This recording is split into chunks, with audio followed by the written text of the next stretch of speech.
serve our fatherland, great love and strength and faith, oh yeah. The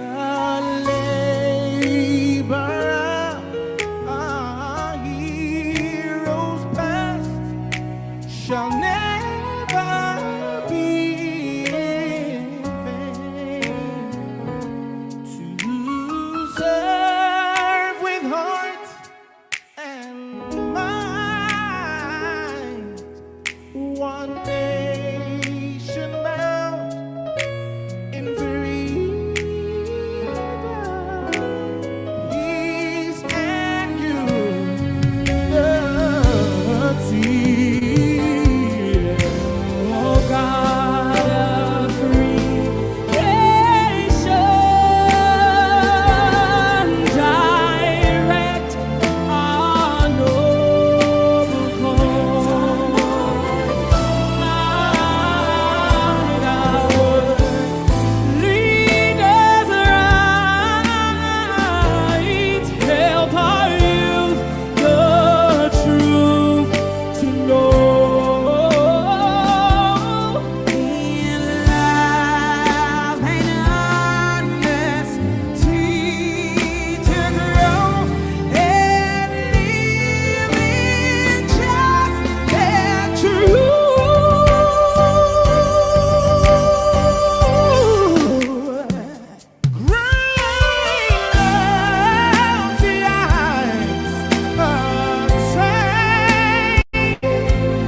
To build a nation where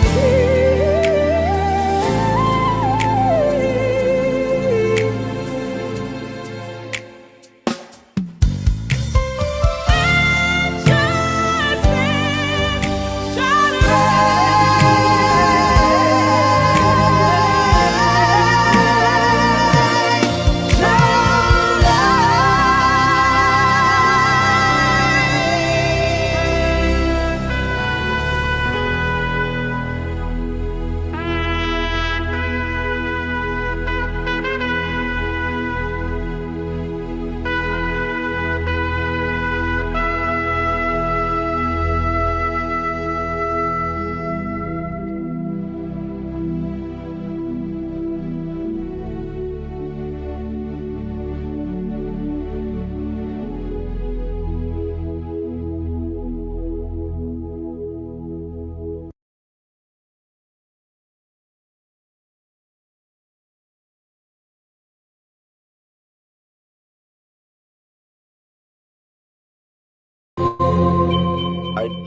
I talked about virus and bacteria, and knocking them out is the best solution to treat an organism. Whoever tells you that Igbo people are free from the virus and bacteria of what is happening in Nigeria is telling you a lie. Now, when P2B came in the first time to become governor, his election was rigged. Who rigged the election? Because somebody came out openly to say, I want to confess I was the one who rigged the election. It wasn't a Yoruba man, it wasn't a Northerner. Good. They went to courts. The people that gave him judgment in all the courts he went to, they were not Igbo men. So you see, you have to analyze the problem. The problem we have in Nigeria is not outside Igbo Yoruba, it's the elite class of all tribes and all religion. When you get to Israel, the analogy you made, there are more Christians in Palestine than there are in Israel. You have Arab Israelis who are Israelis. The problem is that you have an organization that is engrossed in their theological belief that they own the Palestinian land and that the Jews do not have the right to exist. These are two different things. If you have an election in Palestinian land, majority of the people will say they don't agree with that philosophy. But when people use the force of arms and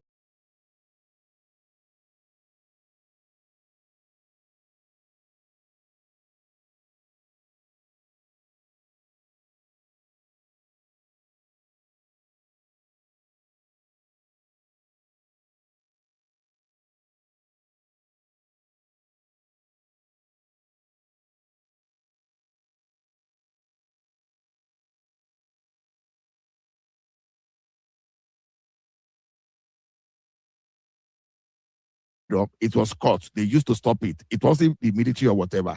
And that's the center that is even stronger than that of America. So the thing is, like Hakim already explained to you, when we are talking of the central strong, it's not about the military only. No, when you look at America and Nigeria, no, I don't care about anything else. Hold on. My own concern is stability of the nation. Healthcare, central or not, doesn't destabilize the nation.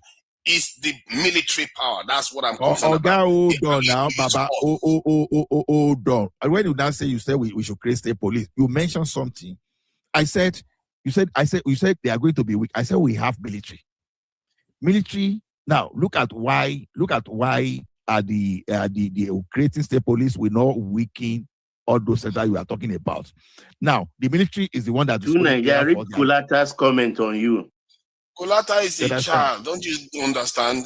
All he thinks about is money. He thinks about military. Okay. All he thinks about is cashing crews. He doesn't seem to understand that you have to have military to have money. You have to be strong to be able to make money. Is that not a form of banditry? If you must use the power of the gun. So banditry are breaking the law now. Banditry are criminals. Those are common criminals. Let me finish my piece. Now the thing is this.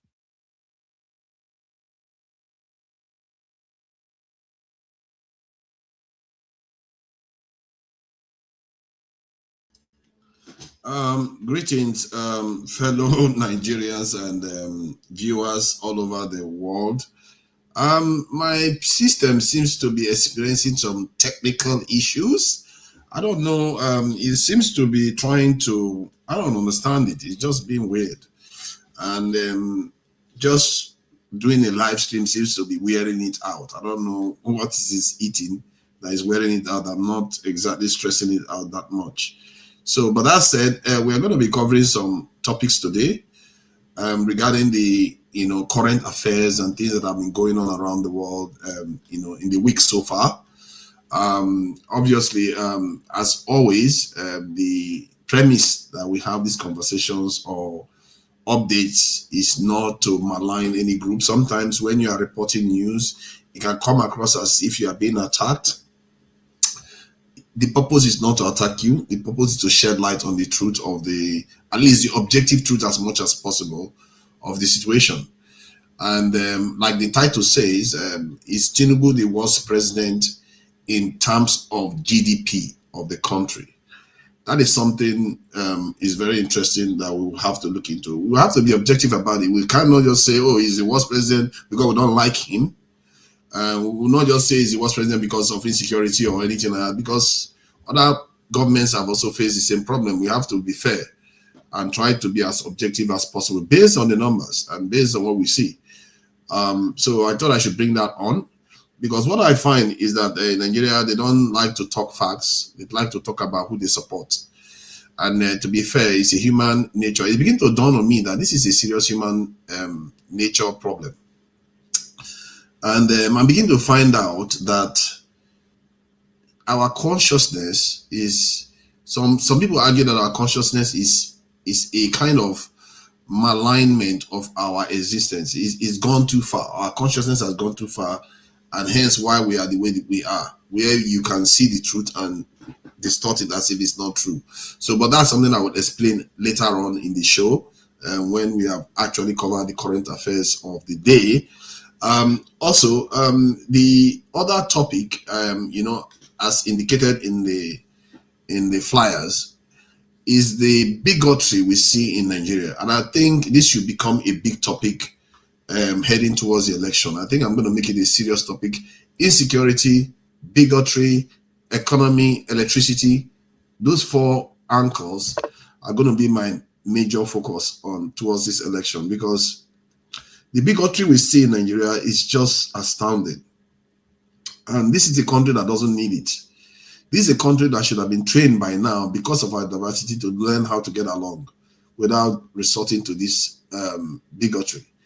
And our leaders should have known better. If you opted to become part of a nation, because the British left 1960, we had so many chances when we were writing our constitution to decide that we want to go separate, but we didn't do that. We chose to remain together. If we chose that, then we should have chosen to find ways to make sure our divisions are dealt with, so that that doesn't become an issue anymore. But that doesn't seem to be the case. And you see a lot of bigotry going around, and some people attack P2B in a malign manner, as if just because he is where he's from, he's not allowed to be running for office of president. Call him a trader and his supporters traders, and then on the other hand, on the other side, they call him what they call him, Jagaban, and all kinds of names. The other side also does it. They call him all kinds of names, and often, but I don't think the other side literally calls him that much of a name, actually. Although the political, during the political season last time, there was this music that was released, I think Baba No We Know Well music. So that one went on. So that is something that went on with the other side too. See, when you're saying victimhood runs deep, I think part of the problem is that both sides feel victimized. As a matter of fact, the other side always says that the Jagaban side, they always say that the obedience are crazy and they are coming after them all the time. But in reality, they are the ones doing the worst of the attacks. They are the ones even attacking physically more.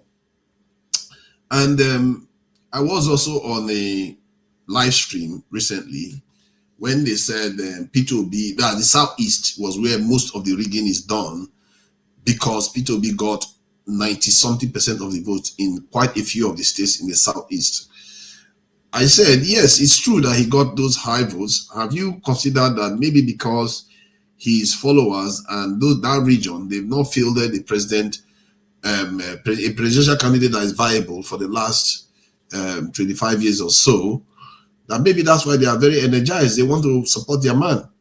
Just like a lot of Black Americans supported Barack Obama when he was running for office, and he got over 90% of the vote. I think over 95% of the vote even that he got. So how is that surprising in the context of Nigeria? But they reduce it down to the Southeast is rigging. In the Southeast, I hardly saw any video of the Southeasterners carrying ballot boxes and running away, or beating Jagaban supporters. I hardly saw any of that. But we saw the opposite in Lagos. We saw people lose their life in Lagos, get attacked in Lagos, broad daylight. We saw people carrying ballot boxes running away in Lagos.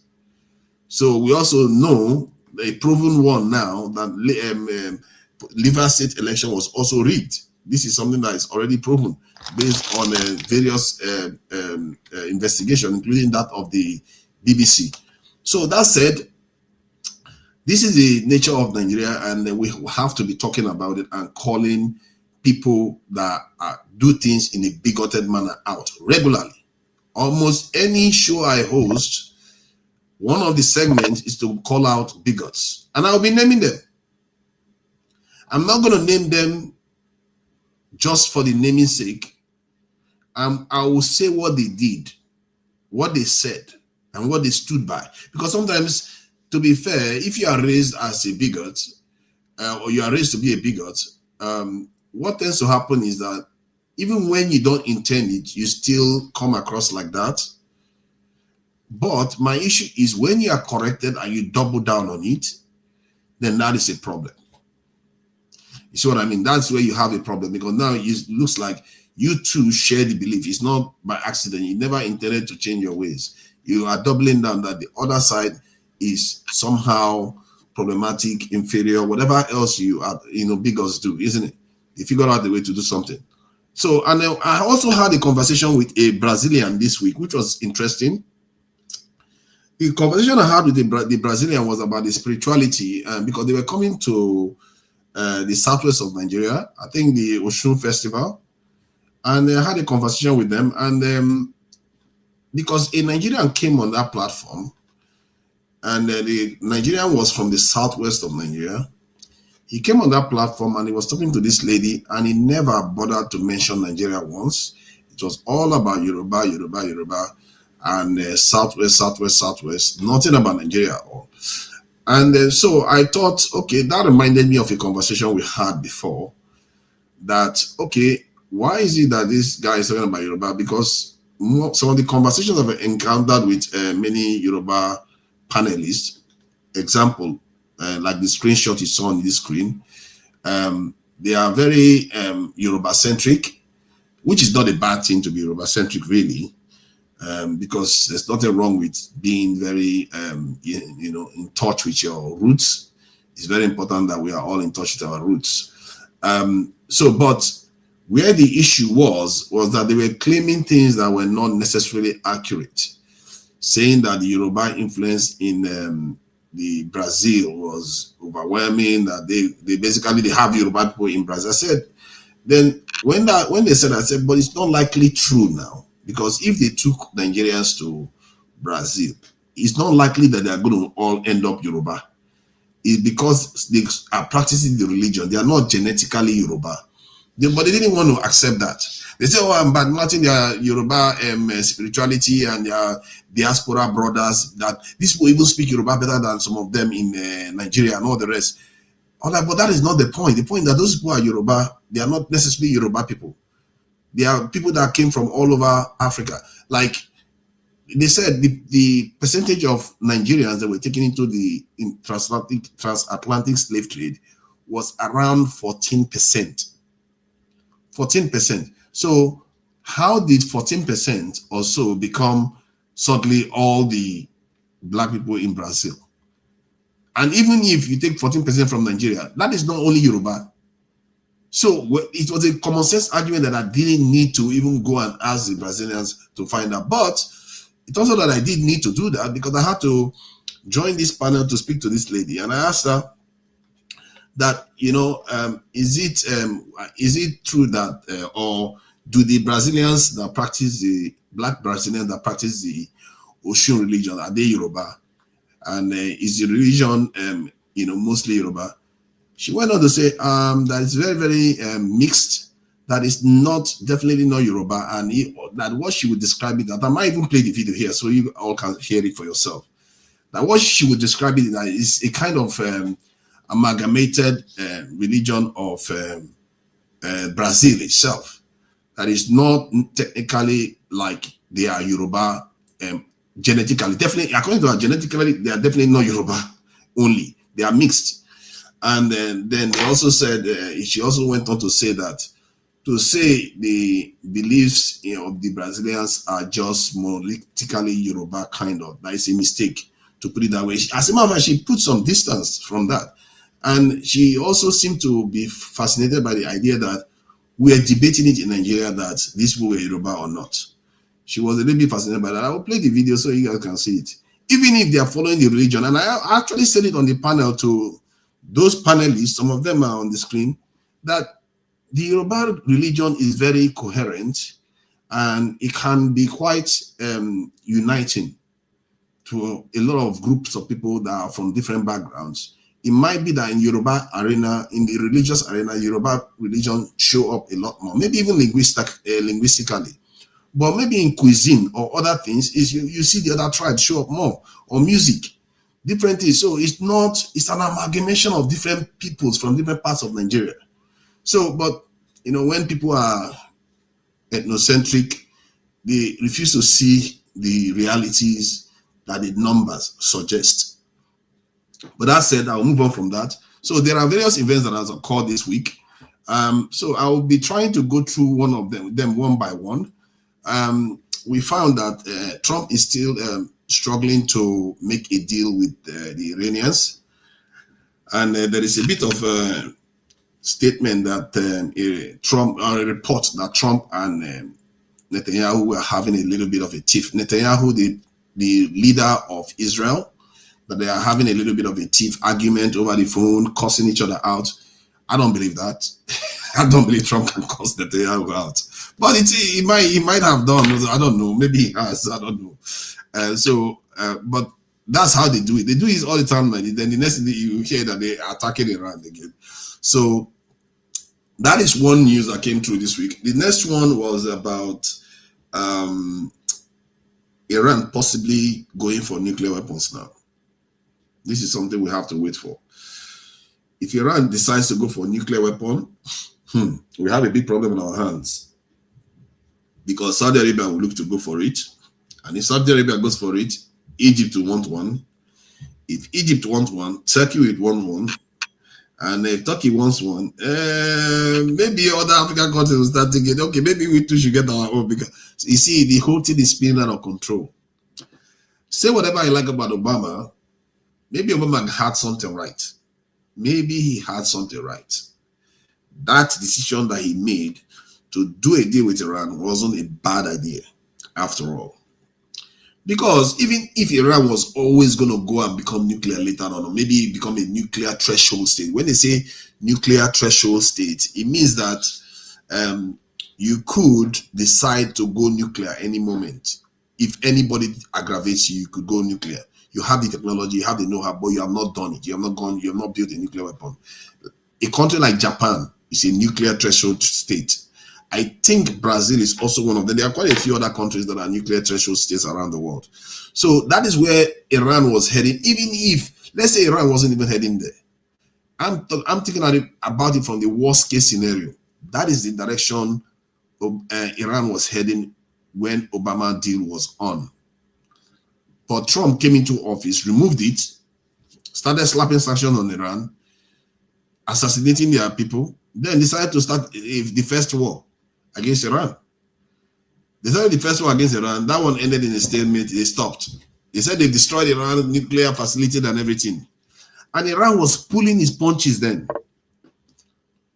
Then America went back again and decided that this time we are going to kill all your leaders. They killed the Iranian leader, plus at least top 40 Iranian leaders were also taken out at the same time.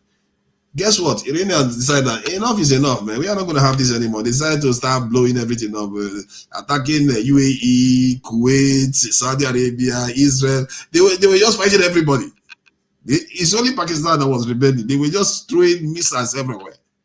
And by the time they were done, the Strait of Hormuz is closed.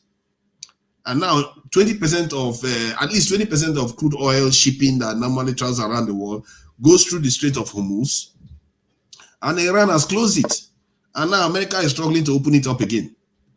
So the negotiation is not going very, very well.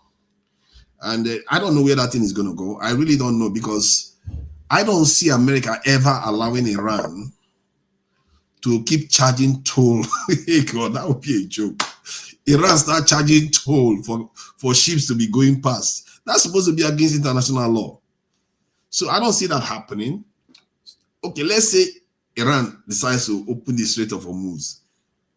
Now, because of that bargaining chip they have, America has to concede that you can't control their nuclear technology anymore.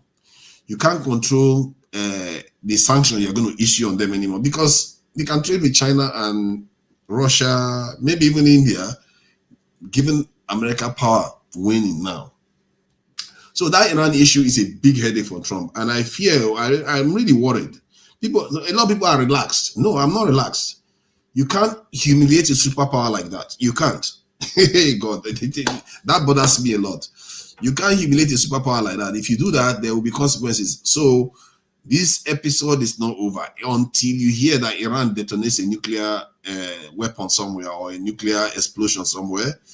When you hear Iran do that, you know that war is over. America will just lose interest and go somewhere else. All right, so that is that on Iran. The next one coming up is South Africa. Very interesting stuff going on in South Africa. Because those South African, my lighting is really poor, you know. Let me see if I can improve my lighting. Let me see. My lighting is very poor. What kind of lighting is this? I think it's a little bit brighter now. Now I can see myself. All right, let me just go to this. Look at some of the information I'm getting here before I carry on.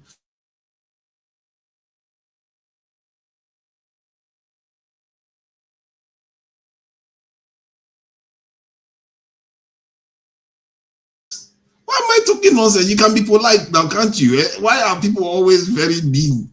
You can be polite and say, okay, Iran is moving to China. Come on, Iran has been with China, not even moving to China. Iran has been with China forever. If all these countries are not hypocrites, they would all come together and abolish nuclear weapons. But since they're all power drunk, eventually everyone will have it. You see, this is a problem, isn't it? This is a problem. If everybody has nuclear weapon, that is a problem. I'll go to, excuse me, audience, I'll be going to South Africa soon and returning back to Nigeria, in due time. So let's go with, so you will only, okay, let me see. So you only feel only white countries should have nuclear weapons. No, I didn't say only white countries should have nuclear weapons. I didn't say that. Where did you get the feeling, the impression that I said only white countries should have nuclear weapons? Besides, I don't even have a say who has it and who doesn't. The people that decide this are the people that decide to have it. If you make me president, I will make my own decision whether to have it or not. So, but I think the Iranians, they are right to have it.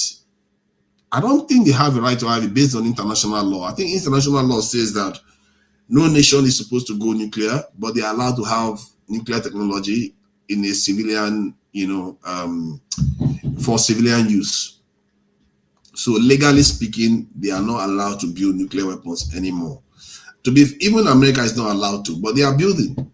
China is not allowed to, they are building. Russia is not allowed to, but they are building. You see, this is the thing. The hypocrisy of the international order is the real instability in the world. Because people don't like to give up power. And sometimes you can understand why they don't want to give up that power, because a lot of their people perished to attain that power, to attain that glory or glorious position. Why would they give it to you? Because if they grant it to you for free, tomorrow, nobody says what could happen in the future.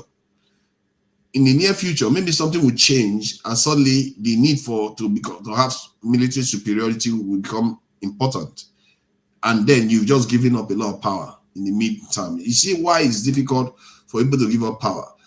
That is just one aspect of it anyway. So obviously, different cultures, different ways, different reasons why they do what they do.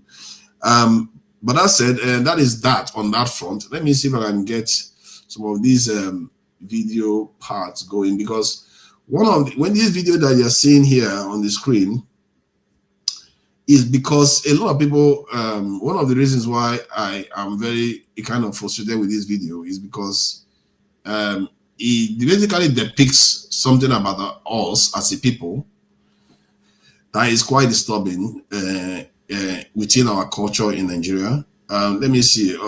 Let me just go through the chat a bit just to engage some of the people in the chat, because they are saying quite a bit there. Let's see. I'll go back to this area because this my brother doesn't like to be showing that video, that screen. All right, so this live stream could, I'm experiencing some technical issues, so it could break up any moment and I'll come back again. So sometimes the camera might go off and I'll be back. Well, rest assured I'm here. So it says China and India are peaceful countries. The IRGC wants the end of times.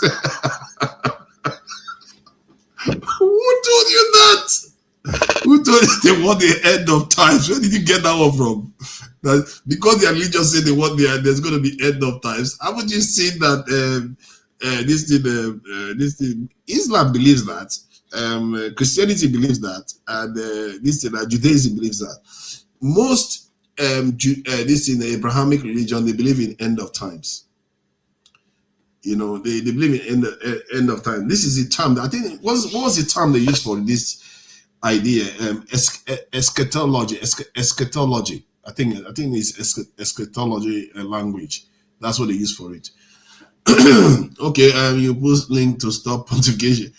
This is not for chatting, Mr. Jago, huh? You want to start fight already? I don't want wahala today. I just want to give you guys update of what is happening. Remember, it's midweek. I want to give you guys update of what is going on around the world. There was something that came up recently that I find very, very alarming, actually. It says that, let me see if I can change this image on the screen first. It says something about some Israeli paper, I think Israeli Times. They were discussing kind of what was the language they used? Fragmenting Africa. So that is another news that came out. I don't know why we didn't see it actually, because the news was always there. I didn't see it on time, and the report says that they are looking to fragment Africa, and South Africa is where they're going to start first.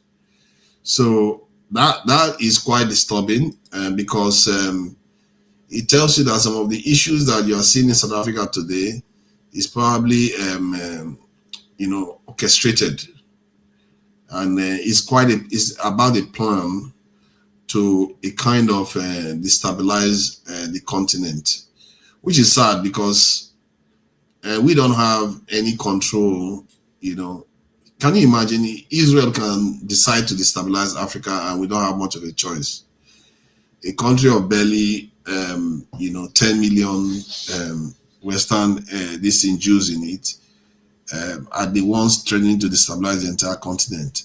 So that should tell you something. At least they are saying it, they are not even saying it from the point of view that, oh, it's evil or anything like that. They are saying it because that's a natural way for human beings to be. Imagine.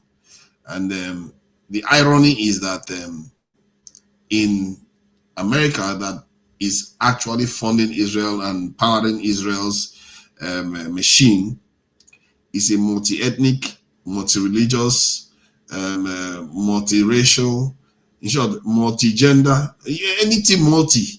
America is as multi as a multi-com. And yet, they say, oh, how dare you create nations that are of different tribes, different religion. They want to fragment it and starting from. Why is this South Africa is starting from? India is not one country. China is not one people. If they tell you how many ethnic groups are in China, you'll be shocked. They are not one people. Why not start with all those? Why is always Africa they pick up first? So they should leave us alone. Let me see. It sounds like those Fox News Republican Party. This one. I'm not even sure this is the Fox News because this is on the Times of Israel site. This is on the Times of Israel site.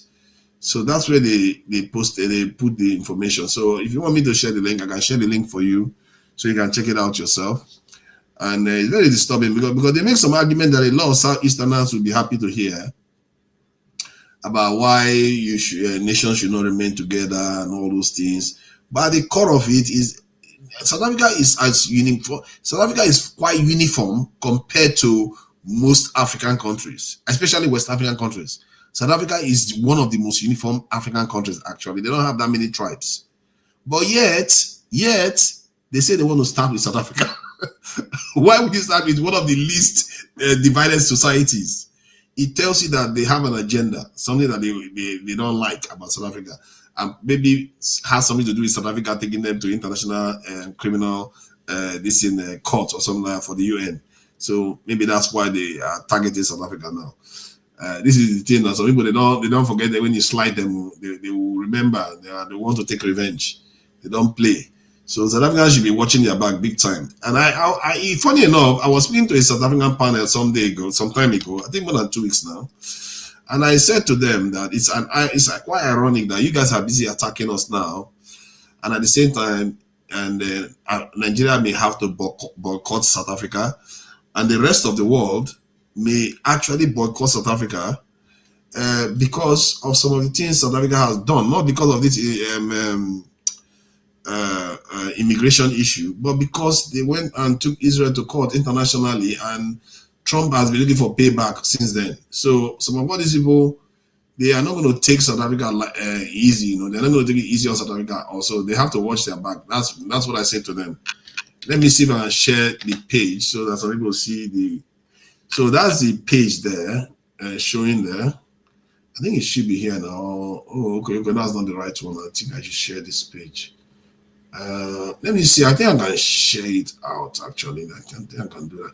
Let me see if I can share the page so you can actually see where the issue is occurring. Let's see if I can share the screen. Stop sharing first. So I'll stop sharing, then share the link of that page. So now you should be able to see it. All right. So it's going to come up now. Let's see.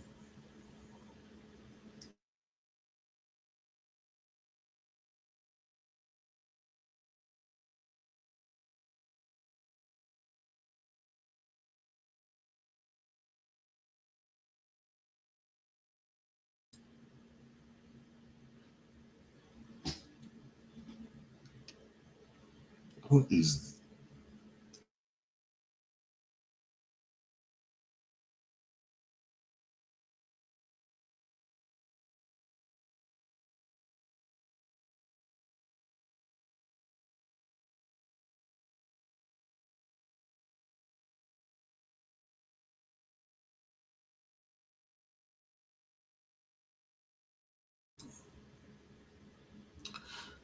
so yes, my computer, I think I've read it from the stuff that is choking it. You see, it's like when you open certain things, it starts choking the machine up. It's like cannot do anything anymore. That was weird. But now I think it's okay now. I think you guys can hear me better now.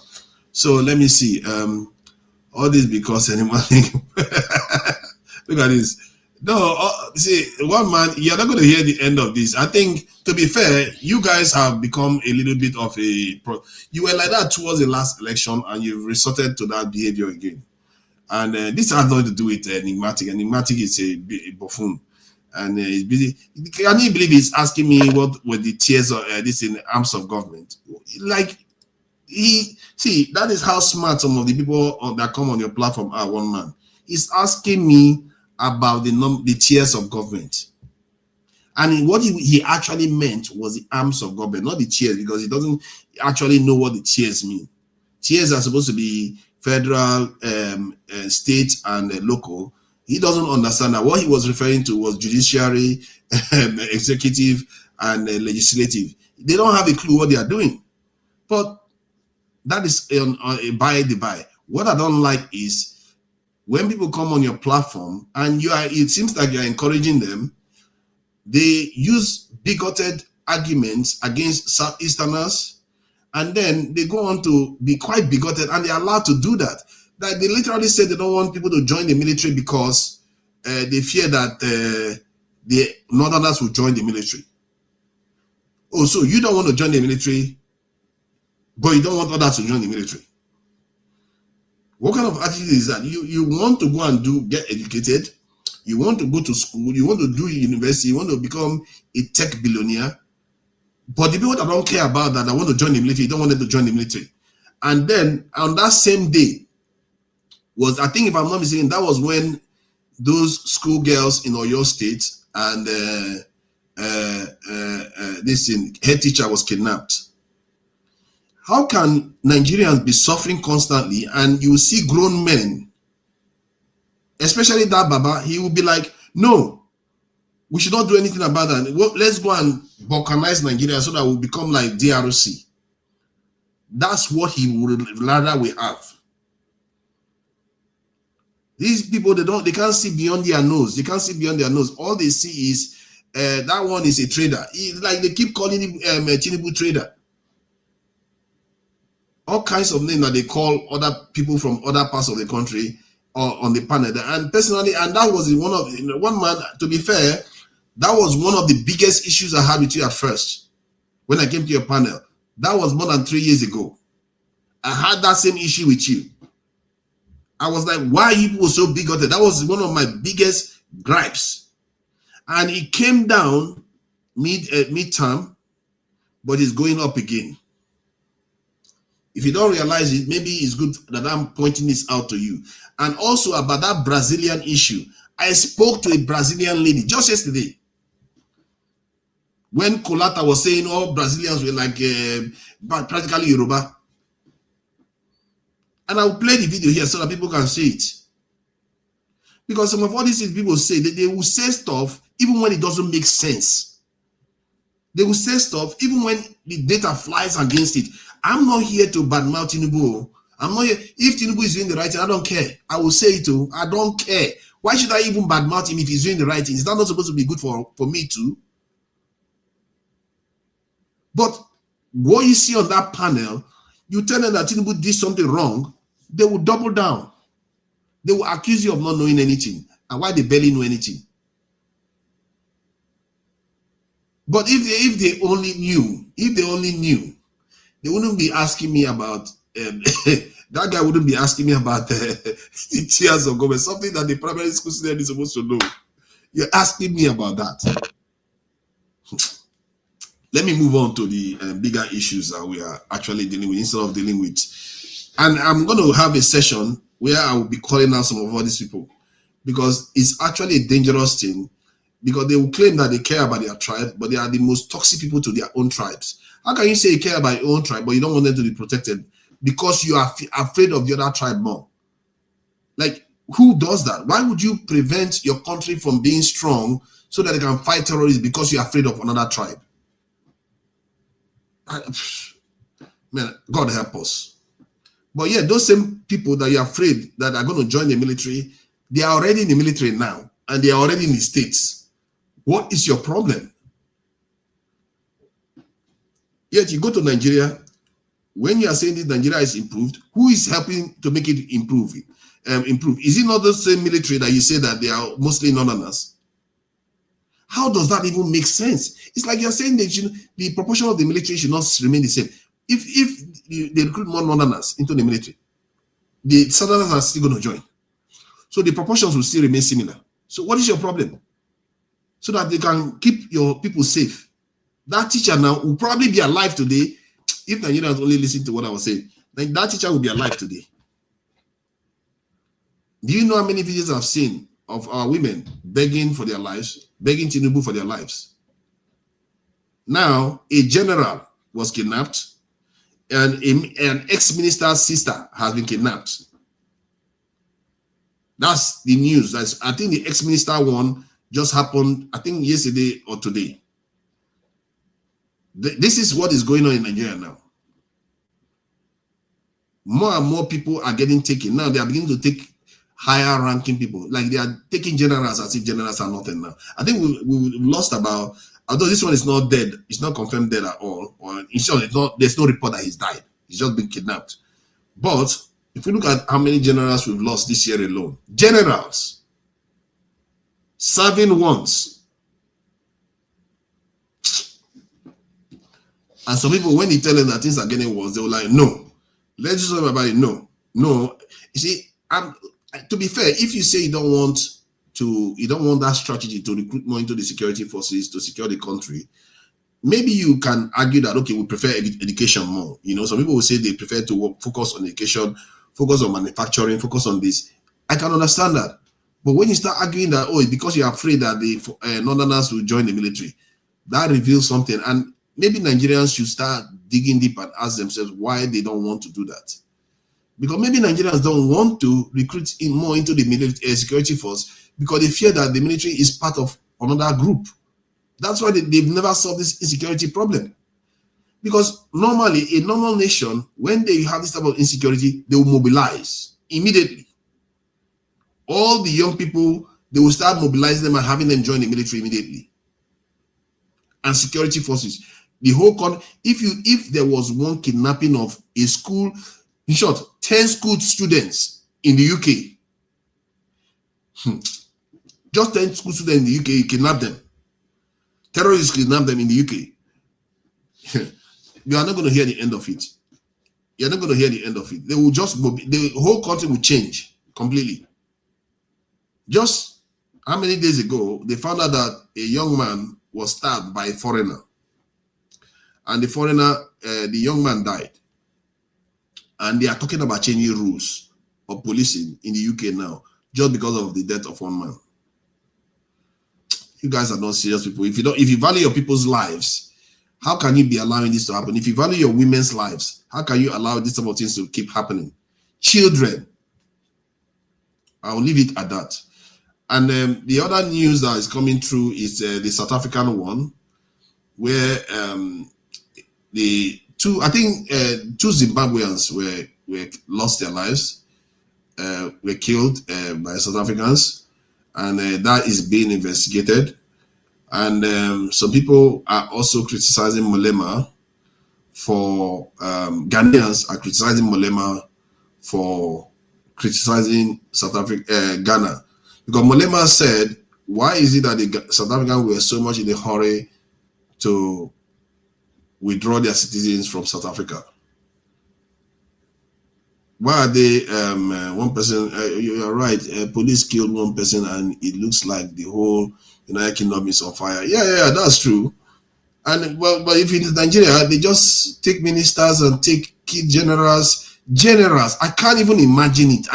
When I think about it, don't get me started. I can't even imagine it. We lose generals as if it's nothing. Generals. So in South Africa, they are investigating that now, but the South African government is behind this. Malema accused the South African government of being behind the xenophobic attack because the security forces are present and they are not doing much to rein the marauders and the people that are basically carrying out citizen arrests. It's not even arrest; it's lynching. So they are not doing anything about it. So that's state-sanctioned discrimination against foreigners. It's very sad to see this happening. And for me, the South African government is so stupid for doing it. Because if you look at this image that I'm sharing on the screen right now, clearly the Israelis are paying attention and they want to break that country up. They already have a section of the country, I think is it Cape Town, that is looking to become independent from South Africa. And this is something that we are taking this as a joke. When the Israelis are focusing on you, be careful. Be careful, because it looks like South Africa has pissed them off. So when Israelis start focusing on you, they are not in a good mood right now. Anybody looks at Israel right now, they are not in a good mood. At least the government of Israel is not in a good mood. I don't know about the nation, but the government is not in a good mood with anybody. They are willing to do anything. So South Africa, they should be watching their back, what is going on right now. And because they actually believe that they need to break up Africa. And if that is their belief, we have to watch out for what comes next. So that is that in the case of South Africa. And in terms of the UK, if I'm to report what happened in the UK has been experiencing some weird set of events, and and the UK seems to be struggling to find its way in the world, especially since they left the European Union. It's been causing a lot of problems for the UK, and they are becoming more and more right-wing. And I'm beginning to worry that they are going to go quite far. These things are becoming more and more problematic in Europe. There is this idea that is going around that they fear that immigrants are going to overwhelm their population. And I actually believe it's an irrational fear, because Europe, the UK, they are far more resilient than people give them credit for. And I don't think there are people, maybe it's just a kind of gaslighting that is going on, that, the things are bad for them, that people, the country is not doing so well, we have to be careful. I'm not buying all that. My own way of looking at it is that the countries are experiencing a situation whereby other parts of the world are emerging. That's not what they are not used to that, and they are struggling to make their peace with it. That is where the core of the problem is, because when other parts of the world are emerging, you are not going to get as much free lunch anymore. So they have to now work for their own living, basically. You know what? Let me see if I remove my camera, maybe this will allow this signal to be going through better. Let me see if I remove my camera. Yeah, because the stuff is slowing down quite a lot, and My internet is very, very shaky. It's a bit annoying actually. The reason why, you see, this is another thing about what I experienced in the UK. Some of the stuff I've experienced in the UK recently are things I've not seen before. You can even tell the services are suffering. When even private companies are experiencing difficulties in the UK. When you try to place order for something, you get more problems now than you normally get before. You would think now it should be easier for them to do things, but it's not. You know, there was a service I was ordering for, and I had to order it 7 times, and even after 7 times, they still couldn't get it done. Something that I've been doing even since I came to the country, well over 20 years, no drama. Now it's like so hard for them to be able to fulfill anything. So it feels like something is not right within the UK. Maybe it's just me feeling that way, but a lot of people are saying it on, you know, I can see videos on YouTube where they are saying the same thing. Something is not right there. It's just not. They don't know. There's nothing that there must be something. You know, something must happen to you now when you go and break up from a large organization like the EU that has given you so much benefit for such a long time. So maybe what we are experiencing now is the withdrawal effect and the problems that it comes with. And it just feels like the UK has lost a little bit of step. Something is not right. But that's what comes when your leaders make bad decisions. So that is that.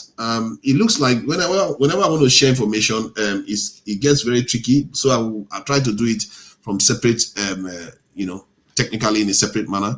And the UK is the top 10 economy. They will be fine. Nigerian obsessed with the West. You know what? When you say that, they will be fine. Technically, the UK will be fine. And in terms of the population, where they are, you know, they are worrying about their population dropping. The population is going to drop. No, their population is going to drop anywhere. Their population is still higher than where it was in 1960. Can you believe that? Almost all Western states, their populations are still higher than where it was in 1960. So when people say they are dying, I don't know where you are getting all that one from. I don't know where they're getting it from. As a matter of fact, even they themselves are believing it. I think the reason why they are believing it is because they feel like their population growth is not growing faster than that of others. Maybe that is what they are supposed to be highlighting, but that's not what they are highlighting. They keep saying they are worried that they are dying out. They are not dying out. They have more population now than they had in 1960. So they are not dying out. It's just that they are not growing as fast as, let's say, Africa. Most parts of the world, their growth rate is reducing. Even India's growth rate is that's birth rate is reducing. I have to correct that. Birth rate, not growth rate. That of China is collapsing really. South Korea, Italy, name it. Many countries, their birth rate is coming down. That of America, I think, is also, if I'm not mistaken, is also come down to below replacement rate, which is 2.1 or 2.3% birth rate. That is the replacement rate. You have to have 2.3 children per couple or per woman to be able to replace the population. But I'm not sure that is, America is even that high anymore. So let me see what is going on. What else is going on the news? If you guys have anything that you know of on the news, you know, the people in the chat, I can highlight it because this is current affairs. We want to just, you know, highlight all the stuff going on around the world. I think it's good that our people viewers get to be educated or at least informed of some of the things going on around the world this week. And the week is just midway gone, and we'll see what else is going on in Nigeria apart from the kidnappings that seems to be, you know, not reducing. Let me see what else is going on out there before I go back to the main things I want to talk about before these people start coming in or we close out. I will try to keep it brief too. I'm not going to let this go on long. And let me see. What else am I missing? AI will tender population decline meaningless. will render population decline meaningless. Why would you render population decline meaningless? And I think I wouldn't defend my home. Yeah, why shouldn't they? Isn't Israel attacking them also and sitting on their land? Yeah, Israel has, you know what? Israel, for me, a long time ago, I've always known that Israel is going to pose a danger to the world.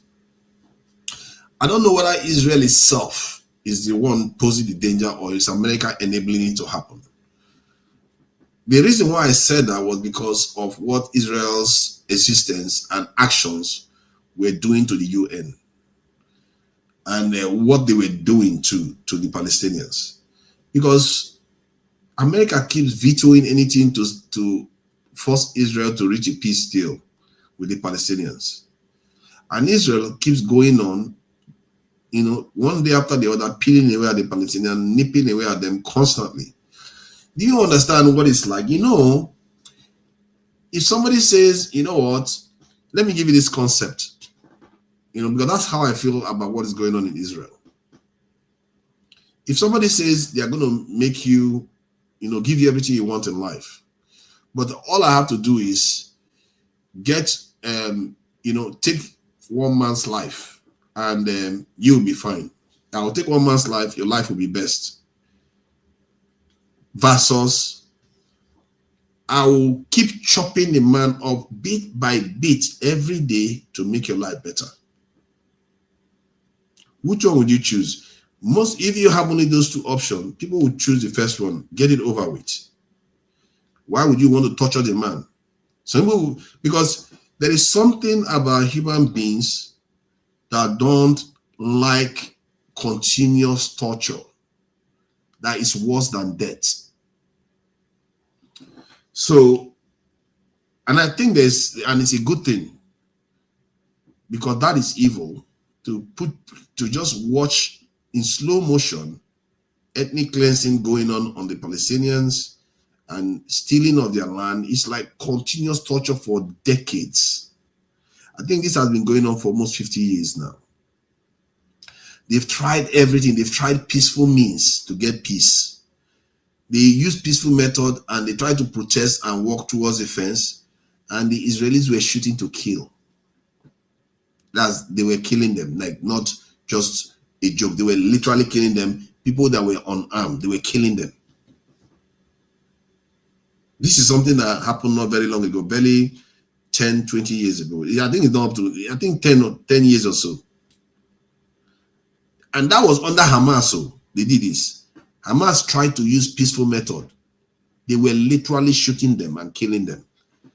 Children, women coming towards the border to protest, shooting them and killing them, sniping them out. So that's what makes it evil. And that's why I call it the most evil conflict in the world. It's not because it's the highest casualty conflict or Israelis are especially evil. It's what is happening is what makes it evil. It's gone on way too long and it should have ended. And now look at where we are. We are fighting. We almost faced this in a nuclear war with Iran, for crying out loud.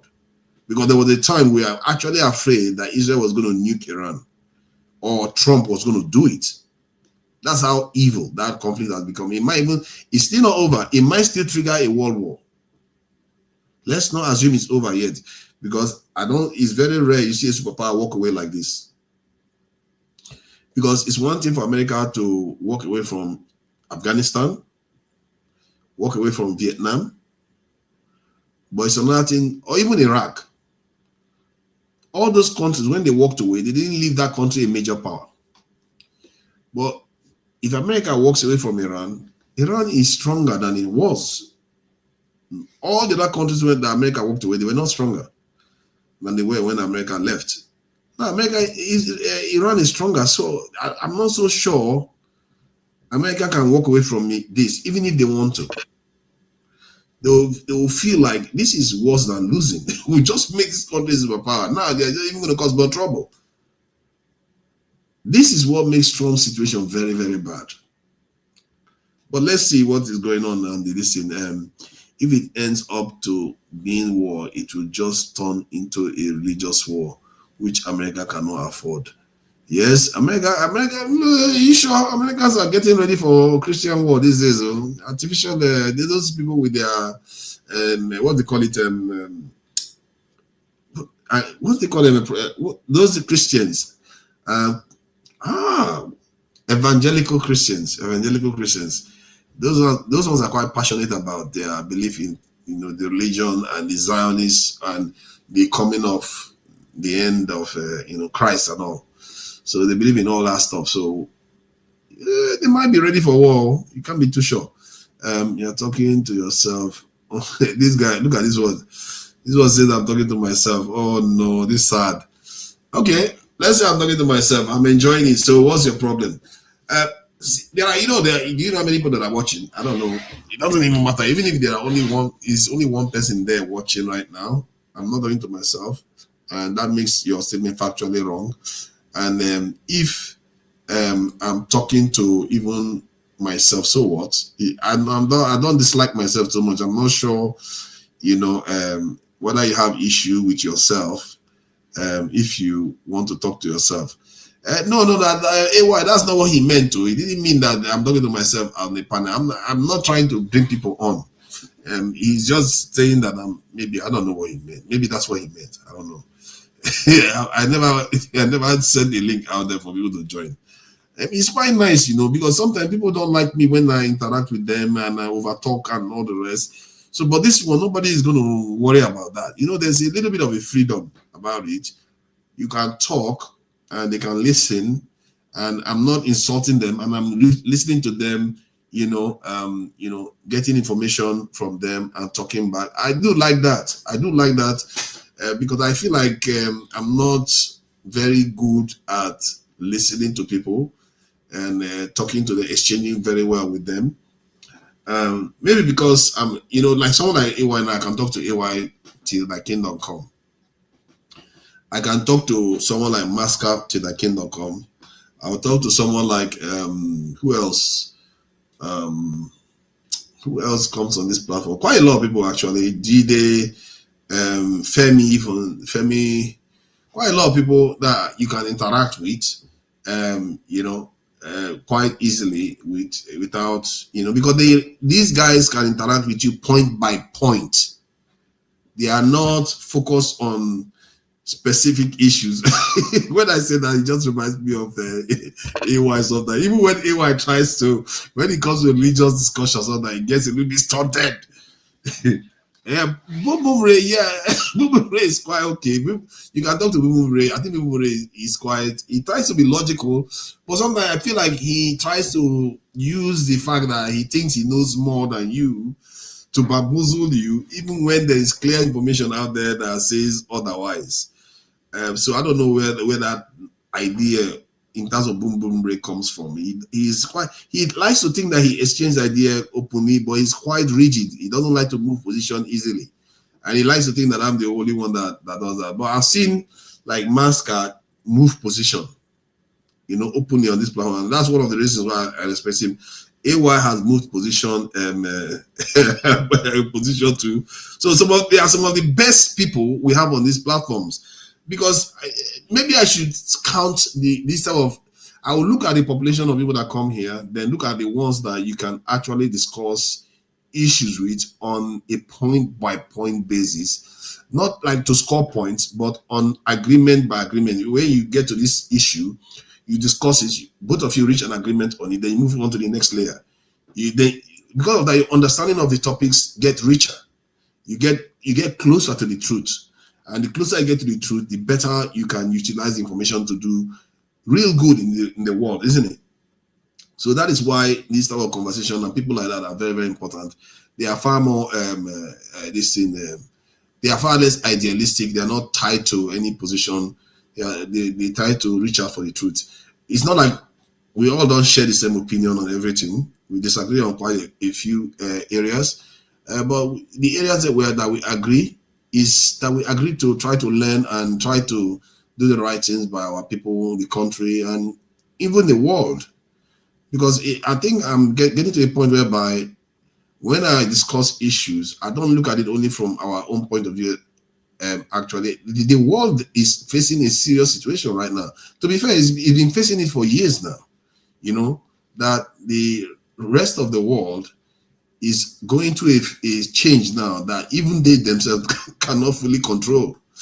And every day we go on like this, we are running a risk of, you know, something catastrophic happening.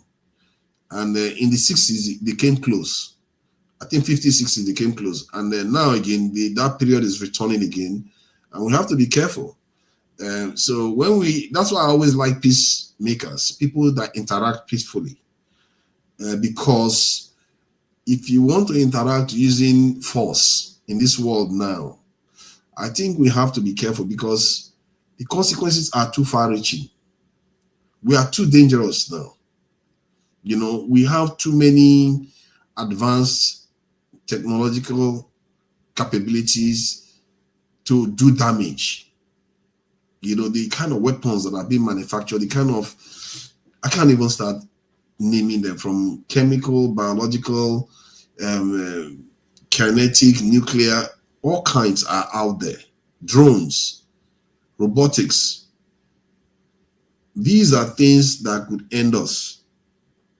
Hence why I prefer people that don't do wars, that don't try to force people. Because you can't, people that try to force people, they are going to be our doom. Let's face it, they will be our end. Because if you try to fight country, you can't go and fight a country with nuclear weapons. If you do that, they're going to nuke you back. Then what is going to happen? Then we are in the scenario where one of the scientists said that the people that survived that war will wish they will envy the dead. Who wants to be in that kind of world where you are envying people that have already died? I'm telling you, some people think this is not real. That is a potential future we are facing, where you will actually envy the ones that have already died. That is crazy, crazy, crazy scenario. That is why it bothers me so much. Because it's not far-fetched. It's not far-fetched. And it's something that we really need to take seriously and think about some of all these things and weave it into our daily lives. How we approach problems, how we deal with problems, nationally, locally, and internationally. You have to try to start thinking globally, because the globe is not going to disappear. It's still going to be there, you like it or not. So that is that anyway.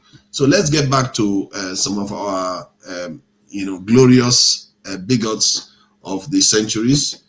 Let's see where we can how we can get them back again. Let me see. Let me see if I can get some of them back. So one of the things I experienced when I was dealing with some people, they get all twisted when you praise Tinubu, and they don't like when you praise Peter Obi, they don't like what you say. Then they start attacking you. They start coming after you, saying you are kind of rubbish, calling all kinds of names. Like yesterday, I was asked about the 3 tiers of government, and they started laughing like they've accomplished something. Like you, and I wasn't even insulting them. I wasn't insulting anybody. I was just basically having a modest conversation with them. And I literally criticized Peter Obi heavily on that, because I said something about Peter Obi being becoming a special purpose vehicle for people of smaller parties. Like when he goes to NDC and goes and joins the party, then there are a lot of people in that NDC now that will become National House of Assembly members, State Assembly members, Senate members, that wouldn't have made it there if Peter Obi hadn't joined NDC. So Peter Obi is now their special purpose vehicle. So, and that was an issue for me, and I made that criticism clear. And I made so many reasons why I didn't like some of the actions of Peter Obi, but that wasn't good enough. My daring to criticize Tinubu was what made them go lose their mind, and they just started insulting me left and right. And when they insult you, they don't just insult you intellectually. They will say things that are dishonest, and then they will harass you and only want you to respond properly. and act as if they are having a proper conversation. Now I see why people go sometimes on this platform and come out, and sometimes I try to wonder why actually, which to be fair, I do even till now. I will still go on the platform because I don't feel like you have to completely cut people off. You don't cut people off like that, but you can call them out. You don't cut them off, but you can call them out and tell them what they've done wrong. Like I'll go on that platform and still tell them, okay, all this stuff, all these games you played, it doesn't work. It's not going to get you anywhere. It doesn't help your people. You have to learn how to see reality for what it truly is. Outside people are not going to come and take over your country, your land. They are not going to. They have not taken over anybody's land. Maybe Fulanis have tried, and they're taking some lands in the middle belt and all. They're not going to take Yoruba land. If they try to start any war against us, they're going to lose, and they're going to become like Niger Republic and all the other republics out there, Mali and all of them that live in the desert. No, they don't want that. Nobody wants that kind of trouble. And besides, it's irrational fear, you know. And look at that. So they will call obedience all kinds of names. You know, personally, okay, those names. Let's say you can put that down to politics, isn't it? You can say, okay, it's politics. That's fine. Politics is dirty. Let's face it, politics is dirty. People say all kinds of nasty things. I saw the one where they talked about Baba we know well, this in, you know, the last circle. That is normal, isn't it? Where the areas that I have a problem with is holding their own leaders accountable. It's like even if you have an Oba, you have to hold your Oba accountable too. These people, they don't understand that concept. They don't understand that, okay, Tinubu, some of the things he's done has not helped the country.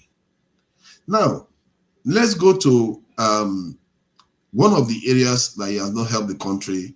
You know, when we talk about whether he has, you know, whether he has been good for the country, whether he has not, we have to face the fact that the picture is mixed, and it's something that most people have to make their peace with. It's not straightforward that he has been good for the country. There are so many reasons why you can argue that he has been a total disaster for the country. One, when I asked the question whether Tinubu is the worst president Nigeria has ever had, I meant since this democratic dispensation. In other words, from 1999 to date.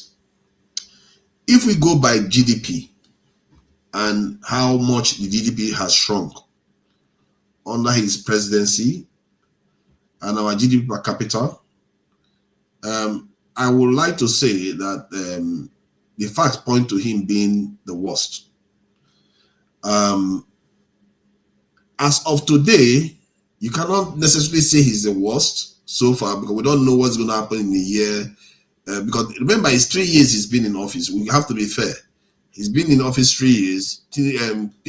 What's his name? Buhari was in office for 8 years. Obasanjo 8 years. You can argue that good luck, Yar'Adua presidency time around 8 years or slightly even more. So they had the full set of 8 years to compare results. But Tinubu's first 3 years, I don't think any other president has had that type of terrible numbers in the first 3 years, where you literally collapse your national GDP by almost 50% within a year, where the currency depreciated 2 to 3 times lower than its value when it started. And cost of living has gone up. Inflation went up, but it's come down now. As a matter of fact, it's come down. The inflation that came down, let's make no mistake, is after rebasing of the currency. That's when it came down significantly. That's another aspect of the economy that we don't necessarily fully understand. Economics is a very, very strange, fickle beast, and people should be careful about talking about it, because even I have to be careful about checking this in, because sometimes most of the people that talk about it, they just go and read one source. I'll say that is a concrete source. Don't be too sure. You have to check the sources and compare data from different sources to confirm what you are reading is more objectively the truth. So based on GDP alone, he came out the worst when you take the first 3 years into account from other presidencies. Goodluck Jonathan, first 3 years was quite good. Yaradua, first 3 years, he didn't live 3 years anyway. I think the first couple of years he was around was quite good for him too. Economically, I mean, the country's GDP was solid. And that is with them still paying subsidies. And if you look at that of Obasanjo, similar too. If anything, Obasanjo got stronger over time, but we don't know. Tinubu is probably going to get stronger over time too. And now, let me go to an area that even I myself have not picked up on earlier on, that Tinubu's government has improved upon in Nigeria, whether it's the government that did it, whether it's inherent in the nature of the economy, because after COVID-19, a lot of economies took a long time to recover. I'm not even sure the UK economy has even recovered now. So the GDP of the real growth within the Nigerian economy, in other words, the growth that is going on, the production and things that are happening within the economy seems to have picked up in Nigeria. Inside Nigeria itself, there's a lot more, there's significant, I wouldn't say a lot more, I would say significant increase in production within the Nigerian state itself. We don't necessarily know how accurate that information is, but if that is true, that's positive, isn't it? So it's like saying Nigerian traders or manufacturers are now able to sell more goods overseas. They are selling more volume overseas, but in reality, the amount of money they get is not commensurate with what they would have gotten before this government going into office. So an example of what I mean is, if you are selling a bag of rice for $5 overseas when Buhari was in office, bag of rice, $5. Today, to get that $5, you will have to sell 3 bags of rice. Now you understand what I mean. You have to sell 3 bags of rice today to get that $5. How does that help Nigeria? I don't know how that helps Nigeria. You can attract people to buy more goods from you. I think the only good thing you will see there is that if the Nigerian economy continues to appreciate, that's the currency continues to appreciate, those farmers will start making more money by selling those 3. Because if, let's say, you are selling 3 bags of rice today and you get $5, but if your economy starts improving and the currency starts getting stronger, that same 3 bags of rice could get you $10 tomorrow.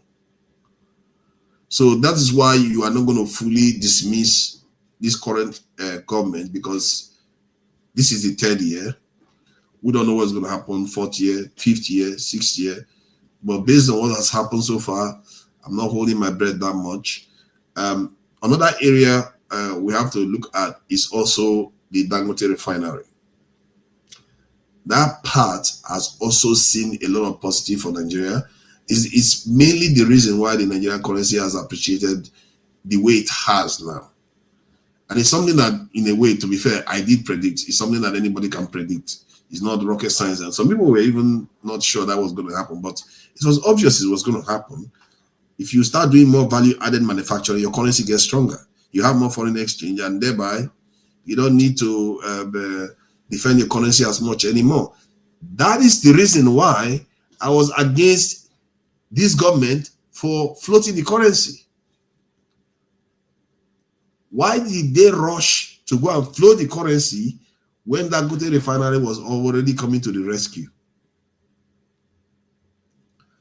So that is a failing of this government, but that is not the metrics I'm judging them by. But that's also affect. If anything, that's helped is their GDP. Our GDP would be worse right now if not for Dangote refinery.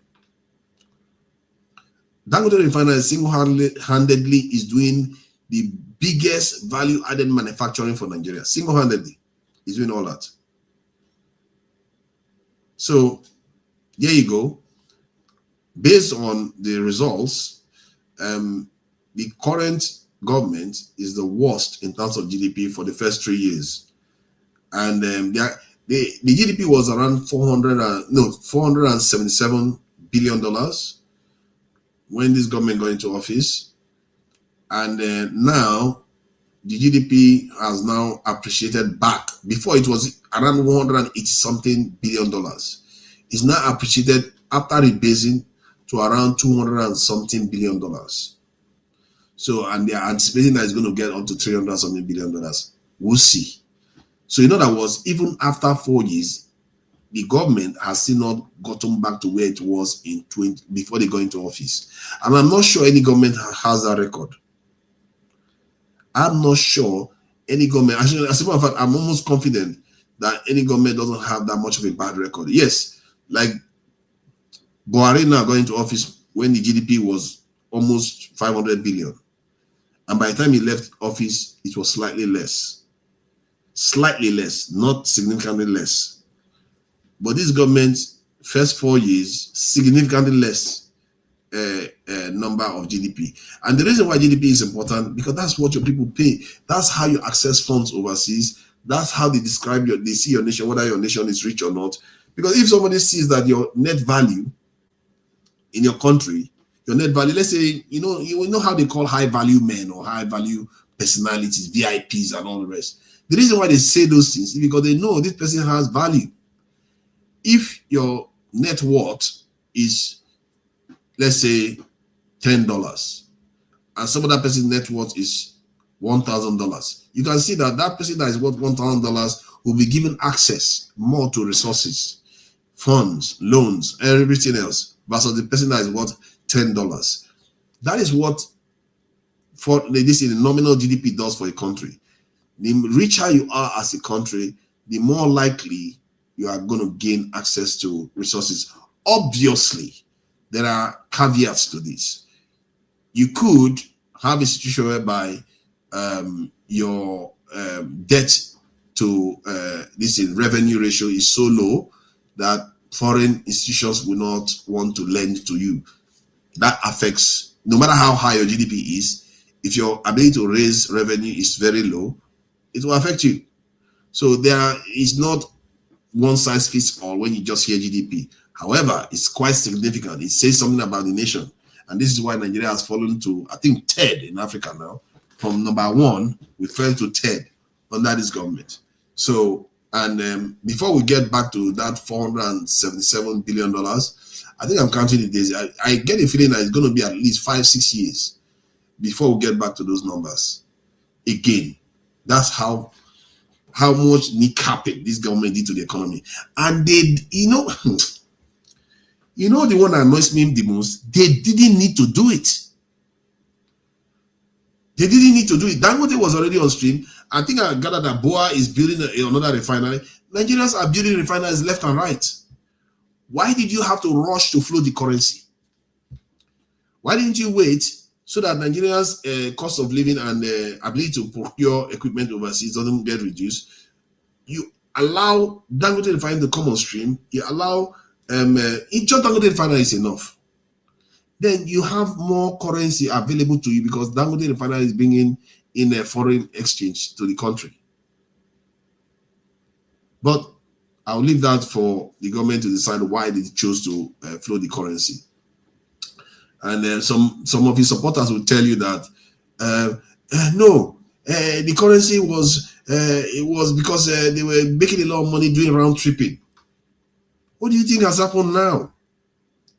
I don't know. I'm tired of explaining this. Do you know what has happened now? If you're afraid of round tripping under Buhari, what happened now is he floated the currency for the whole world to do round tripping. Because it may not look like the same round tripping that you know, but what will happen is that people that have money, when the currency is low in value, they will come buy up your assets.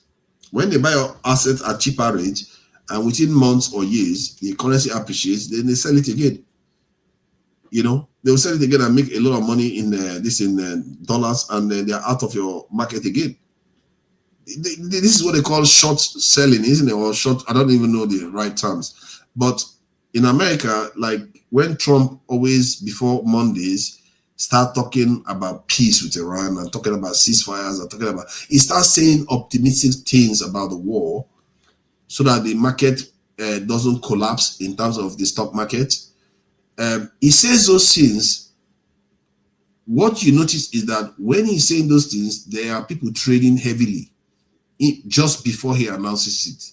So it tells you that some people are aware of it and are exploiting the gap before the public knows. Like when they decide they are going to do certain things and give optimistic information, somebody will know about it. Within 15 minutes, the person will place bets in the stock market. And by the time they announce it, the person has made a lot of money. So you see what happens when people that have access to information can capitalize and make millions and maybe even billions of money for doing almost nothing. That's what happens when your currency is fluctuating all over the place. People exploit it. They go in when the value is low. Then when the value rises, they just sell it and make money and go away. So let me bring AY in, one of the illustrious sons of Nigeria. I hear that you also go and talk to some of these people, my Rofo people in one-man show. And so it's a very, very, it's broken my heart. What broke your heart? Let me see, Obi. This was what I thought about him till YouTube algorithm brought that embellic show to timeline. And I listened and heard AY have submission while Mr. Nari was referred to. So what was that all about? I don't know what you're talking about. I don't really get this broken heart. So so is that me you're referring to? Hey, I hope it's not me. So these are the events that has gone on in the world. I think if you think about it, it's not a very eventful week in terms of the world, but where the problem is within Nigeria right now.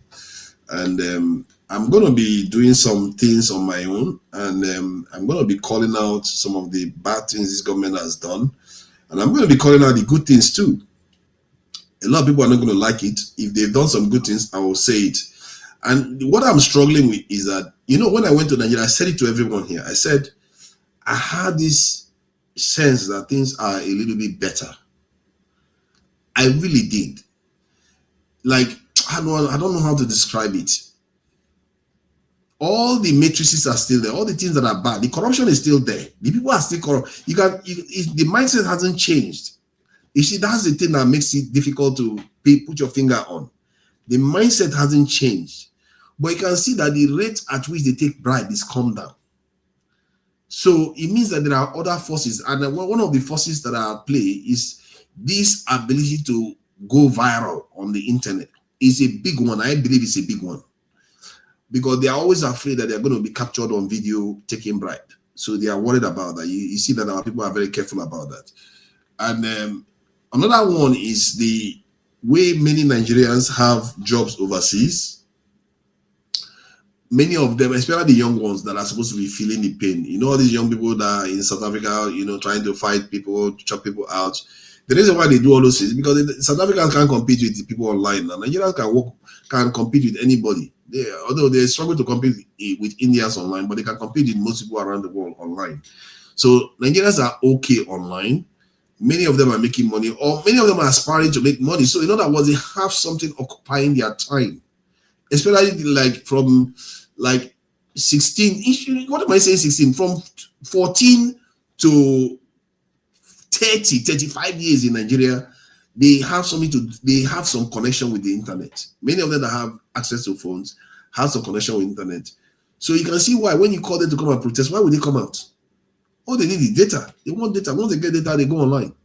And some of them, they're actually addicted to the internet. If you think they need cocaine to be addicted, they're already addicted to the internet. They are there watching anime, watching the Oyibo women on the YouTube and the Instagram. That's all they do. Most Nigerian youths are online now. So I believe those forces put together and some of the things the government has done to alleviate suffering. You know, they are let's say tuition fees is one of them. Even if the person I spoke to in Nigeria said he didn't get it, even if he was attending university, he said he didn't get tuition fees loan. So that's one. There is also the aspect that the government, at least they are not doing more things to destabilize the country. And petroleum products is available. Fuel scarcity is not as strong anymore. You know, those things are becoming, you know, after a while, when you start having Dangote be around and, you know, getting petrol all the time coming through, at least there was a time when even when you have generator, you don't even have petrol to use your generator to do your business. But that is gone away now. So you can see that those things coupled together seems to be adding to a sense of good feeling within the country that like things, the worst is over kind of idea. And maybe the worst is over. I don't know. This government has a talent for bringing the worst back. But if they don't try to sabotage what Dangote is doing, and they just go on and start building power plants in Nigeria and do some moderate stuff in security, not up to the level I want even, I think Nigeria will start feeling like the way they felt under Jonathan, the way they felt under even Yaradua. You start getting that feeling back again. Maybe in time it will get better than even that period. Because let's remember, then we didn't have our own refinery, we didn't have Dangote refinery, and we didn't have Boa refinery coming on stream. We didn't have so many. Nigeria is facing a period when they could experience tremendous growth. That growth should have been happening already. Now, that's the one that pisses me off with this government. So the things they've done is the reason why it's not happened already. If they had done something about national security and have done something about they didn't flow the currency the way they did, even if you wanted to, you know, devalue your currency, they did it in a staggered manner, in a way that is organized. I believe that by now, Nigerians will be flooding back into the country. Nigerians won't wait to rush back to the country because there's so much to see in Nigeria. There's so much to enjoy in Nigeria. Even with all these things that are happening now, many of them are already going back.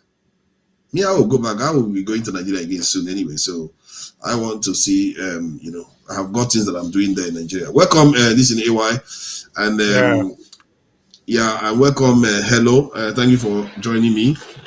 So what the reason why I thought I should do this live, I've always wanted to be doing it on Wednesdays and Fridays. Fridays as, you know, weekly updates, and then Wednesdays as you know, update the weeks of the week so far. So, but the reason why I was paused to do this, I have one man to thank for that on this channel, because I got pissed by the appearance. It's not just from yesterday, actually. The appearance that I've been having with them for the last couple of weeks and months have become more and more. They've become more and more polarizing. And I noticed that the first time I went to One Man Channel, the first time I went to, that was just over 3 years ago, just before the last election. I went there, and one of the first things because I know I go to Dr. Damages, I go to Nigeria Watch, I go to different channels. So one of the things I accused him of was exactly this bigotry. And I was so pissed by what they were doing there. I was like, and I was going at One Man, like I was going at him for it, personally. He came on this in Search for Uhuru channel in America. I was at him. I didn't care what he came to talk about. I was at him. But later on, I felt that he came down a little bit. He wasn't as that dogmatic anymore. He started toning down. And I feel like maybe that was because after the election. And I noticed that it's beginning to ratchet up again. They are becoming more and more intransigent. So that's my own experience. That's what I experienced from them.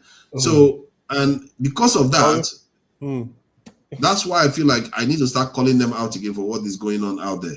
Because I see that even on this panel, the way where we are, we see like in, you know, sometimes some of the people that believe in Biafra, they will come on and they will start saying things, and you know, all the normal stuff that they normally say. And I call them out here too. I don't back off from calling them out. So why should I call this woman out? Sincerely, so, yeah, go ahead. Sincerely, you are not doing anything wrong. So I said this to you before. The moment you see Nigeria attacking you from every angle, anywhere you go, like you go to different channels that are kind of like designed for a particular set of people, just know you are doing something good. This is the first thing I'm gonna tell you. Because for me, I don't really care. Evil B is calling me out already. Oh, you go to one match channel. I'm like, if I go to watch match, what does it mean? You gonna my opinion is my opinion. So nobody forced me to change my opinion when I go to one man. Like one man respect my opinion. We differ on a lot of issues. The thing is, I think I begin to it's a major problem in Nigeria. If Nigeria must move forward, that is one thing we need to find solution to. A lot of people, it's just like even the people that will accuse you, oh, you go to Walmart, you go here, you go here. Most of them are doing the same thing. So for me, I see it as not, I see it as more like I think you have to be there to correct a lot of things. You deliberately have to be there. Because if you are not there, it can even get worse. You know, you appearing there at all, you can actually, checkmate their opinion, it is they are saying. I have said it sincerely. That is what they don't like. That's why they don't want me there. They're trying to drive me away from it. And because of that, I'm not going anywhere. Me personally, the way my head thinks, I was watching Julius Malema yesterday. Julius Malema was talking to these crazy South Africa people, some of them, the mad people there that are driving people away. He was like, now 300 Ghanaians left yesterday. Go and show me the job they were doing. Go and show me the job they were doing that you want to do now. That's what he said. Mm-hmm. You see, unfortunately, why I call out people BS every time, when I started coming to this platform, you know how tough I was with this tribal and religious bigotry. I really detest it. I did grow up with it. I really hate it. Nigeria take along this line. It's a major problem. When I'm thinking that Africa, you see, sincerely, the least, Africa is supposed to be like 5 countries. West Africa, Central Africa, North Africa, East Africa, and South Africa. That's what we're supposed to have. We're supposed to have 5 countries. We don't even need all these plenty countries that people still want to divide. They don't understand the time, to be honest. In my opinion, Africa. How do you explain if I think there is something wrong with black man? I'm saying this. How do you explain you want to travel from Senegal to Gambia? You are taking a passport, a country that is within a country. Like, does it even make sense? The same people, like, you don't. I want to go to Ghana. I want to go to Benin Republic. They're expecting me to hold a passport. Like, it doesn't even make sense. But it's just that, and when people want to pull down, talking about dividing the country more, like, what are you doing, man? You see, there is one thing I've said to people. People that love division, even if you create several assembly, what local government we have, they will look for division. The exposed people, educated people, they pretend they are not seeing this thing, even in their domain. Go to state. I know a lot of states in Nigeria. Go talk to people and listen to what they are saying. State that people are different tribes. You hear this kind of division, this kind of oppression, we don't speak in one language. Our collective intelligence is very low. You were saying something now. I stay in board meeting with white people. We have discussion. The discussion is going to be based on solution, providing solution to problem. Not you are black, you are tall, you are 90-year-old, you are 30-year-old. That's not the discussion. You are thinking, you are looking for solution. How do we resolve this thing? Then in Africa, when we sit down, we are thinking of, oh, my tribe is better than yours. Oh, you see, even in Nigeria, you know what's funny?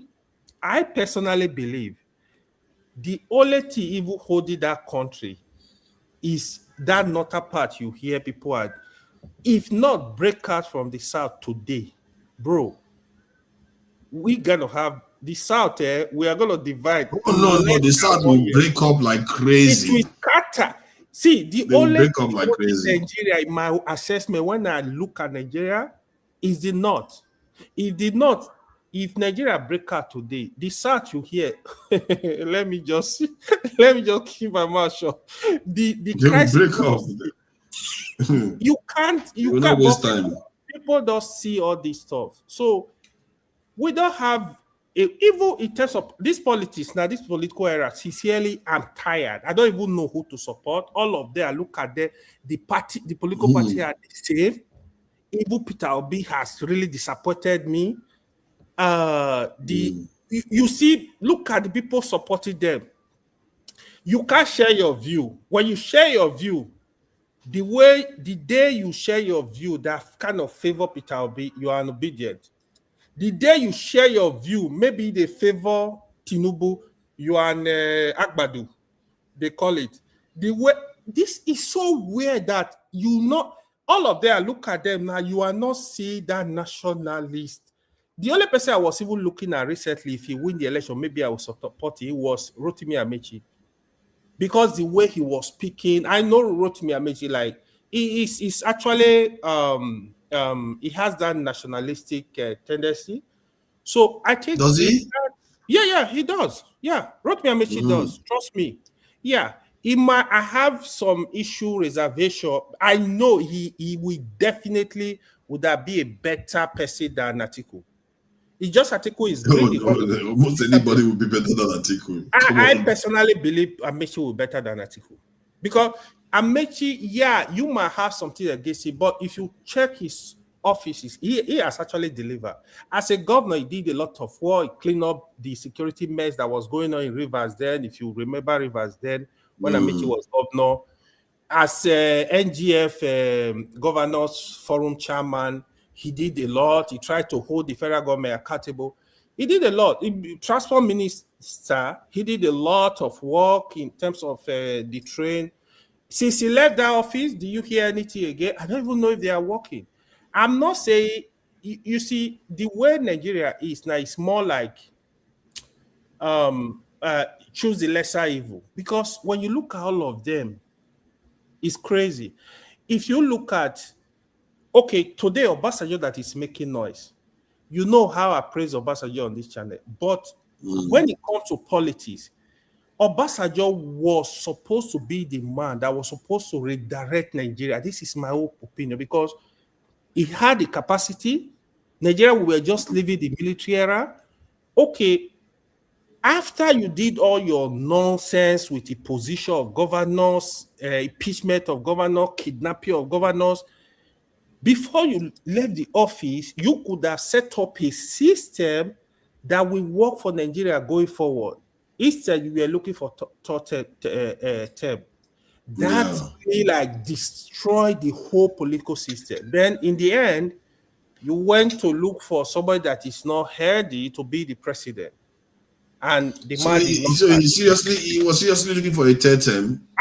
Is anybody that would deny that they were sharing money? Ghana must go in the house. This is not, it's not even an hidden this thing at all. He was sharing money. People supported him, just like the way they do in the Senate today, where they tell you, or your mandate we shall stand. That is what he was very brutal as a president then. Obasanjo you see today, and here is how you see Nigeria inconsistencies. Now, for example, Obasanjo is supporting like Peter Obi. You will not see the core obedient. Obasanjo is a saint. Tomorrow, if somebody I'm telling you, you see how obedient we attack Showore, for example. If Showore starts supporting Peter Obi tomorrow, Showore will be a saint. Showore is the best. The moment you move, they switch. The inconsistency, if about Nigeria is so crazy that you wonder, like, how do we think? See, what we don't know is when we have a country that is working, you don't need to be a governor. You can go there, you can set up company, you can do your business, you are protected, there is security. They don't understand the beauty of that. At least let's have that first. A country that will work for everybody. See, the most important thing I think we need as people is somebody that is a nationalist, real nationalist, that will look at this country.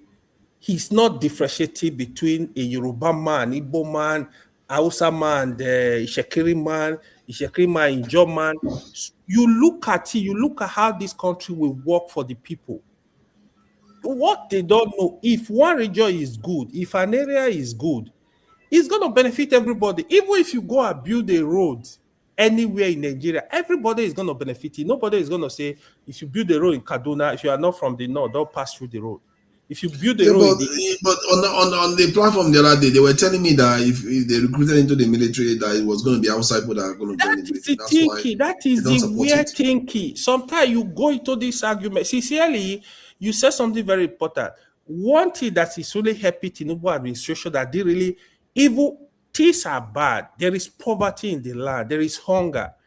Why you even see things are even looking good at all, if there is anything like that, is because of Dangote refinery.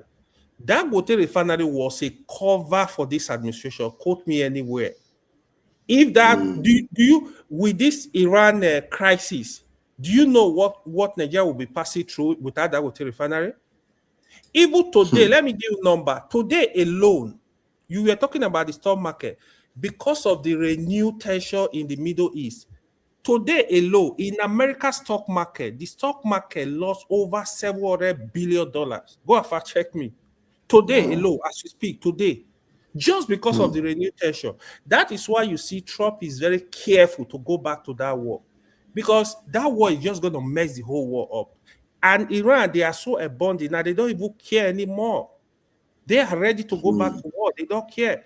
So even the way he was discussing with Iran was very disrespectful.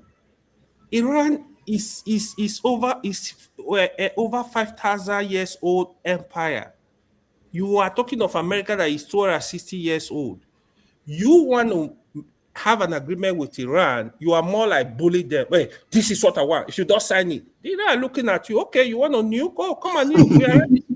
You see them like they carry their flag and they are in power station, they are on their roads. Say, okay, they are on their bridges. Yeah, you can strike. We are ready to that. No problem. You dealing with, you have to have discussion with people. Let this war go. This war is a disgrace already to the world. To be honest, you know what, AY, the Iranians, there's something I found interesting about them. Like, yes, within their country, the way they've governed the country, in terms of what you hear, I don't know which is real and which is not, but I like to think that there's some truth to it. Like during the protests, some of the brutal nature that the way the government goes about, dealing with protesters may have been very brutal. But by and large, given how well educated they are, how advanced they are, given that they are under sanctions, and they are also very religious, and the way they've held their position with a level of dignity, I have to say, I find them a better representation of the Islamic virtues than even the Gulf states can ever claim. But let me break this news. It's hard to say. Hold on, let me break this news to you. Go and fact check. You need to study Iran very well. Iranians are not even religious. They are not religious. Go and fact check me. Do your research. You will tell me next week. Iranians are not religious. That's the mistake. Which one is the hair cover then if they're not religious? Wait now. Iranians are not religious. Anybody that know Iranian will tell you Iranians are not religious. So why people think Iranians are religious is because of the structure of the government, how the government tends to pose with the name to Islamic Republic. See, Iranians are not religious people. I'm telling you. Yeah, but it's hard to say they are not religious when they are being governed in a theocracy whereby the top leader is the head Yeah. of the Islamic Church. Yeah, that is why. That is why. You see, you need to read the history of the Persian people. They were, like people will say, they were neither Muslim nor Christian. They were just good people.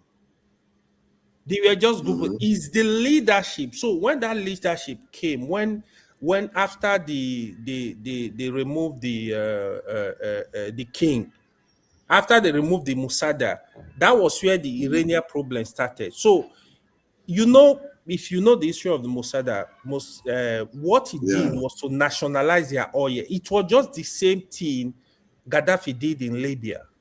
Nationalize it, make sure Iran have control of their resources. Then when they remove it, I saw the king, what's his name? Pahlavi. Then that was when the Khomeini they just killed. He used to live in France now, somewhere in Europe.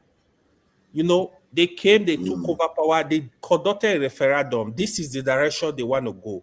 Because those were based on religious value, the leadership then that took over the power. That was when they did a referendum. They said, yeah, they are willing to be governed by Islamic rule. So because the country is governed by Islamic rule, that's why you think they are all religious. No, majority of Iranians are not religious. You can fact check what I'm saying. Yeah, but the other thing, one thing I know about Iranians are very brilliant. They are super brilliant. If you know Iranian, they are not playing around, especially in terms of science and technology. They are not even, in fact, if not for the ban, when you go to the West, go to the top labs, engineering labs, science lab in America, in Canada, in UK, you will hardly go to a lab, a popular lab, you will not meet an Iranian. Yeah, but the problem, I know one too. I actually know one that is quite good at what he does. Yes. Yeah. But the problem now you are facing is that, the problem we are facing now is America has to negotiate with this country and they come out at the other end. And the same, if you can even argue that other countries like the UK are dealing with their own problems. Everybody seems to be having their own thing. Apart from China seems to be living pretty. But because Russia seems to be having some problems with its own wars too. Yeah. But in the case of Nigeria, we're heading towards an election. And when I look at some of the discourse we're having within our own circles, it's only America you can compare with actually, because America seems to be going through hell. They seem to be going through a lot of problems on their own in terms of Epstein file is coming, Iran war is coming, the demographic shift is coming, all these things are going on in America. But in the case of Nigeria, the problem is this bigoted atmosphere that we have. Yeah, it's our biggest problem. Yeah, corruption is still there. Sincerely, that is why politicians will keep using us. Politicians will keep using the people. So the people don't know how to unite. So the politicians, they don't have problem uniting. As long as you see now, last time, what was the discussion? Even on 1 month, we had this discussion during the transmission of results. The right thing to do is to make it mandatory transmission of results. This is not even about anybody. You are supporting anybody, you are not supporting anybody. That is what we favor everybody in the long run. But people were arguing it. You know what happened? Some of the senators that lost the election, now they try to go back to say, let's do the right thing, revoke the bill, and make sure the results are transmitted or mandatory transmission of results. I was laughing so hard. I said, when they leave power, they start taking right.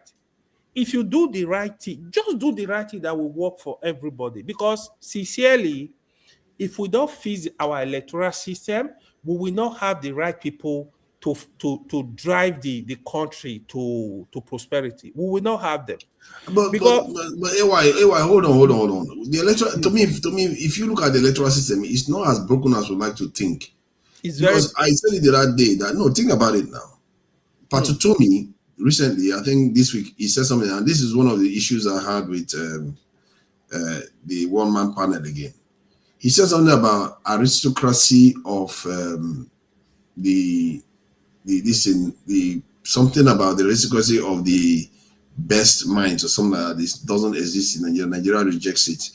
In other words, the best minds in Nigeria are being knocked down for people that are not very good experience. So, and he is also suggesting that they should have a way of capturing election results so that people can be able to verify results after the election. So he talked about the platform. You see, funny enough, I don't know whether you were here last week, just last weekend, and I suggested the same thing. So I don't know whether he's still my idea or he cannot believe himself. That's exactly what I suggested. Yeah, that's the way. That's the way to go now, right? But look at it, right? You see. Let me tell you the major problem we are facing in Nigeria right now. The worst are actually in power. You see, I don't know if you ever been to America. When you come to America, you will interact with the people. You move around. Jago, I don't know if you ever be here. You will see the level of ignorance of the American society. You will not even believe it. You will see the level of ignorance. But why is the country? My brother came here. I remember my brother was like, but these people are so ignorant. Why is the country progressing? They are best. They are making policy. They are on top there. Yes, that's but it. For we, if you go to civil service in Nigeria, the worst of the worst, who no man, no rules. Do you know when I discovered that in the West? Do you know what you just said just now? Do you know when I discovered that? You know, I was in the UK for a very long time. Well, I always thought, okay, there are some people that are okay, like that, they are just okay. They just seem to be, because the UK people, they are not as ignorant as Americans, I have to say. But let me tell you this. Let me finish the point I'm making. Why this is important. I'm trying to support your point. So when I went to the stock market one day to go and see somebody there in the UK, it's regarding something we were to discuss. I'm telling you, when you walk through the door of that building, it's like you're totally in a different United Kingdom. And then you go to the offices, the people you see there, they are not your everyday people. Yeah. Some of the when you look at them, you can know that you are actually looking at some of the best minds, not in that country, in the world.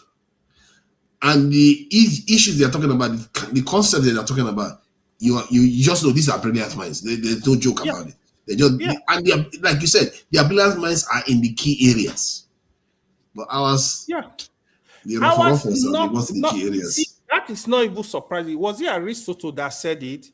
Aristotle, I think it was Aristotle. He classified man into three categories: the intelligent, the strong, and the weak.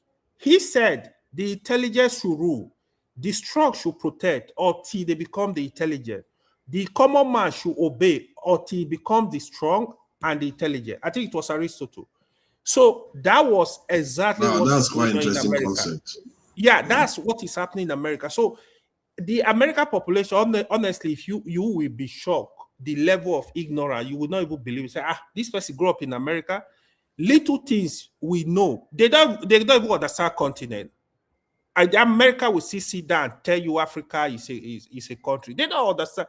You will be like, what's this person talking about? So is there. So for us, our best are not even close.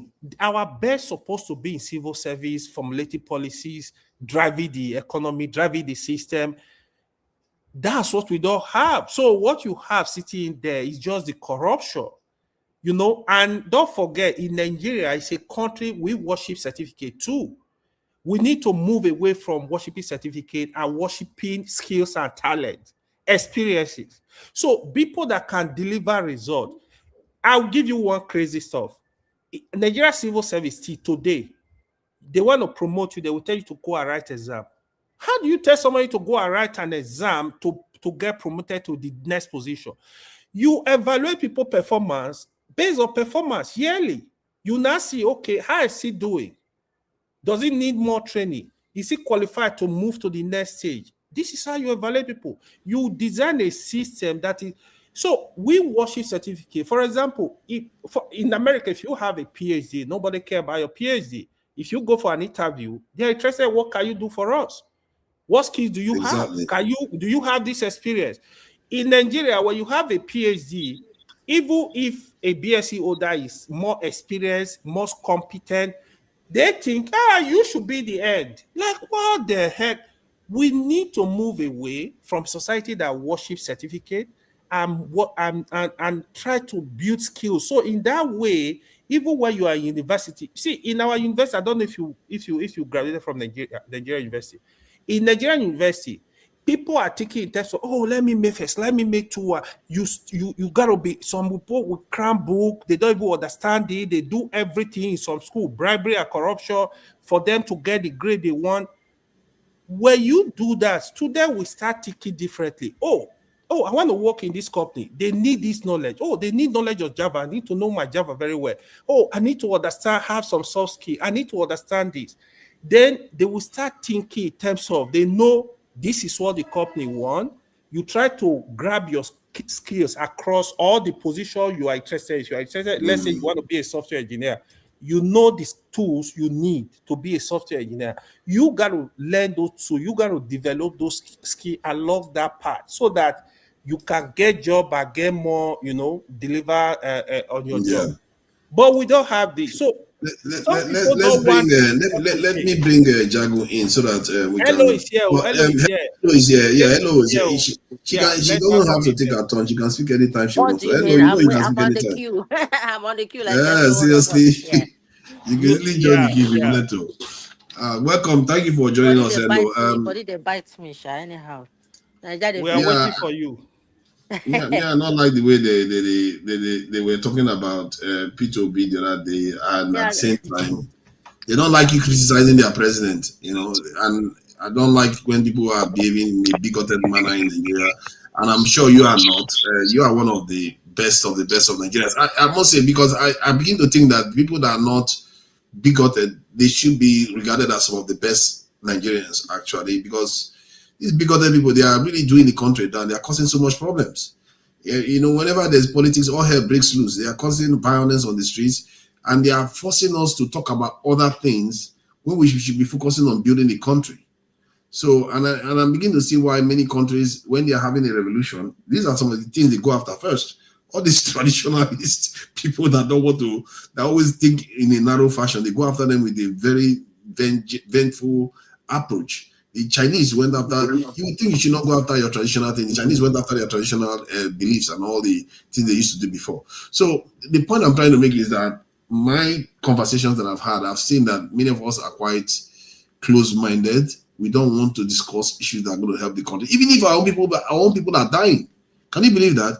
Somebody was telling me, I would rather the military doesn't recruit people than for our people to be safe. They prioritize their bigotry against Northerners than to have the Northerners join the military and help prevent their people from getting kidnapped. But that said, I will let you go ahead. There is also what Israel is doing now in Africa, at least what they are suggesting based on what came up on their news sites, saying that they want to fragment Africa and they want to start with South Africa first. Not that they... Okay, it's not a policy. The person wrote it that way, that they are advocating that Africa is fragmented, that was broken down further to pre-colonial eras, period. And then South Africa will be the first one. So, which is very interesting. They picked on the country that is one of the least, how do I put it? That has the least amount of tribes compared to Nigeria or Ghana or even West African countries. South Africa is quite almost uniform. I think they have 4 major tribes really in terms of nine tribes. While Nigeria has 200 or something. So you would think you want to start from Nigeria instead of going to break up South Africa. But I get a feeling they are targeting South Africa for a specific reason. What they did with the UN and all those things. So the fact that a small country like that is telling Africa what to do, that should bother us. And there's also the idea that this one is quite serious actually. A former general was kidnapped in Nigeria, and an ex-minister's sister was also kidnapped in Nigeria this week. and in other words, the insecurity is not getting any better. So please, you can come in at it from any direction you want to. Really, sorry for the long intro. No, it's okay. No, sorry. We are just trying to find a way for that country to work for each and every one of us. It's our country, and we must do everything we can to make sure it works, regardless. Even now, coming to speak here, sometimes I'm thinking, am I safe? You know what I mean. Sometimes the voice can be silenced in many ways, if not economically, structurally, and stuff like that. It's like they know you. They even the forms, now with these digital IDs now, anything you do, they scan every fibers of your hair and everything digitally. So, we're entering very strange, difficult times, but we shouldn't stop speaking. Um, yeah, for me, I would say what's happening in South Africa. Initially, I was upset with the Black South Africans, but as time proceeded, it seems as if I'm giving it a different kind of closer look under the microscope. Like I'm noticing something. For me, I look for answers where anyone else won't even think of. Maybe perhaps I will see something there, like thinking outside of the box. Like if someone wants to deal with you, how would they start? Would they come through the front door, back door, from under the ground or wherever? Anything can happen. So I am now thinking that the Black South Africans have been perpetually put in poverty, mental slavery. They never got freedom.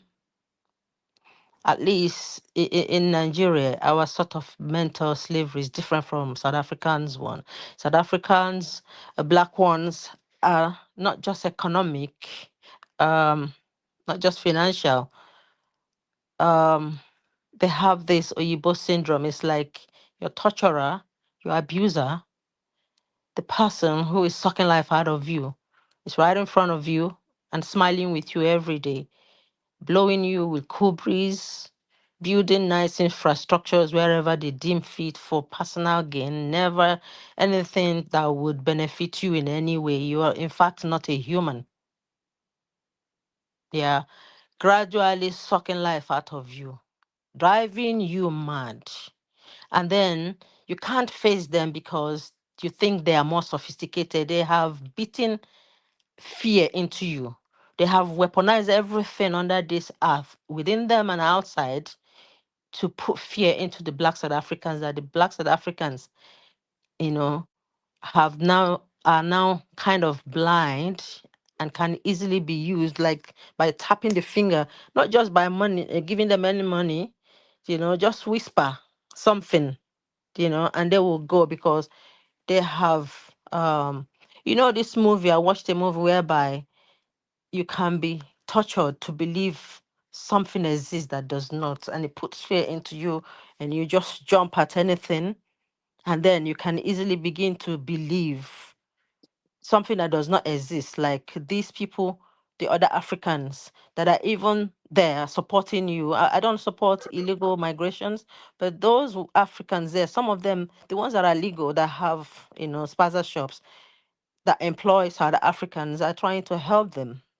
Maybe they're not even judging their level of academics. It's like there is something for everyone as long as you have the energy and ability to come to work early and do the job exactly, bringing a profit for your employer. So now, if that succeeds, that experiment succeeds in South Africa, they're not going to start from Nigeria, from South Africa, because South Africans' mindset is different from every other African. Even though they think that they may make them believe, in their bubble, like it's like a movie. When they go to where is that? I've not been to that country. Never will be to Cape Town or wherever that looks like heaven to them, better than America. It's like, oh, this is my country, so beautiful. Thank God for this Oyibo them. Oh, but Yeah, Nigerian Oyibo yeah, them not. exactly. The Nigerian Mm. Oyibo them not do like this for them. Oh, they just dump them and run. Eh? that what they had wasn't freedom. We are the ones that actually we fought. Our forefathers fought. And what kind of money did they give to us? Did the money actually put Actually, people on the field to come and fight? Sorry. Yeah, someone wants to say something. I'm just taking time talking bullshit. Sorry about that. Does anyone want to say something? I had a voice. oh no, Should I carry I'm not on? sure. I think if you're It not wasn't finished, my you can go voice you ahead. heard, but Yeah. I've got a lot to say. Should I just round up and then maybe Seriously, carry on how to the can you have next a lot round? to say? It was a very short show. Well, Let me you just did Yeah, say you were you did saying? say it's going to be a short show. And then it took 1.5 hours to be rambling. That's Abby. I went away to watch something else before. Jago, stop. Don't start now. I don't have time for Okay, Wahala Jagu, today. let me Take quickly it easy. finish. I won't be long. Let me quickly finish, and then forefathers definitely will allow you to talk. That you be one of the kings here. Otherwise, the No, forefathers please will go take that ahead. one. Oh, Okay, that's sir. our king. We don't get back here. We don't want king here. And I mean crown them. Now you sabi. Anything to make all of us happy. I'm cool. Yeah. So That's good. when say if they conquer them as an experiment that they have been, because I don't believe that those people that stayed back there by mistake. It's meant to be like that from day one. And now in the end, when they are overrun, they they make they use them as a weapon against the Africans there that would have, joined them to fight if anything happens. Say now there is something other, Nigerians with strong head and other ones, Africans that are inside there, whether legal or not. I don't support illegality. We join to say, no, don't treat these people like that, like this, so they look like us. Now they will, by their hands, they will drive people that look like themselves away. And then after that, they will be not just recolonized, brutalized. Again, apartheid will surface again physically. They won't be hiding it. Enslaved badly. And after that, maybe more Igbo will come and take over the South Africa and it will I become a think maybe Igbo-friendly the plan country. is, yeah, hello. Do you think, because I'm beginning to think that the plan is, because now it is the whole South Africa that is getting the benefits of the Europeans, now that they are beginning to somehow silently, it kind of more and more obviously agitating for the Cape Town independence, could they, cut off some part of South Africa and carve it out for specifically white people and just leave the black people in the townships and destitute and degraded Johannesburg for the future? Could that be a plan? They have a plan, but I do know If I that was them, it is a there, viable plan. well, it's not just a viable plan. I'm thinking like, if there is nothing underneath where those blackies they stay, then no wahala. But if they've mapped that there are resources there, they ain't leaving them for those resources. Everywhere will be taken. They will be recolonized, just like what happened in where is that place in around Oshod, where people were living on top of what Michael or whatever. They will just say, hey, you people are living in slums, and we want to rehouse you and this thing. Before you know it, they will enter inside houses and maybe become slaves and stuff like that. And outsiders will support them, and more people will be encouraged to come and live there, become more strong, like they sit on top of the whole of Africa. Before you know it, I don't know. But that starts. But another thing I want to say regarding our election, for me, I lost interest the last time we had election. I lost interest, and when now we have a president, I was hoping, I say it publicly, he's there now. I wished that he made Nigeria better, and Nigeria works for everyone, regardless where you come from. You know, make more industries that will benefit all states in Nigeria, give all states in Nigeria the power to succeed. Do not intentionally sabotage any region of Nigeria, because if one region is sabotaged, everyone troops to Lagos. So just open that um, big railways that will connect all Nigeria. Let all Nigeria develop and compete with each other positively to areas that need ports. If they say they need ports, put it there. Just put infrastructures that will help all Nigerians. As long as the whole wealth remain in certain areas and they don't want to let go, all of us will be on the ground. Nobody is going to stand, and we will drag Nigeria to the mud, whilst outsiders will come and squander everything that we have. And then in the end, whether it's Islamization or whatever, that's not what I'm thinking. I know that something's going on, but I can't place my hand on it. So with this election, I do think that the youth should start developing a system, either secret cameras, a system that would monitor the voting stuff. They should go out in mass and try and get the voters something to vote. You know, they should make live streaming when they get to the places they want to vote. Maybe they should agree, have batteries charged and video the whole system, or even stream it live as the voting is going on, if that would help. And then they should capture result as it's mentioned immediately and post it online. They should create a platform where they collect their own results, you know, uploading it there state by state. They need to just, you know, network and make sure they do theirs. It's not like that in the end they are going to win, but perhaps they may be able to develop something that cannot be rigged, that will have multi portal passwords that only one person can't log in. And once the right result is input there, you can't change it. Anytime you want to change it, you will say, no, that is rigging. You can't change it because it's meant to be. Like, you input the result once. It can never be edited. And you will not make mistake when you're putting the result. So that is it. And once you want to bring it, unless they will now say the beavers or whatever is broken, then you know that there's something else. So with the other, Yeah. I'll wait for other people to speak because I have something else to say before I leave. Thank you very much. Thank you for that. Let's bring Jago in, and if he is that iffy, let's confirm it is iffy before some other person. I don't seem that iffy kind of avatar before. Iffy, are you there? That's me. I'm working out. Nice one. Thank you for joining Yeah. us. So yeah, Jago. Hey. What do you make of the events so far of the week? And you can Well, even many bring events. To save you from repeating yourself.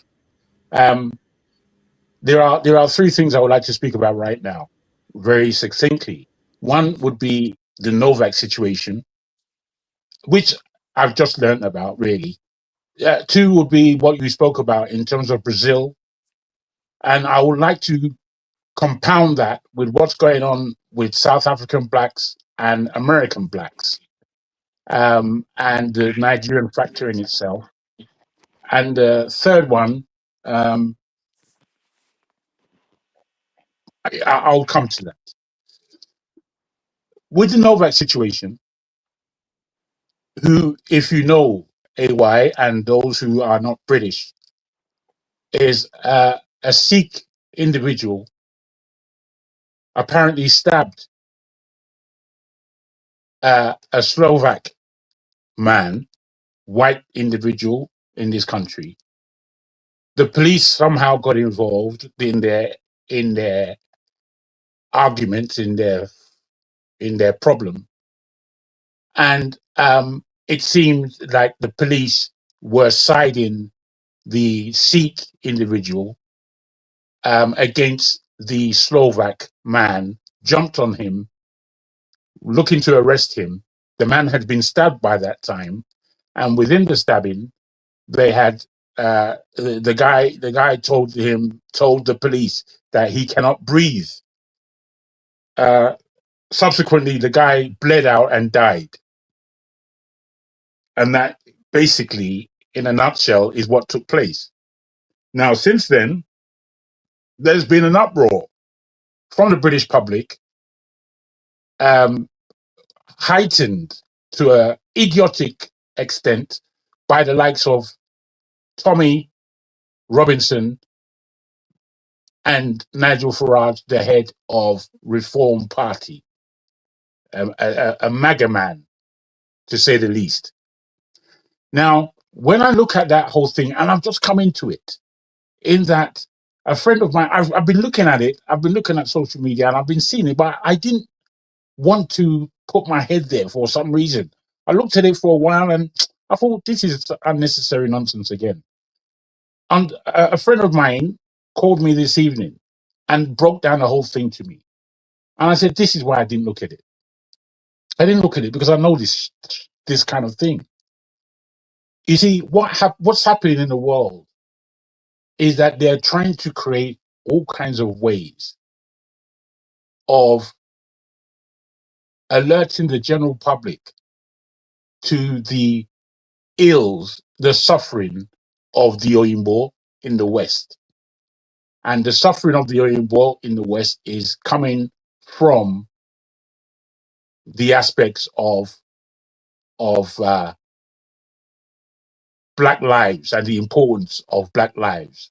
And whilst it's racism and the whole system can shift, we want to maintain the status quo. So I'm a person, I don't believe in racism. Why? It's not that it doesn't happen. We know it happens, but I don't let it get in my way. No, if racism is in front of me, I'll deal with it there and then. And that's what I've always done in my life. When racism is positioned, you have to know who's positioning it. And when they position it, you have to understand that they're playing with your fundamental thinking. So in this case, where the police seem to have sided with a Sikh individual is now the problem, because it should be normal to stand with a white individual. That's basically how the whole thing is being sold at the moment, and that's where the issue and problems are. So I would like to debate these things with how people might see it, because this world is going off key, as our dear Hello has just said. The world is gone off key. Now I move on to the situation of South Africa and the situation of Brazil. You see, Brazil is a strange place, has a strange history, and it's a beautiful place, has a beautiful history. The fact that the Yorubas and the Nigerians are involved in this history should not be a problem for us if we understand our history and the history of slavery. And what has really transpired, not just in Brazil, but in the Western world, Western hemisphere, Western world, is that the Yorubas have been quite significant, whether you like them or not. It's not it's neither here nor there. The fact is, African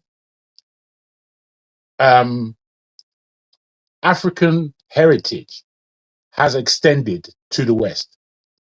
And I would put to everybody that the African heritage that have stood the test of time the best is the Yoruba one, most especially in Brazil, Cuba, Trinidad, Colombia, Louisiana.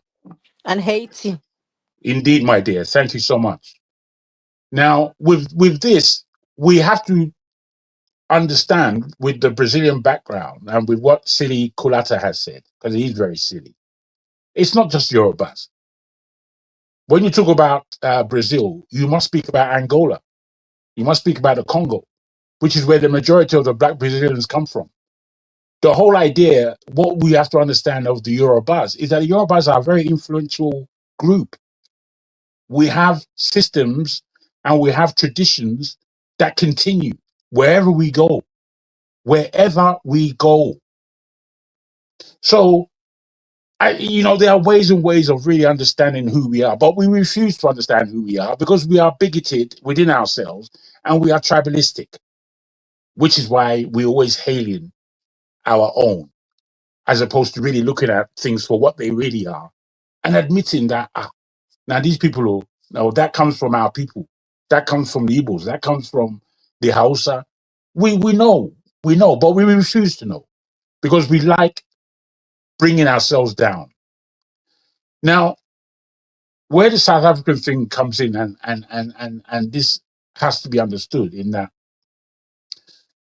when South Africa finally got its independence and Mandela was released from prison, I remember saying to myself, and I was about 17, 18 at this time, I remember saying to myself, or maybe a bit older, I don't know, that these people are no longer African. That's what I said. These South Africans are no longer African. And I didn't mean that to put them down. I meant that the time that they have spent with the European has changed who they are. You see, the more you spend with your Imbos under a regime of oppression, the more you become like them. Stockholm syndrome takes place. It's the same thing that is FBA is the xenophobia that goes on in South Africa. What it is now is that we have to try to understand is that is FBA and the xenophobia that goes on in South Africa being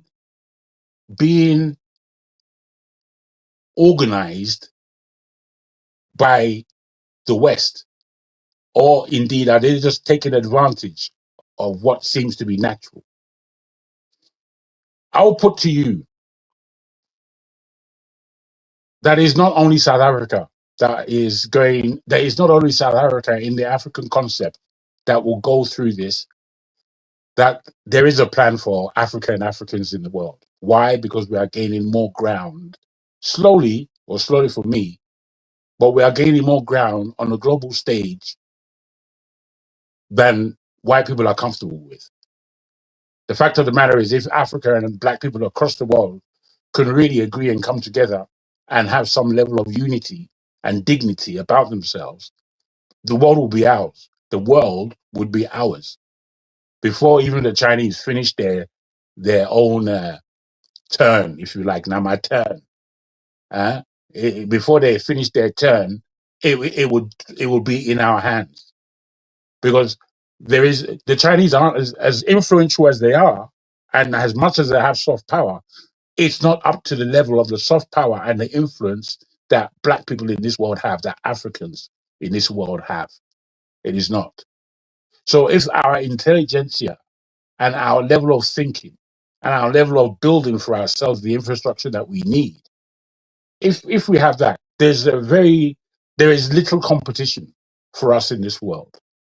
So that's the two things that I wanted to speak about. The third I want to ask you a question though before you move on. Yes, sir. About your earlier comment regarding Brazil. What is the difference between your position and that of Colatas? Well, I know who the Yorubas are and what they have done within that society. But I also know that we are not the majority of black people that went there. We are not the majority. What it is that what we had was viable for the rest of the black people there, that they entered into it.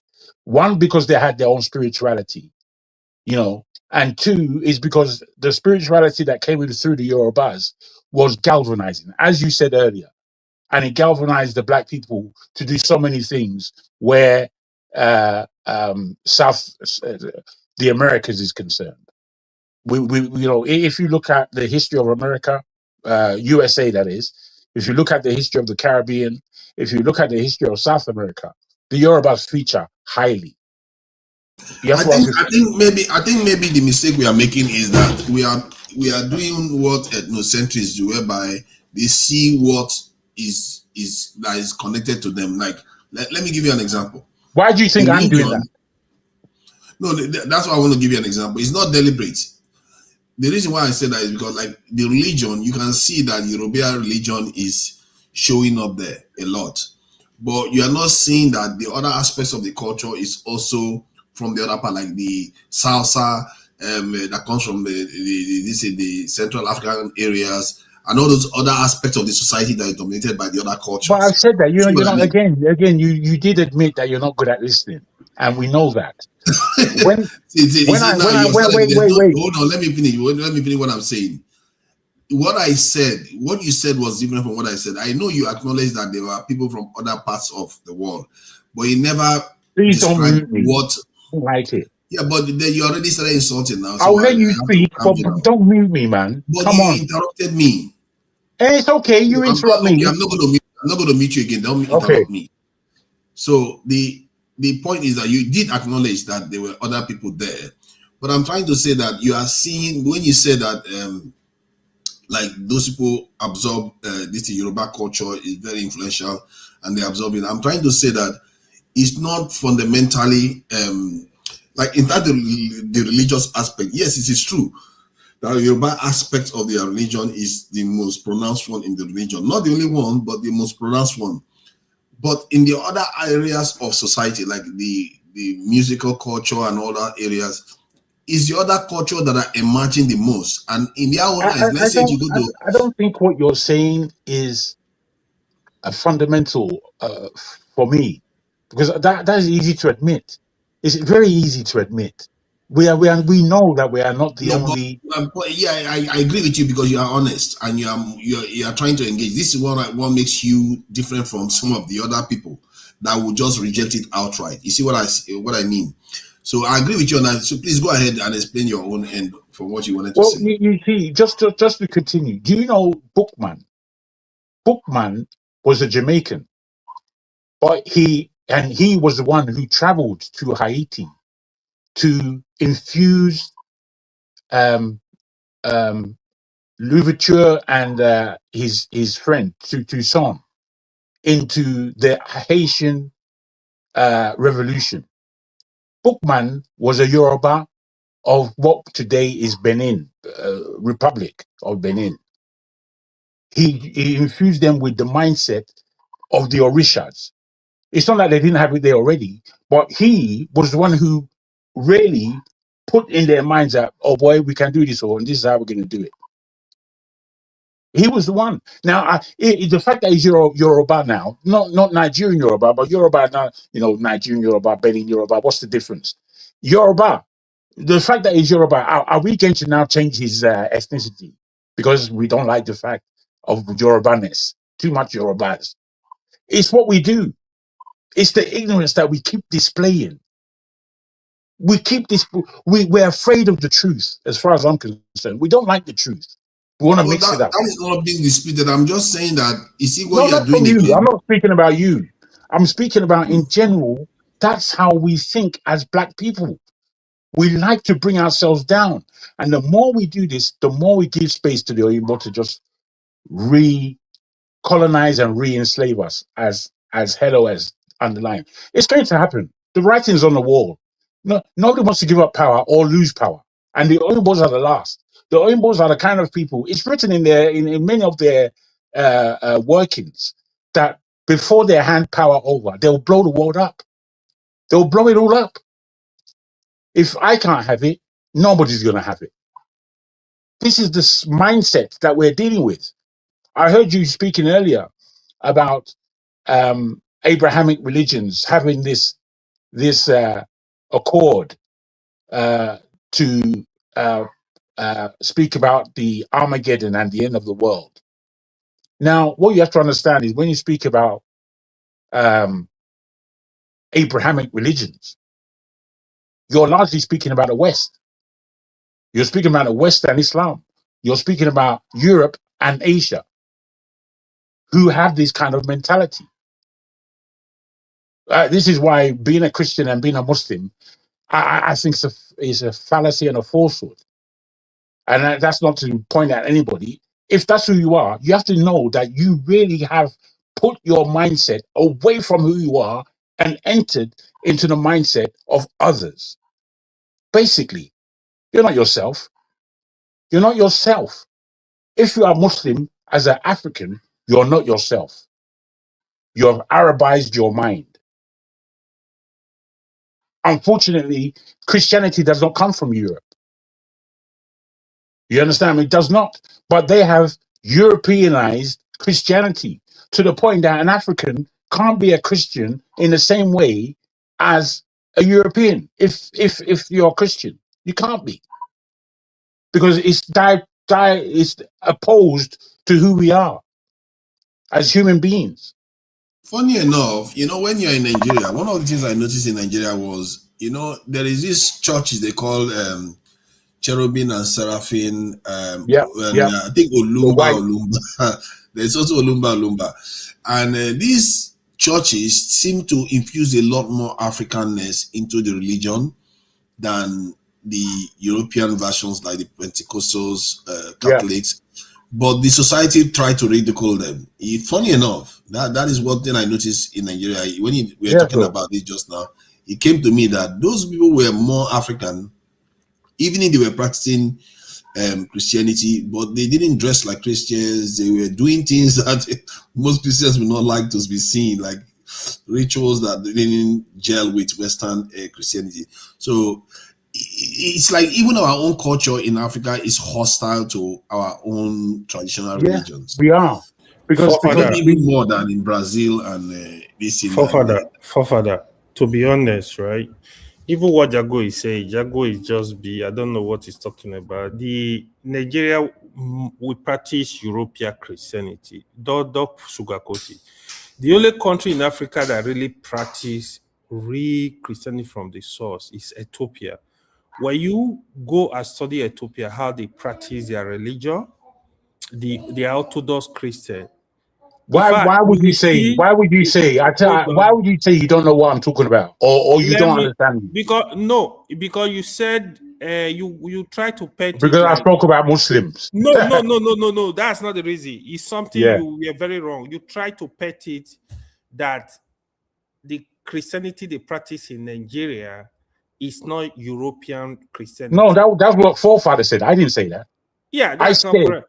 I said what I said. You see, you're just muggling. I know your emotion. You don't have to pretend. Wait, let me. It's my turn. It's my turn. You see, what you speak is. You want to behave like a baby now. Okay. Just discuss issue. I don't. Now let me continue now, because I know what you're saying. I know what you're going to say. No, and I know why you're saying it. I know why. I wanted to speak. No. No, let me finish. You know it's my turn now. When you were speaking, I didn't disturb. This is your problem. You don't allow people. But I didn't disturb you. You think you know everything. I wanted What's the matter now? Forefather. Go ahead. Jago, just let him finish talking. He's not going to go on too long. Then you can go ahead. You know he doesn't speak. Yeah. Unfortunately, AY is not good at listening when you speak about Islam. Can you hear him? Forefather is not. Everybody is not good at listening. Now it's you that I'm speaking of. You are actually the worst communicator on this platform. Okay. You see, you have rhetoric against me. It's okay. It's okay. But I know why you have begun this thing.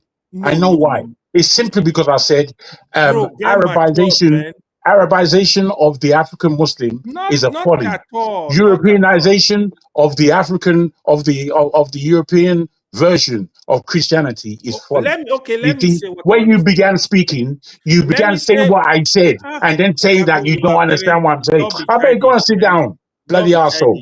Who's got time for you? Who's got time for this? Let me finish what I'm saying. Let's not start cussing now. Let's not start cussing. Jago, you don't misbehave. You need you see what's misbehaving? Decorum, gentlemen. You are always too aggressive. I'm aggressive because I don't like people talking rubbish. Well, you accuse me. You accuse me of saying what forefather said. Yeah, you correct That's me. Rubbish. I say, okay. You correct me. I say, okay. Well, why don't you now be quiet then?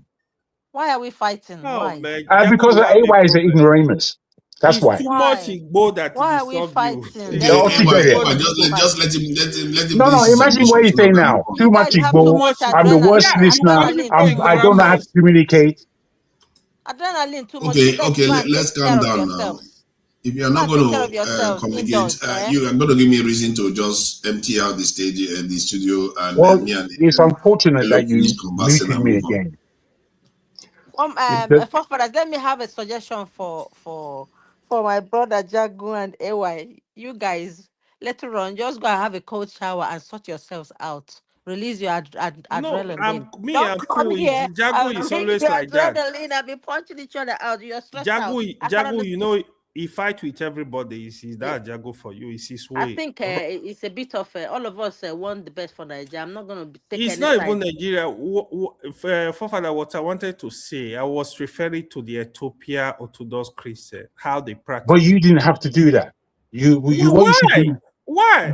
Because I don't believe that you know that much about the Ethiopian Orthodox Church. I don't believe that you know where it comes from. Jago, you know your problem. You think you know too much. Okay, that's fair enough. You said you're now repeating yourself. I really have a problem with that. But why are you repeating it? You said it already now. It's arrogant. Yeah, You are too arrogant. I beg, make her they come to the third issue before you disturb me. Go I said ahead, I'm just discuss. I'm not gonna. I don't want to have yeah, you just misbehave. yeah. Oh When you yeah, have kiss nothing and to make say, I up, don't kiss know and why make you're up. talking. Go, Kiss go up. AY, ahead. Guys, leave it now. AY, leave it. Let's leave it. Let's get Jago on. is Let's get on with crazy. this. He's too much forefathers, if Igbo. they I'm no telling kiss you. and AY, make up, leave I it no now. go Come like on. them. Stop stoking him on. Okay. No problem. Okay. Forefathers, let both of Yeah, them I'm kiss here. and make up. No, it's okay. Me and AY, Don't worry, they'll make up. No, we I Let's we want see. you can guys we to can actually slap each kiss and other make and up. offer the other cheek Kiss because and make up so you don't I do have this no thing problem with again. AY. He's my younger brother. Hello. We are not quarreling. Sincerely, Jago, I'm just teaching him a But I lesson. already have headache. He What do you mean likes you're not quarreling? pretending that he can beat. I over papa him. That is why he's He, he, attacking he me he all the likes to time. believe I he already likes to have believe he it. can beat his And uncle. you Eh? guys wonder why women don't come here. Do you see all you this people have everywhere, already hostile given the woman environment? headache here. Can we Eh? stop? The We can environment Okay, is, stop. is too hostile. We Go can I get ahead. stop. headache. My life that's simple All now. right. It's Anywhere where they okay. hot, I It's know they okay, come. guys. No problem. No problem at all. Don't worry. Just stay. That's right. Get on. That's right. Now, guys, forefather, I think what you bring on the table today is of immense importance, to be honest. And I feel that you have uh, a real value for news, real value for the time and period that we're in, and real value for discussing it. Sometimes I think the way we discuss is a bit immature because we're discussing serious things. Now, what you spoke about in terms of the level of dumbing down that the whole wide world education system is going through is a real thing. What you and AY said about the level of ignorance in American society, the level of ignorance in the European UK society is a serious thing. And then when you go to certain places or you worked in the corporate world, you know, you can see where real minds are. You can see. And as soon as you step out of your office, you're in the world again, full of everybody. But once you're in your office, then you can see the strategic thinking and those who are in charge of those practices, those cultures of thought, and how they're instilled in things that make the society run. Once you understand this, you have to understand, especially in your own lifetime, how education has been dumbed down seriously across the world in your own lifetime. Then when you look at history, it's been dumbed down even more than we think. Then you have to come back and ask yourself, what is this? Why is this going on? As I said to you, the further back you go in Nigerian leadership history, the better the standard of the individuals or our leaders becomes. So what we can guarantee ourselves is that for the next couple of years, the kind of leadership we're going to have is going to be more stupid than the leadership that we had before. When we see this, it's time to call a break. It's time to call a break, which is why I don't believe in the next election. I believe that Nigerians should know to shut it down. We need to shut it down. Our educational system is in a mess. Our everything is in a mess where Nigeria is concerned. There's nothing that stands up. The only thing that stands up really is the spirit of the Nigerian people. That's the only thing standing. Once they've broken that, it's over. It's over.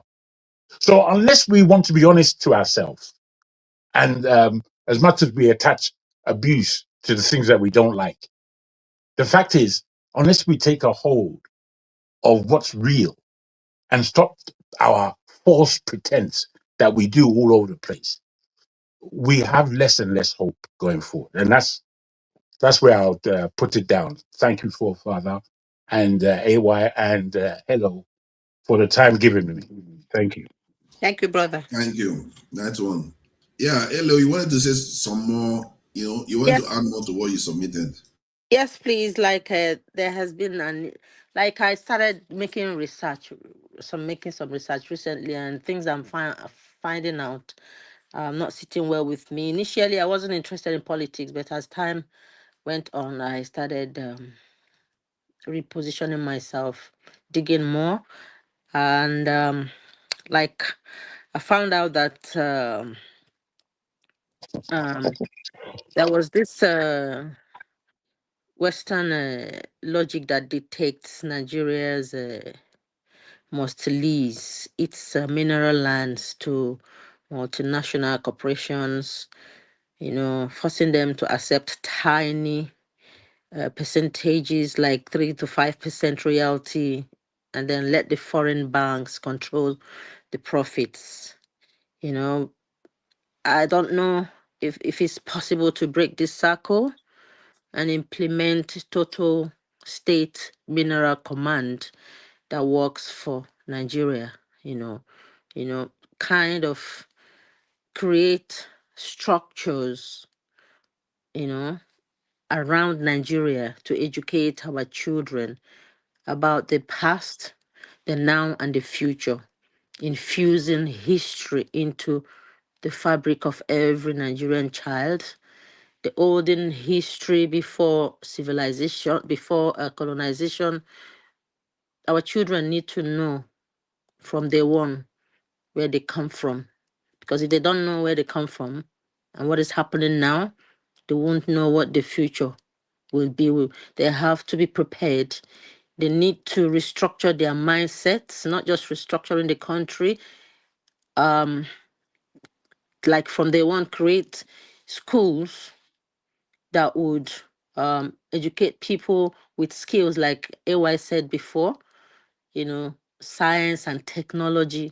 Imagine building a school specifically for creating, discovering by prototype, creation of a train, teaching children to be engineers, because we look down on children thinking they are not developed. I found out that when a woman is pregnant, from the month of is it 3 months, the baby starts to develop its hearing abilities, to sound, recognizing the voices. So we tend to undermine our young children, looking at them like this. We need to give them complex stuffs to deal with so that they can develop their problem solving portions or part of their brains. Because if the children are left are treated like, they look down upon like their children, handed things over, when they're hungry, here food and stuff like that. You create those structures, educational structures, from 1 year old, 2 years old. They go to school, and let them, enroll them in skills that are handiworks, you know, make them to love science. You can count science, like when they're eating food, put some food on the table, telling them about strawberries, stuff like that. That way, those children will be addicted to wanting to learn. They will have an inquisitive mind. They won't just be, oh yes, children, that whatever you tell them, oh yeah, they will not question it. They need to be intelligent from day one. You give them those tasks, train them, and once you train them, like the development we want for ourselves, we do it in Nigeria. We stop the immediate exporting of all these raw materials, and then we ban the importation of materials that will make us not to develop. We need to build those structures, like I've said, department for electricity, children to learn from young age on how to develop and manufacture, not to just consume, trains, clothing, cars. We should patronize Nigeria. We should stop buying cars from outside. By now, for how many years are we still going to buy German cars? We bring the worst ones that has been used abroad, and then you see someone be doing guy. We should suffer now to enjoy tomorrow. We should not have that. We should rewrite this mentality that heaven is only in abroad, that when you have 100 cars, you're rich. Richness should come from, knowing the right stuffs as you grow, the right skills that you acquire to become beneficial for yourself, your environment, and your country as a whole. Put your country, be loyal to your country, put your country first, even before your tribe. That's the only way we can come together. But if we keep dividing each other by this one is that, that's why some people will never let go. Once by mistake they find themselves in power, they will never let go. They will say, oh, this power will remain with my tribe. But if we put country first before tribes, it doesn't really matter who is there as long as they are doing their jobs. And those places where people are tribalistic, I have found out that it raises my blood pressure. I don't want to live long. I intentionally avoid these days. I'm not confrontational. I don't want to do that anymore because initially it wasn't a habit. It was actually triggered by certain people online because when someone tried to bully me, I put my feet down. Yes, I'm a fighter, but I'm a lover at the same time. So I now recalibrated my mind that it's a waste of my resource, my strength and time and every to be fighting. There's no need. That love, to be honest, is the best that can happen to anyone. If you don't have love, you can't give it. So let's love one another. Learn to train our kids in our cultural way, regardless where we are. Teach them our languages. And that's all I have to say for now. Thank you, guys. Yeah. Thank you very much for that submission. That was an excellent one. But I want to spoil the party a little bit by, forgive me, people. I don't mind. Forgive me, people. Where is this thing? Now, you will tell me anything that you notice there, please. Me too. Tell me after it's done. No sound though.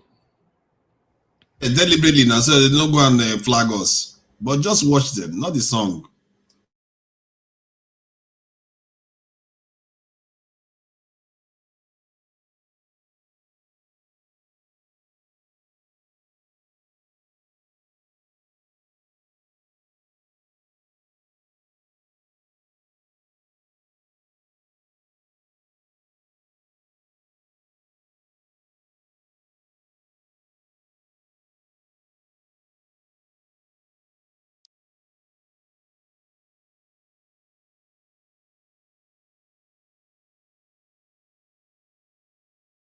You asking us what do we notice, right?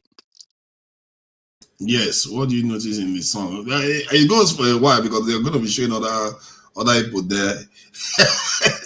What did you notice? Jago is a professional in women affairs, so he should be able That's what I'm noticing. No, it's what I'm noticing that there's only women there. Is that what you're asking? No, it's only women, but is it not supposed to be only women? But what else do you notice? Yeah, but I noticed that maybe they are from is it South Africa, those women with the big Bakapsi Peninsula. People like forgetting that's what Papa like. Forgetting that who doesn't like that? Who doesn't? Who doesn't? I tell you. All right. So I think Oscar Blackburn got it right. See, because when Hello was saying that we need to educate our children, and most of the first educator of children tends to be our women. And if you look at throughout this video, almost every single woman, how is it that every single one of them will have wig on? And funny enough, you will leave that topic. This topic. Leave it. No, hold on, calm down. Today, I'm not going to leave it. I'm not going to leave it. Bro, can you give us the full channel, the four of us, so we can see each other? I'm glad you raised this issue. Continue. Let me raise it. See, hold on, Jagmo. See, the reason why I raised it because it's not only me. Because this video was played online. The title of the video was School Promo of the Year. So they just played the video. The chat had more than 2,600 comments, and everybody was commenting on the hair that they were wearing. So the title didn't tell them anything about hair, but people noticed it and were complaining that what is it that every single one of them are wearing this in other people's hair. And I can even share the screenshot of this in the charts. So the issue there was that when Hello was saying that they need to be taught whom they are, it starts from the mothers themselves, the fathers knowing whom they are. Because if you don't know who you are, how do you teach your children?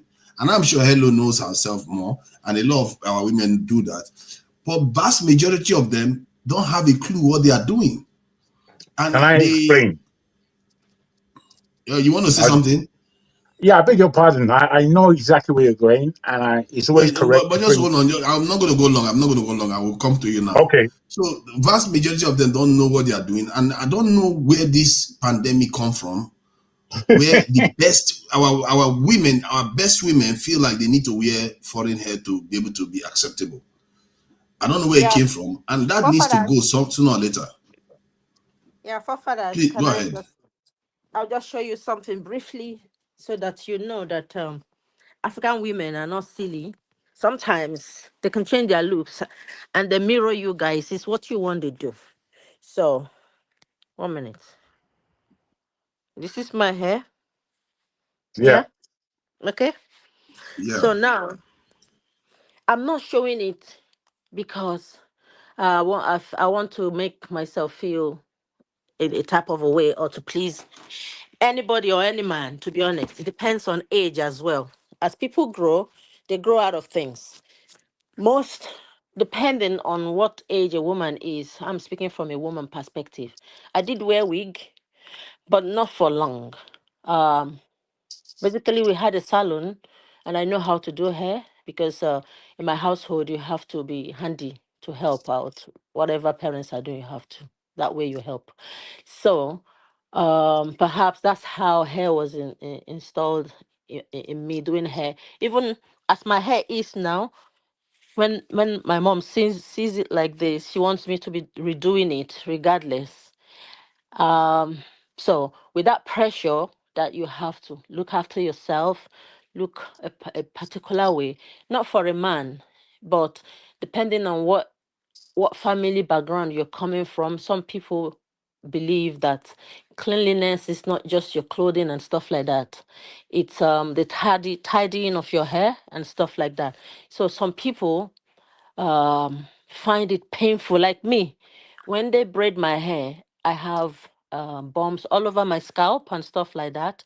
So it's easier for me to possibly braid it this way. And when it's bushy, I wear wig to cover it just to get about, depending, in abroad here, some people may have kids, you don't want to help them from a woman's perspective. And you have to run around. The man is busy, the woman is busy, but you have to at least maintain the cleanliness, not just in the house.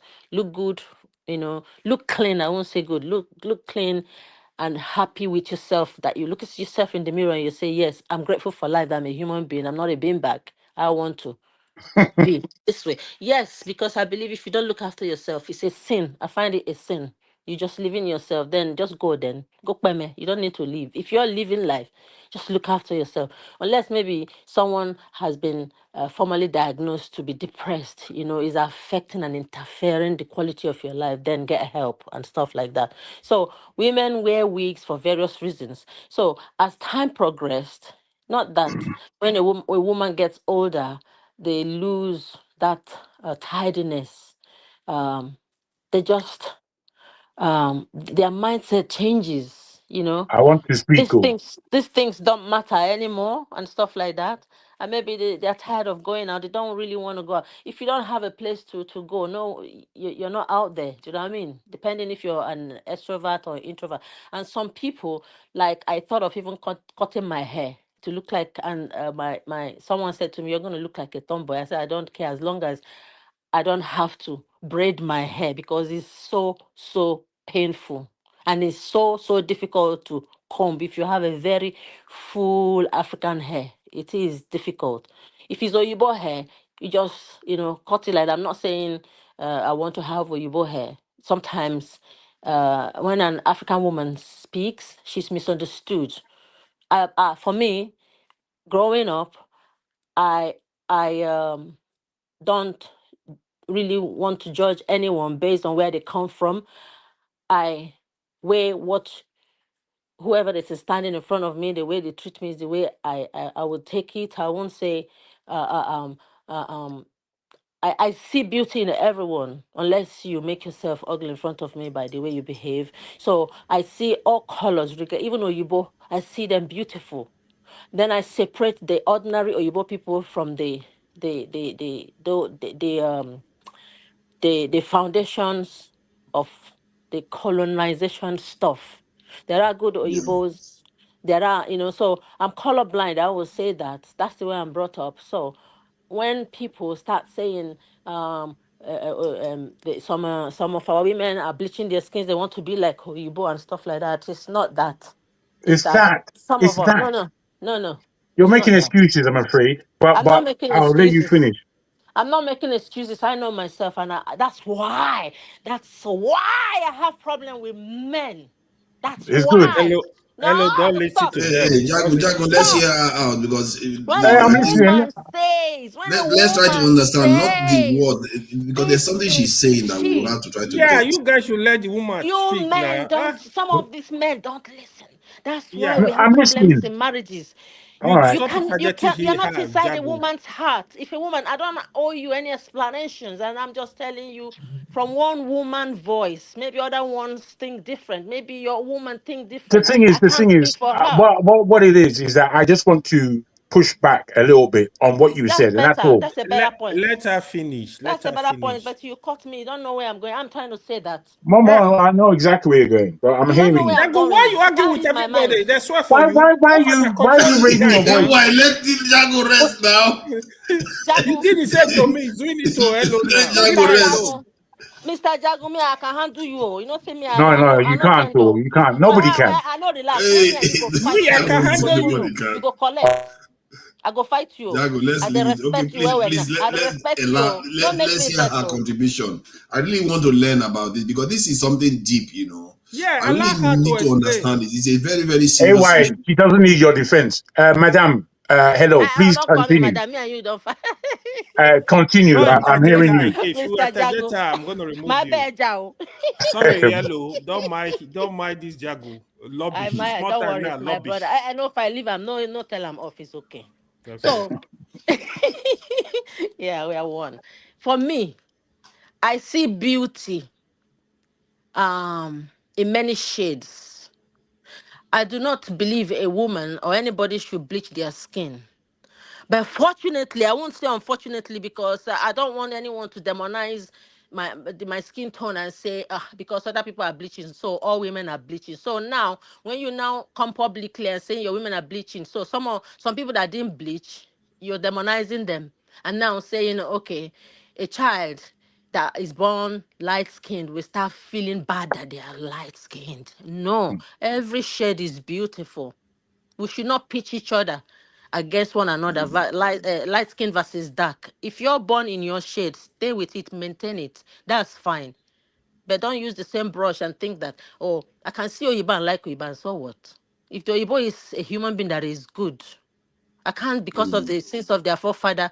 Dr. Yibo is not the institution person. Do you know what I mean? I'm not gonna hate the person. I will show them respect and love. Likewise, our own people. That way, the world will be a better place. But I just want any freaking person who wants to ruin my country off to take their shitty hands off my country. That's it. I will fight and die for my country anywhere here. I say it to I have Oyibo friends. I say it to them. They know. They don't cross that line. They don't cross that line. My friend, I have another friend from Zimbabwe. We studied together. She said to me, "But you don't behave like Nigerians." I said, "What do you mean? How do Nigerians behave?" Yeah, I was really mad. I was like, if I say to you, you don't behave like a Zimbabwe person, how would you feel? Would you like that? I said, don't box people in. Learn about people, mingle more. And she said, knowing me actually has changed her mindset about Nigerians. She thought Nigerians were loud and whatever, whatever. I said, well, sometimes being a Nigerian is the best thing that can happen to anyone because when you press that Niger button, you go collect, and you know that. So not cross your line, and and it's all good. So that's it. I'm done. Please treat women with respect. Don't demonize naturally light-skinned people to sell a particular a particular shade. Just preach that people should remain in their natural tones. But don't Exactly. demonize some of us that are naturally light, so that now I will now be feeling bad that I'm light. I can't feel bad about it. Hello. So we are talking about women's issues. So you made it about yourself, eh? So you are worried No, that no, Am I no. not a I am I think she not a spoke. woman? Am I I think not a she spoke woman? Am I a man? that, largely. Hello spoke very well. about the but I whole will issue. say to her Can though. I just quickly? I don't mind, please, if you can, bring the four of us together. Bring this picture. It's not so important. Please. Just go ahead. No, the viewers need to I leave this. even So put please you there. can see now. Jagu, stop fighting. Jagu The cooperate war too is much. over. Jagu, war is over.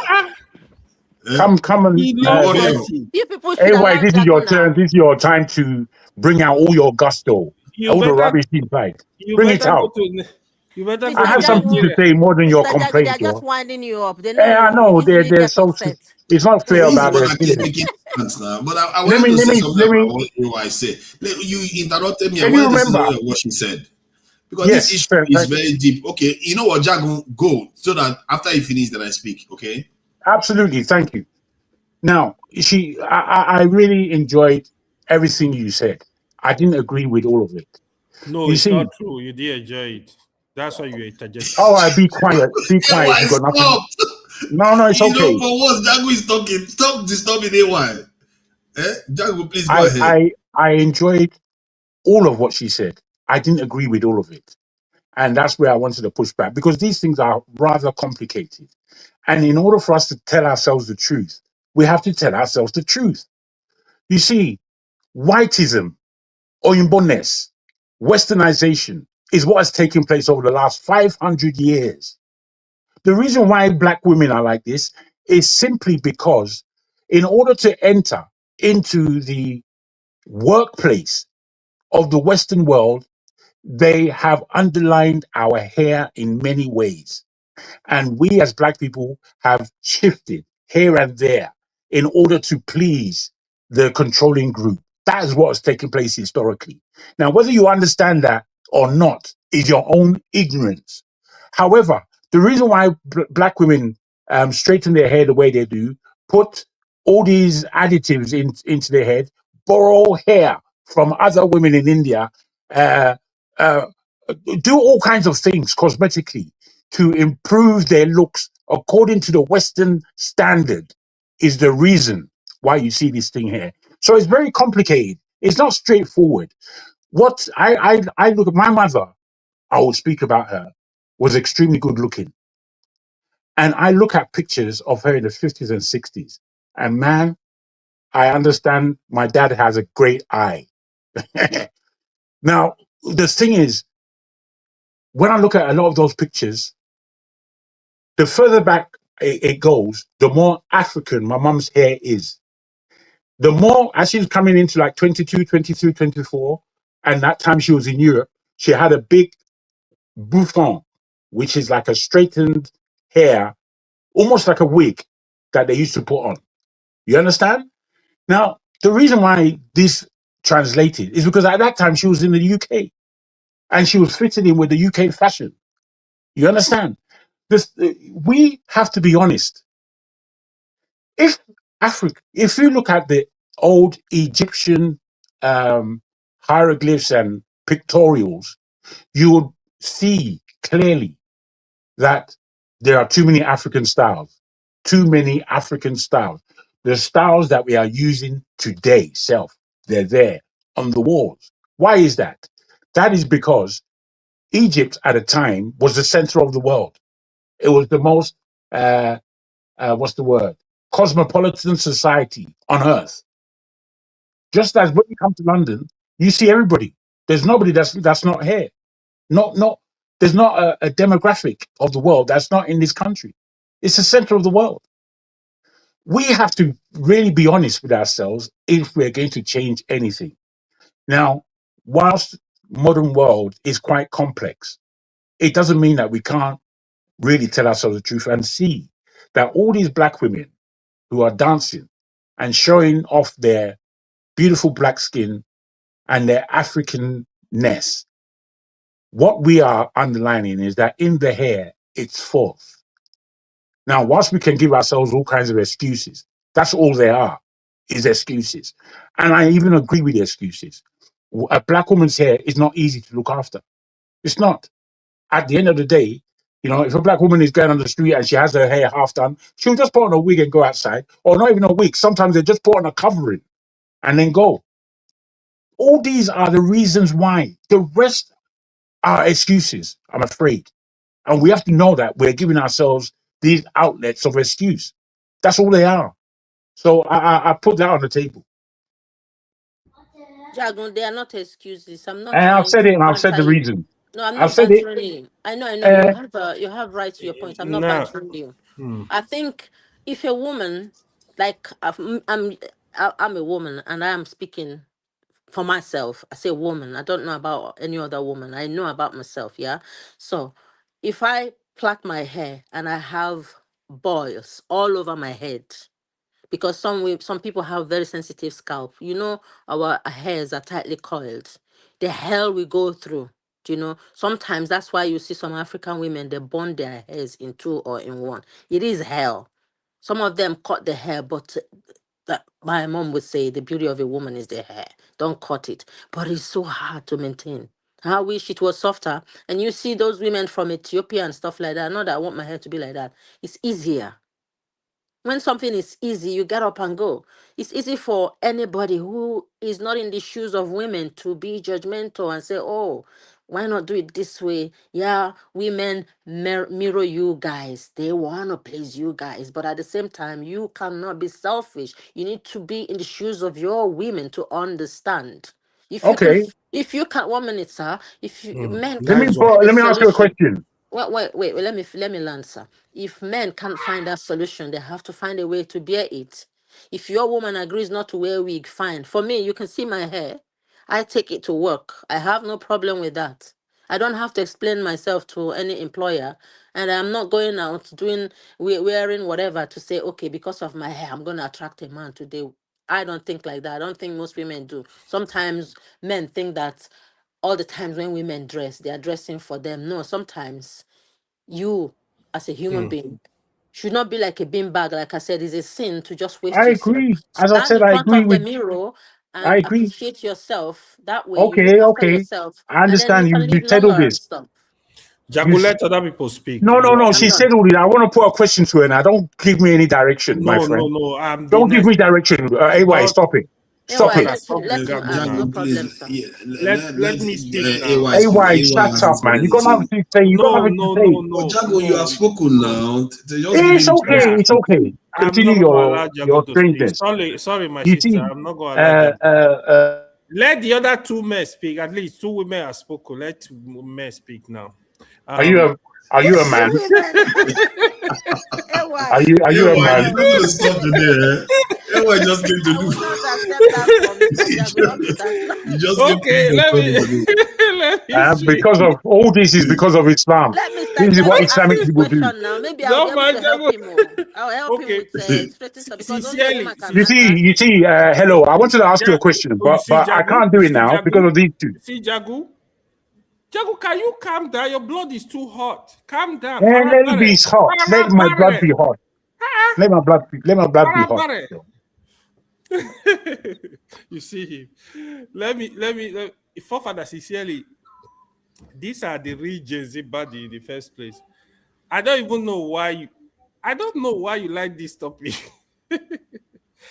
This topic, sincerely, allow women to handle their thing. I'm telling you, because Hello said one very important thing. It's only women that know what they want, how this situation is. You're not gonna understand it. Trust me. There are things. It's just like you want to discuss pregnancy with women. That's exactly what you're doing. It's only women that can discuss their whole pregnancy. They know how difficult because we never experience it. So for me, usually, see, except you have solution, the question I will ask you, Father, this thing, this hair you talk about, what do you think is the solution? What do you think? Me, unfortunately, my sister, they never use this type of hair. They used to cover their hair as mostly women. So for me, I don't really have that much experience with hair too. But I think you should allow women to define what they want. But if the question I'm going to push to you is, what do you think is the solution for this problem? For this, if you see this as a We've problem, heard the question now. Are you going What do to you ask it think is again? the solution? Jagu, So if you interject what me, I'm what gonna I kick you believe, out. Don't be silly. Don't be silly. AY, you don't know, forget to add to the question that, like, for someone like myself, that when I plait my hair, I normally come up with balls on my head, Yeah, on my exactly. scalp, and not one or Exactly. yes, two, very painful. What is my Yeah, solution yeah, for it's yes. perhaps this? exactly. I want for father to address the Like question. people that have health conditions, like even in Western countries where other people have health conditions, then they will resort to the best solution possible. Not necessarily a wig, because wig and weaves, they tend to result in other problems for the scalp itself.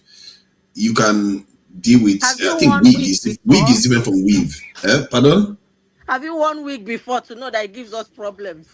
No, no, because I've seen documentaries about it now. You know, they did this documentary about good hair. That who I think was it Chappelle that did it, or one of these. No, those things are marketing. They will tell you that to provide something.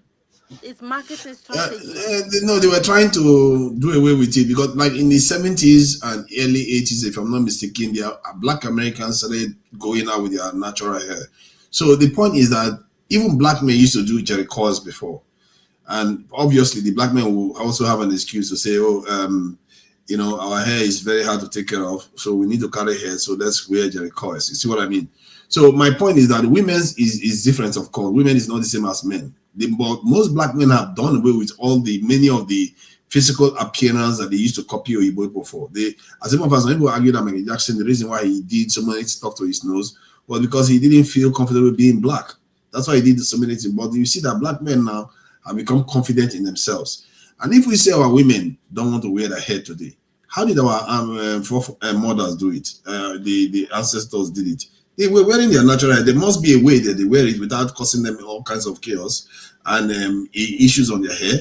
And maybe it's because the modern workplace and the modern outing society doesn't like to see black hair the way it used to be. I mean, now they're beginning to accept even dread and everything. So if you feel like your hair is too difficult to maintain, then leave it. There are stylish ways to leave your hair without having to be combing it. You see what I Father, mean? let me give you another expo about women. Like now, I'm using myself as an example because I'm a woman. Not every woman will come up here to use themselves as an example. And I'm sure other women feel the same because women are somehow similar, yeah? So with the hair, our texture of hair, imagine let your hair grow all year round for years till you're 40 and stuff like that. And you have hair. When I mean hair, that makes you a woman. That hair, when you start cutting your hair like a man, they will say, "Are you a tomboy?" It makes you look different. Some men may like it, but the femininity, questions it. So the women now grow their hair. Do you know that depending on the country you live in, that when you leave that hair, like for me, when my hair, like I've not retouched my hair now for over 10 years, and sometimes I get headache, not just from the combing because it's strong and full, yeah.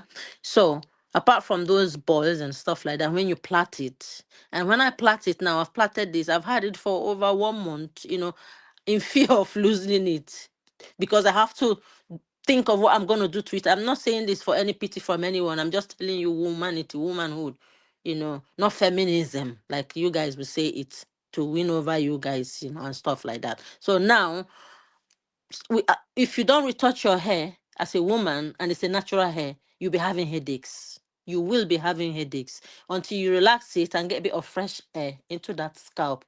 Then you feel okay. For a young person, if your young people are not wearing wigs, perhaps they are bearing it. But when they grow, they are not afraid to speak and let you know, "Oh, dad, my hair is pain." That's why you see in Africa sometimes moms will be beating a female child and the baby will, before the comb touches the hair, the baby will cry their eyes out and rolling on the floor.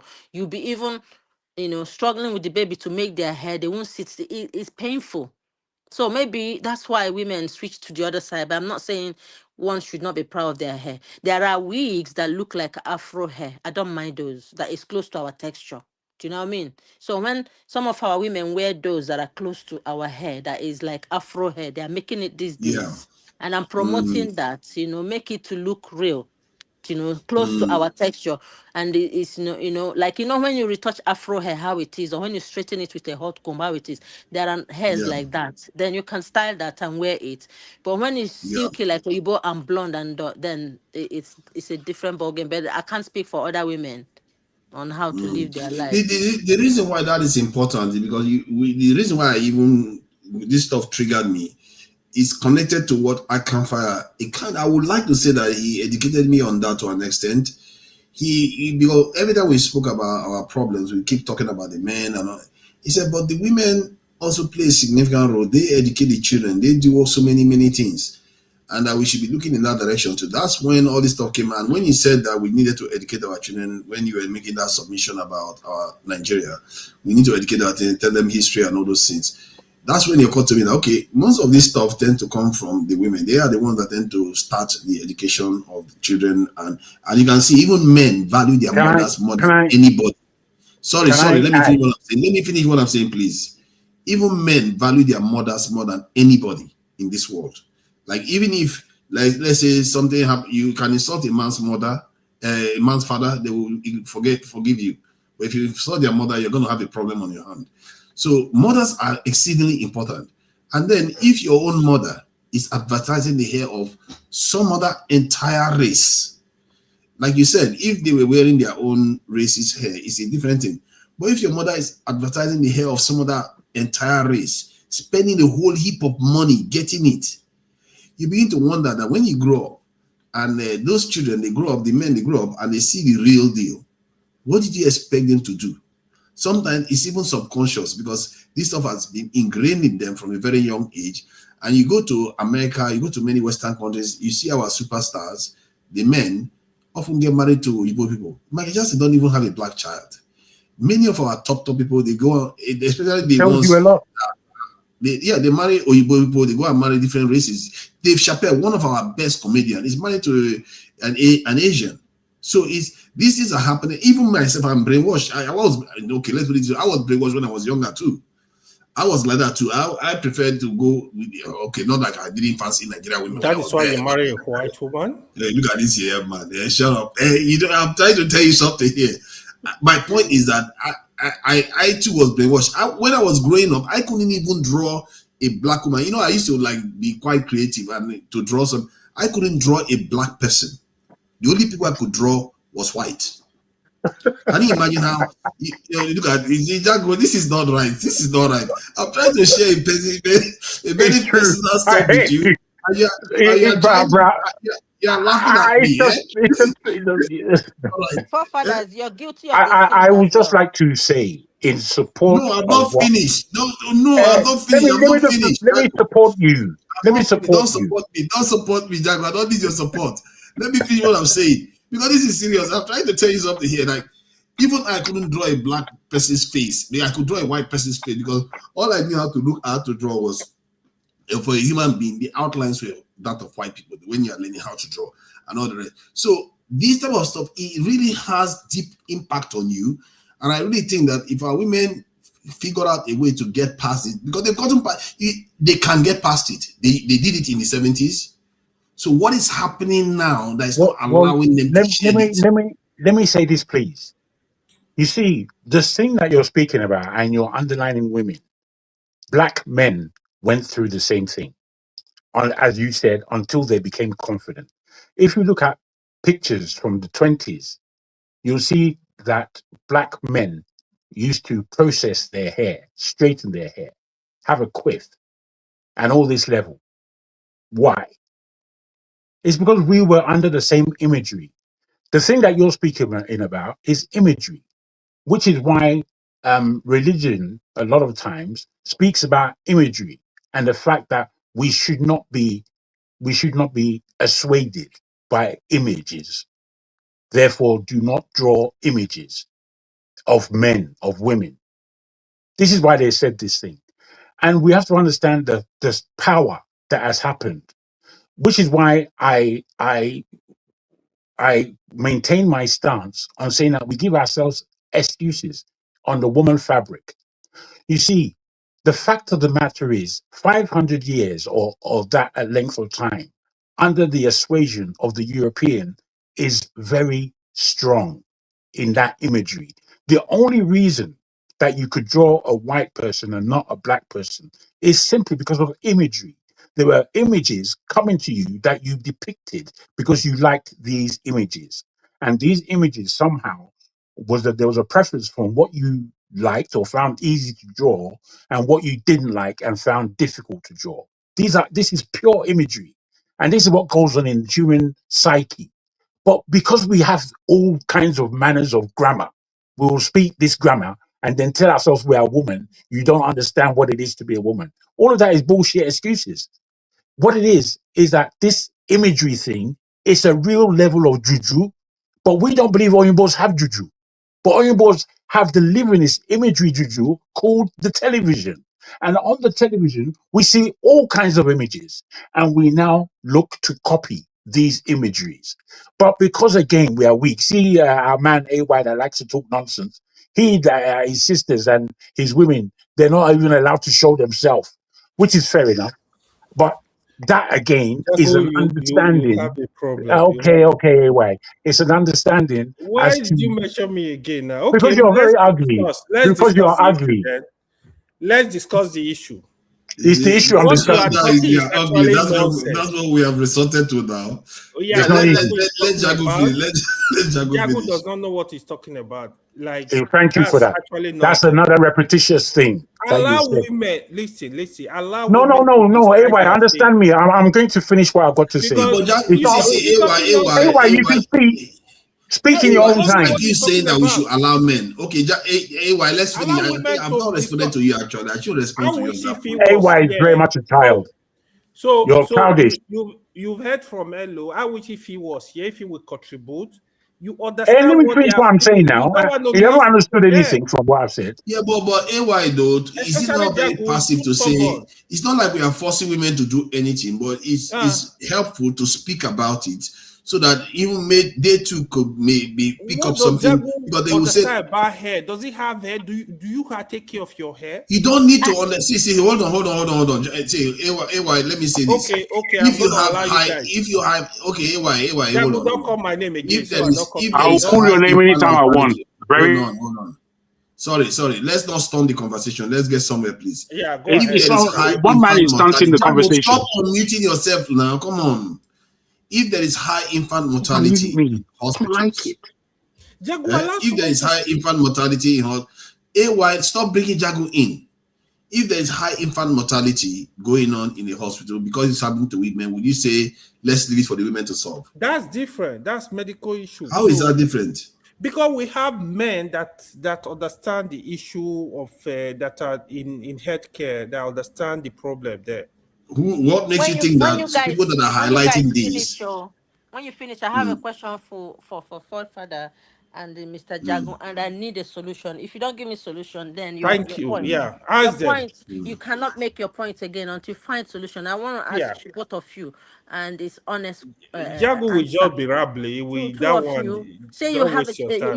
you have a daughter who is not mixed. When I mean mixed, not a mixture of Oyibo and Blackie Pekin. I don't think Father have that one. Yes. No, I'm not saying they are that all white. because no, because some of them their hairs are easier because they're mixed.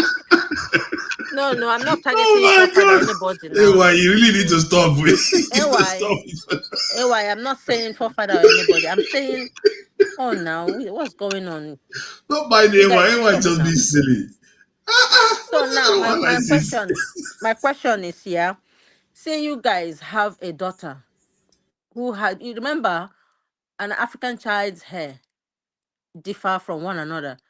Some even naturally have silky hair that is very easy to comb, and some have really, really thick, full hair.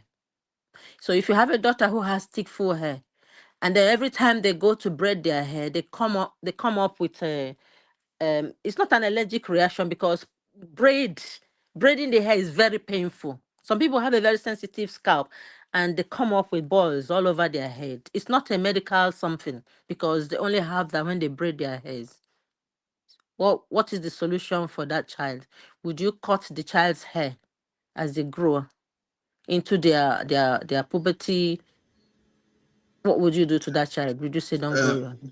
there are styles that are available within the black community that doesn't need to be braided. To be fair, not all of our hair needs to be braided at all. They don't even need to be braided. There are different styles that we have that don't need combing.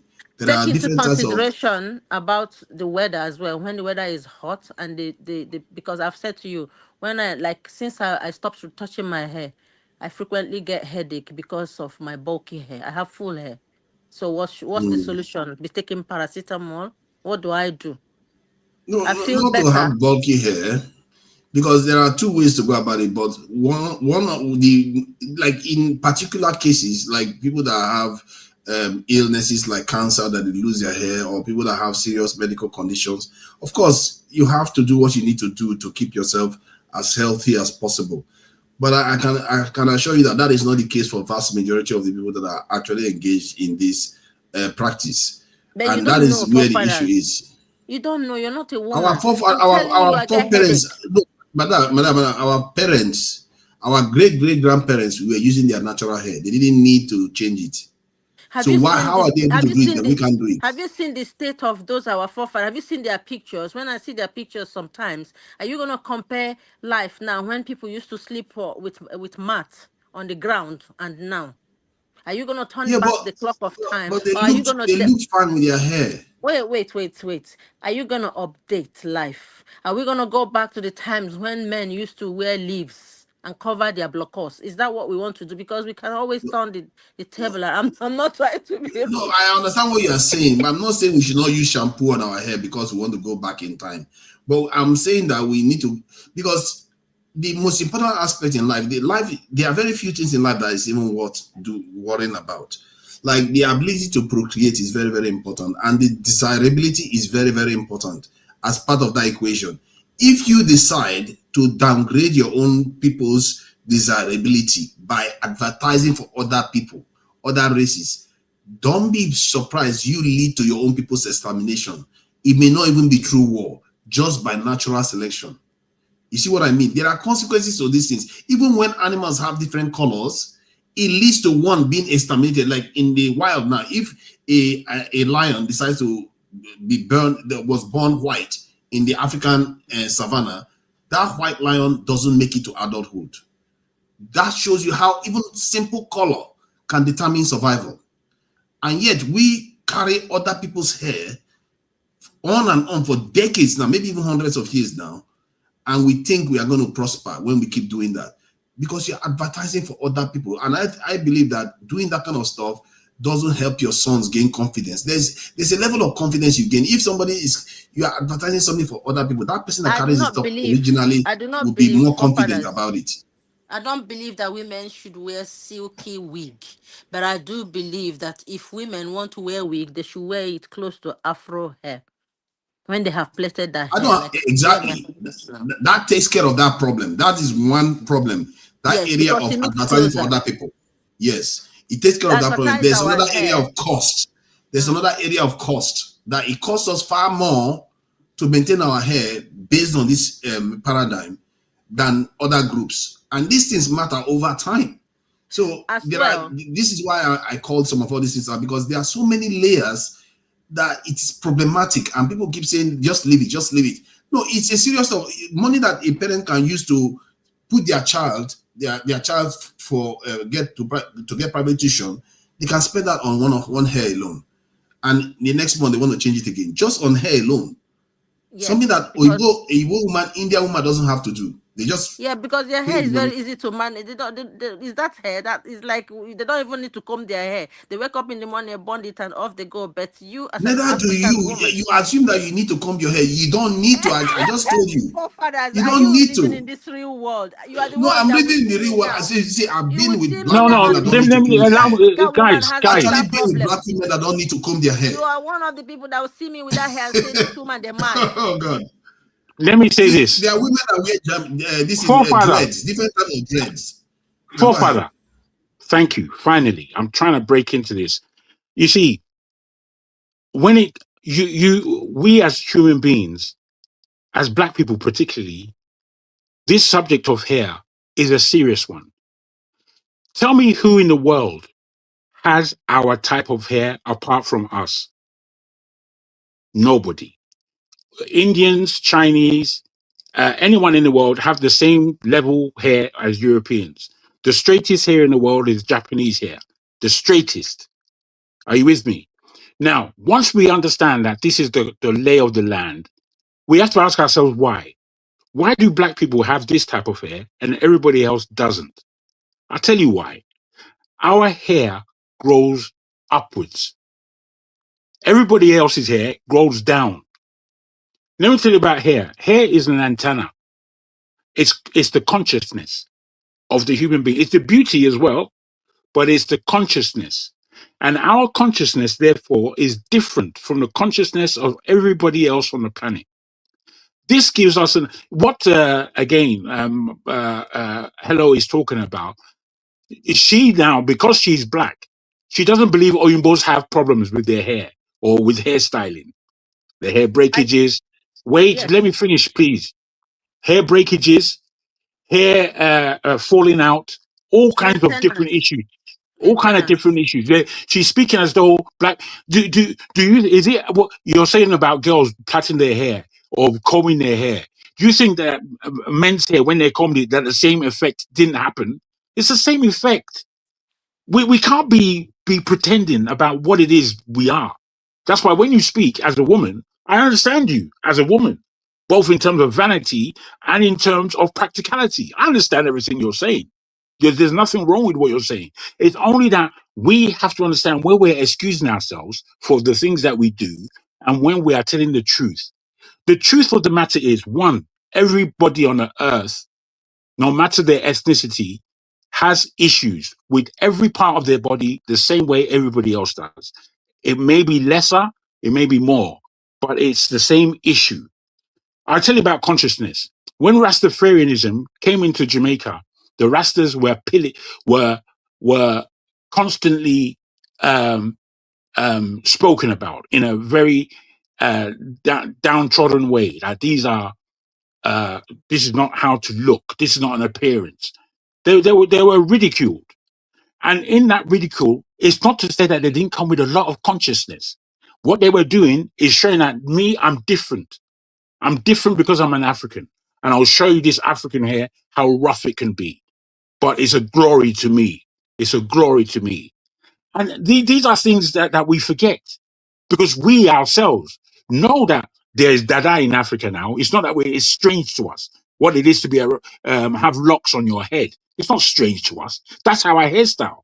However, because we are so westernized, we looked down upon all these things. We looked down upon them because we didn't understand what our consciousness was. It's so strange to me that we can't admit that. The other day I was speaking to a forefather and I was asking him, do you have a spirit? And he couldn't tell me that he has a spirit. He was going round and round in circles. If you can't tell me that you have a spirit, it means that you're not conscious. It gives me an understanding of the level of the depth of your consciousness. We will miss these things out because all we're talking about here is vanity. Hair is the pride of your whatever.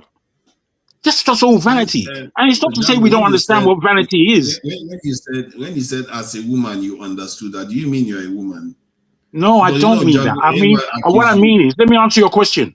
What I mean is that there is because we are earthlings, we are human beings. To put myself into your shoes, forefather, it is practical for me to do because I know what human beings go through.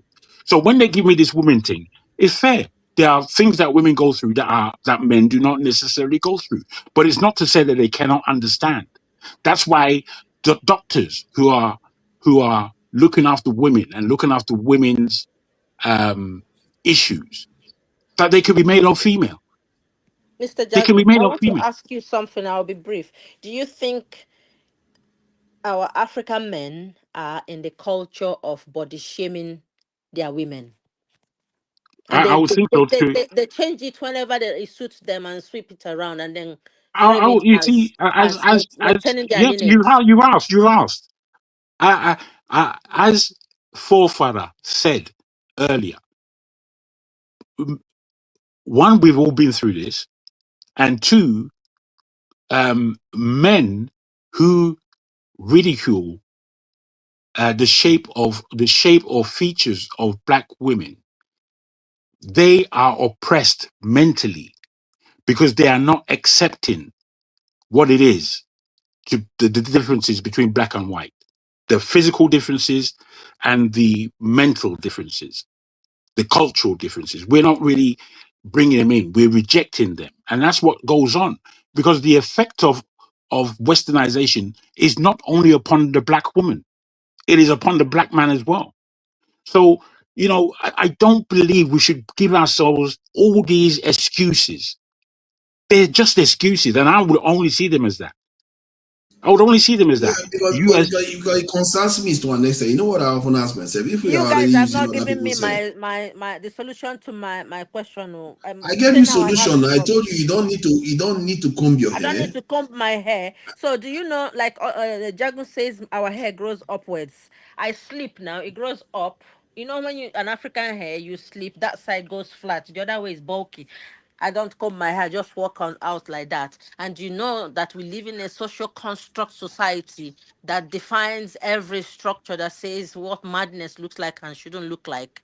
And then you will not be there to defend me when people will be looking at me like we're.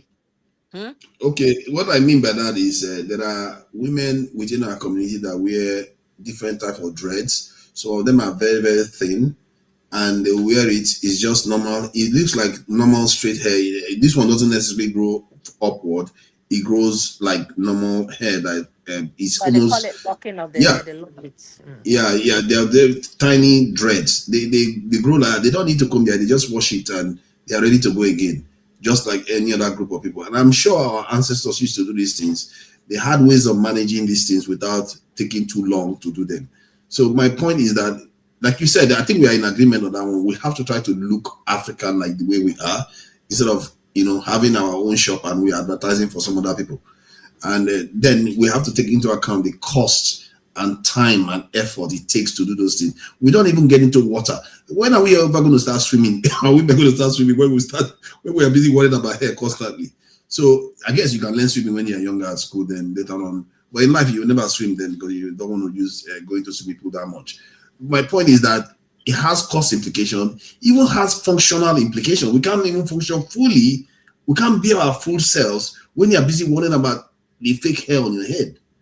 Have You see you what I asked mean? women? Have you guys ever asked your women what we expect from you guys as our men? Because every time the topic lands on women, can you have a What we program expect from one you day? guys. Can you bring out one day a session that will be focused on men's shortcomings in a society towards their women, and let women Oh, come and debate it with you guys? okay, I would like to do that. women won't even come on the stage to They will debate come, anything. but you guys don't give them, when they come, you shut them down and tell them how to live No, like that's not correct. We don't do that. you That's a do. lie. You've told me now that Who have we done that to? wait. Oh, you said I've listened to you before. You say you can have as many as you want. This one no do you. Just put this one like that. You have to tell me how my hair will be, how when I'm pregnant, how I should walk. To please you. I'm living Me? for I've you. never said anything like that. Yes, So men. You guys. We okay, live. We are living for you guys. We are breathing for you guys. Everything about us is you guys, and they won't. Oh, do you I think think the that? opposite is also true. I did say that women are the most important thing to men in their lives, not their fathers. Their women, the women are their mothers are the most important beings to them. And the same is true for almost through all races. You can't play with a mother. So you can see also why the men feel that, okay, the mothers too have to also realize that they have a lot of influence over the men. Because all this stuff that is going on within our societies right now, based on how much men value their mothers, you can actually say, okay, the women have a big influence on these men, and they are creating the men that are also running the societies down. So both sides have to come together and know that, okay, the women need to I don't even always know correct why themselves, and the men why need to correct women. themselves too. Yeah, I don't know why women think it's so one-sided. It's not. You see, even what you said Trust 4 me, 5. I was trying to tell, AY was telling you, listen, try and listen, but you guys No, have let me one way you of thinking. You know, One way, hello, one way. hello. wait, please. I started and I was interrupted. Tell them to I go and ask their side chick. They have multiple side chicks. Go and ask okay. your side chicks. Okay. This AY, topic, I began. stay away see I this from one began. this out. topic. AY, you need to see this one out. Allow You don't have any women say because to you just have their allow women own. to do what they like. Allow I'm women to telling do what they you. like. Hold on. This I thing don't is want to so. shout. Please let me finish what I got to say. I began speaking You before are this person came on oversimplifying board this again. topic. You know, Let me. Jago is extreme. It's either it's oversimplifying or it's overcomplicating issue. Oh, why are you speaking about me? Mr. Come sit Jaguar, have down. a name, Because oh. you are oversimplifying this issue. I'm telling you.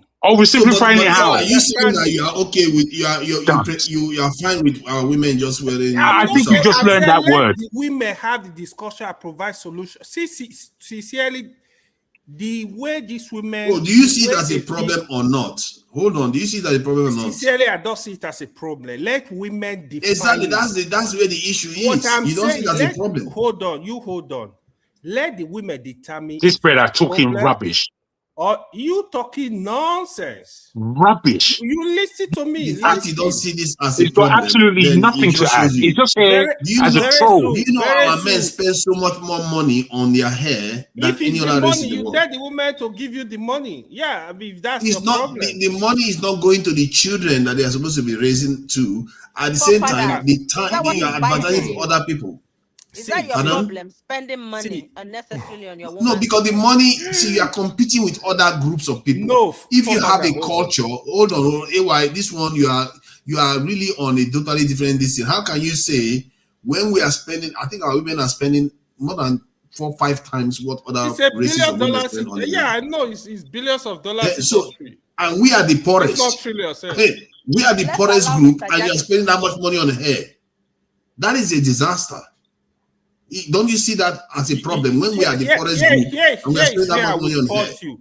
Hold He's on. just talking rubbish, man. Here is where I will fault you. On this topic, this is like the third time you are discussing it. It seems you don't even listen to the women at all. You need to listen to them.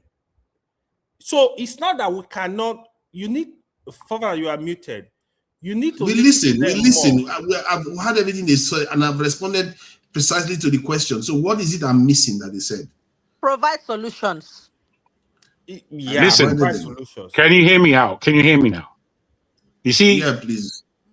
What forefather said about men You want to talk rubbish again? loving You their are women. talking rubbish. Come on, shut up, man. Every time you do All that. right, That's not fair now. AY. It's okay. That's not fair now. You big Let him have baby. his say now. What people are It's talking, not fair. you say they Let him talking have rubbish. his say. Why do you do that?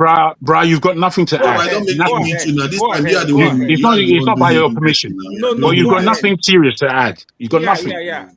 Nothing. Go ahead, Jack, Anyway, go ahead. you see, and he said I'm talking simplistically. He can't even understand what I'm saying. What I'm putting to you, forefather, right now about what you said about mothers is true in many aspects, but it's not true overall. You see, in my personal case, my parents were fantastic. I can critique both of their parenting styles, but what my father left for us as sons and daughters is so much that is undeniable. What he left for us. I don't know why, in order to raise women, we have to knock down men. In order to raise men, we have to knock down women. I don't know why we're like that as human beings. For me, it's not practical. And further, it's not true. It's not true. There is a deep difference between men and women. And in this difference, today, we are telling ourselves not to understand these differences. We are telling ourselves that women are the real warriors. Women are the thinkers. Women can do what men can do. Okay, that may be right. But can they do it as well as men? Can they do certain things as well as men do that are in the aspect of being a man? There's no man that would even suggest that they can do as well as women in the role of women. None. So I wonder about the truth that comes out of our own mouth. It's all biased based on things that we're not thinking about, but things that we have received from the outside and then reiterate. Me, I'm not like that. I can think for myself. Unlike AY, who has to become an Arab before he has any sense. I'm not like that. I'm Soji Adamo from Yoruba Ifon heritage. And with that, that's how I grow in this world. I don't grow because I attach myself to Christianity, I attach myself to religiosity, or attach myself to bigotry of one kind or the other. No, I can think. And in my thinking, it is that comes out of my mouth. Not the rubbish that AY wants to depict. AY doesn't know what he's talking sincerely, about. you can't He think. doesn't know left or right. Look at him now. He's going to now Listen, tell me that I'm being listen, simplistic. Jagu, listen. Bro, I haven't finished. Jagu. Can you hear me? I haven't finished. I haven't finished. No, it's no. This is what you do. I haven't you finished. Fight with everybody. All right, One at a time, please. you're repeating yourself again. You are Can you calling me. Can you block him? Just let him speak. Let him speak for I a bit can because tell he you, I talking. can pay. Let's go for. I'm following you, or father.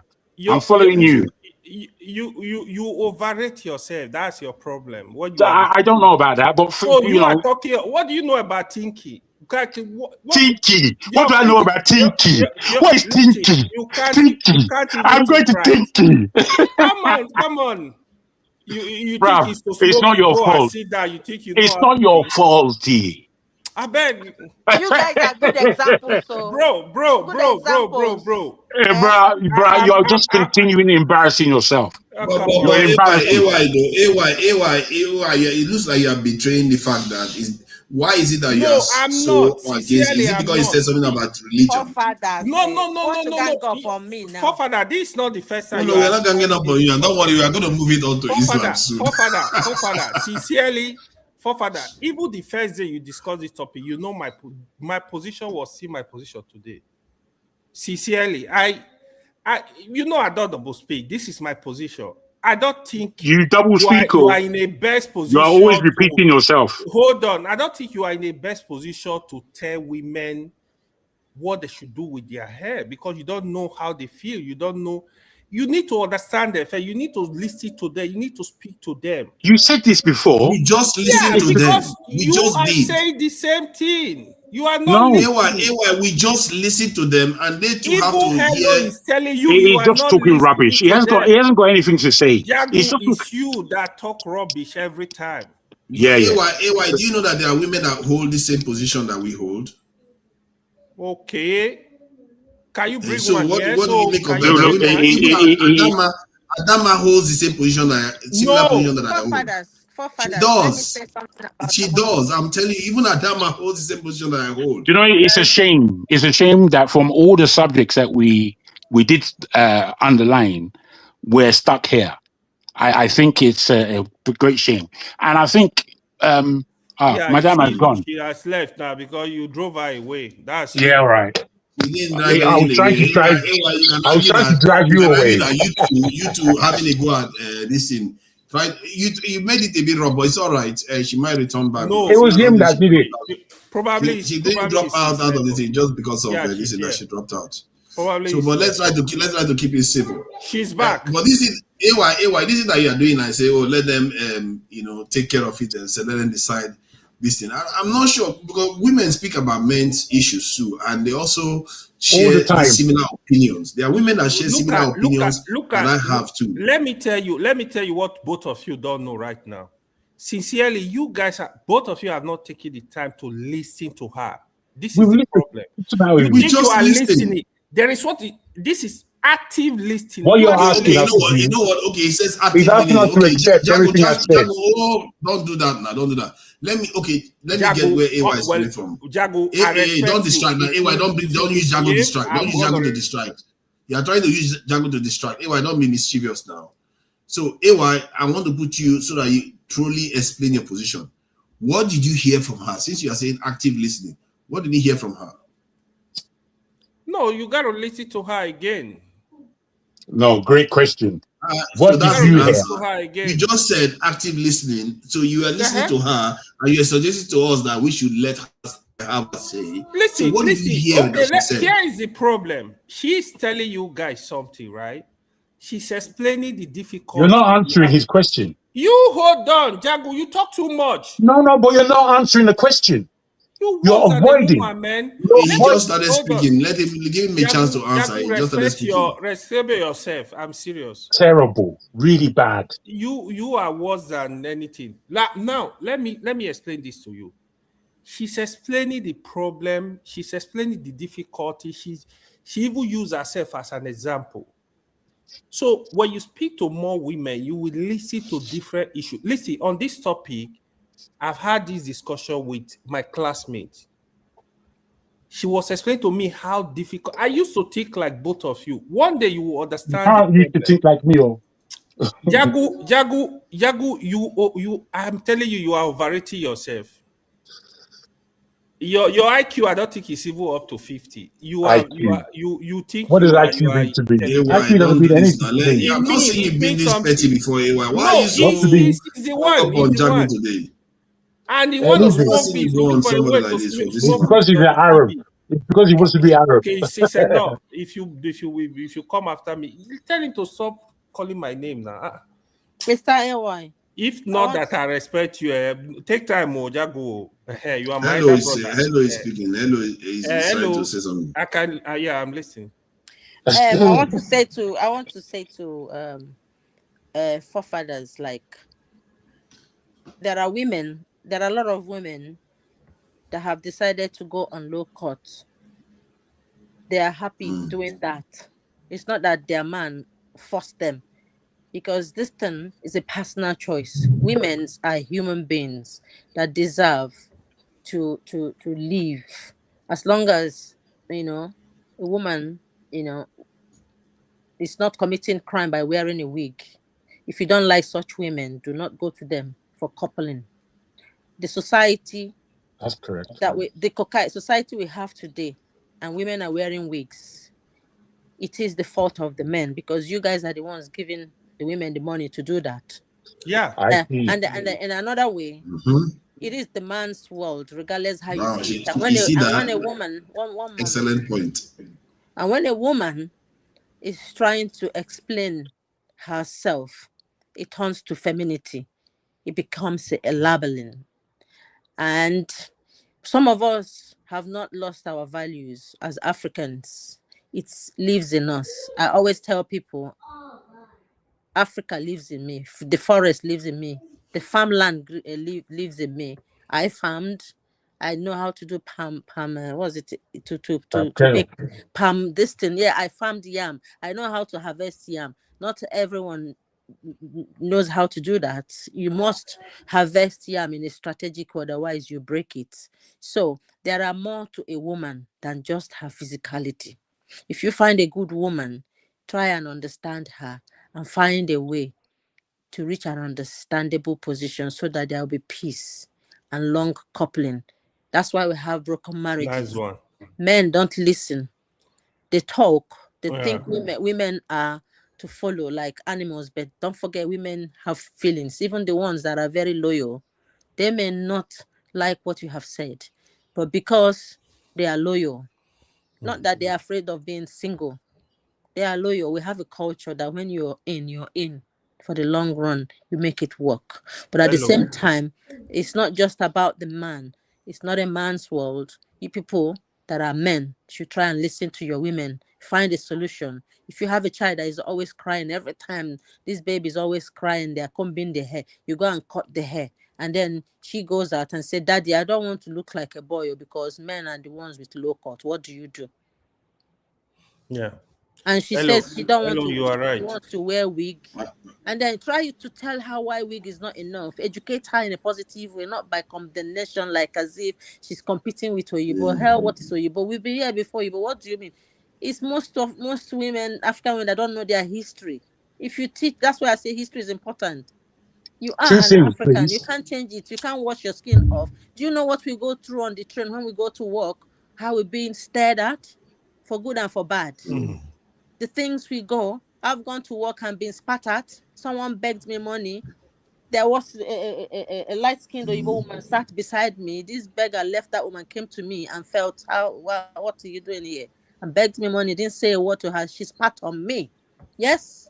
Another one poured water. You guys don't know what we go through. So life is not all just a hair. Try to understand your women. I'm not blackmailing you emotionally, but sometimes maybe it's even good people don't marry. If you're not matured enough, don't go into it. If you want to make a change in a woman's life, try to understand and make that change positively. You want to restore your culture, start from yourselves. and let the woman, begin to say, yes, I have men that are real men, Hello. not men that come outside and body shame them and be discussing about how their women are bleaching, doing that. Oyibo people have cultures. We are not competing with them or stuff like that, but try and give your women respect. Hello. Thank you. There's somebody like Jago. I wonder if you'll be able to even stay with a woman at home. I think Why what would she I said stay with Let just me one say woman? this. something I she stay said with was very powerful. Father, I there stay is with something 3 you women. must What about that? make that 6. See, this is why it's very good to have this conversation because There is she said something that I've never heard before. But please go Yeah, ahead. that's why I said you should listen to her. Now you Shut can up, see. Look at idiot. that, like, don't start now. Mr. Jago, you never jam. You're lucky you have calm women. You meet correct women, they go finish you. No, the thing is, Women are strong. Oh. Don't Now underrate mouth you women. get now. They don't Jago speak just much, but they can talk, see. no Only action. one woman can bend your life. You get K-leg. Yes, now. Just respect women. Women, you see, there are women that don't talk, but when a woman can finish you and make you, a woman can make you and destroy you. So women have power, but they Hello, don't know they Ted. have it. who denied that? Nobody So have denied that. 100 women. It's not a No, problem. the thing But is, I you want mustn't respect add. for women. You mustn't take away or add from what I'm actually saying because of emotion. Well, I'm not speaking from emotion. The Okay, first woman millionaire in America was Madam C.J. Walker. She became a millionaire from hair. She began making it more accessible for Black women to have products that would Afro it hair, would be yeah. easy. Yeah, it will be easier for Black women to treat To their manage hair, their hair, yes. especially for the workplace. She became the first woman millionaire in the whole of America. Not any Oyinbo woman, no, her. So we have to give some credence to that. We have to. Now, in her doing that, and I believe she was fantastic, but in her doing that, she Europeanized the hair of Black women. And this is it's undeniable. So in today's day, when Black men, if you like, and other Black women are becoming more natural in the keeping of their hair, I think it's something that is worth discussing. It's worth discussing. AY keeps talking about you should listen. It's not that we don't listen or we don't know the subject. We know the subject. That's why we're speaking. It's It's because you think unfortunate. you know. You need It's to listen to unfortunate. people that are It's involved. unfortunate that you don't have the Are acumen. you so You dumb? do not have the acumen, my friend. No, You you don't are have not it. getting You it. don't You have think it. you know. You are assuming. That's your You're problem. you're not here making any points. With You're Hold just on, all one at what a pointing she time, said one at now, a you didn't time, pick one at a one thing. time. You are. So we're going to mute that now. So I think at the core of Father, this it's my is that, turn now. It's my turn to is it speak. your turn? I thought you Yeah. already it's not his spoken. turn. I haven't finished Yeah. speaking. Father, let me say this. See, with You're all unfair, forefather. You've been unmuting, you've been All muting respect. you. Let him just finish. Let him just finish With because we don't have a lot of time left. what I notice again, right? Sometimes people think they know. With all what Elo said again now, I tell you, Jago did not pick one thing. His mind is just a dogmatic human being. He's fixated on certain things.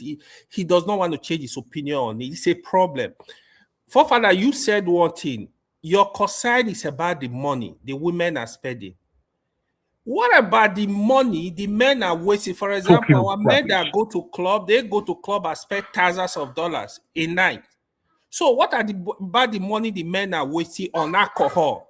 Do you know how much we spend? The money our men are wasting on cigarette and No, igbo. If I tell Jaguna how much he wastes on igbo, you will be shocked. So what about what are you that talking money? Why are about? you not complaining about the money? You are complaining about the women hair. I don't think it's sufficient. This topic, you You have to are listen to. insufficient. Can you just hold on, Jago? Da, da, da, What's da, wrong da, with you? da, da, da, da. Can you hear this man again? Why are It's you behaving okay. like a bitter old man? You calm down now.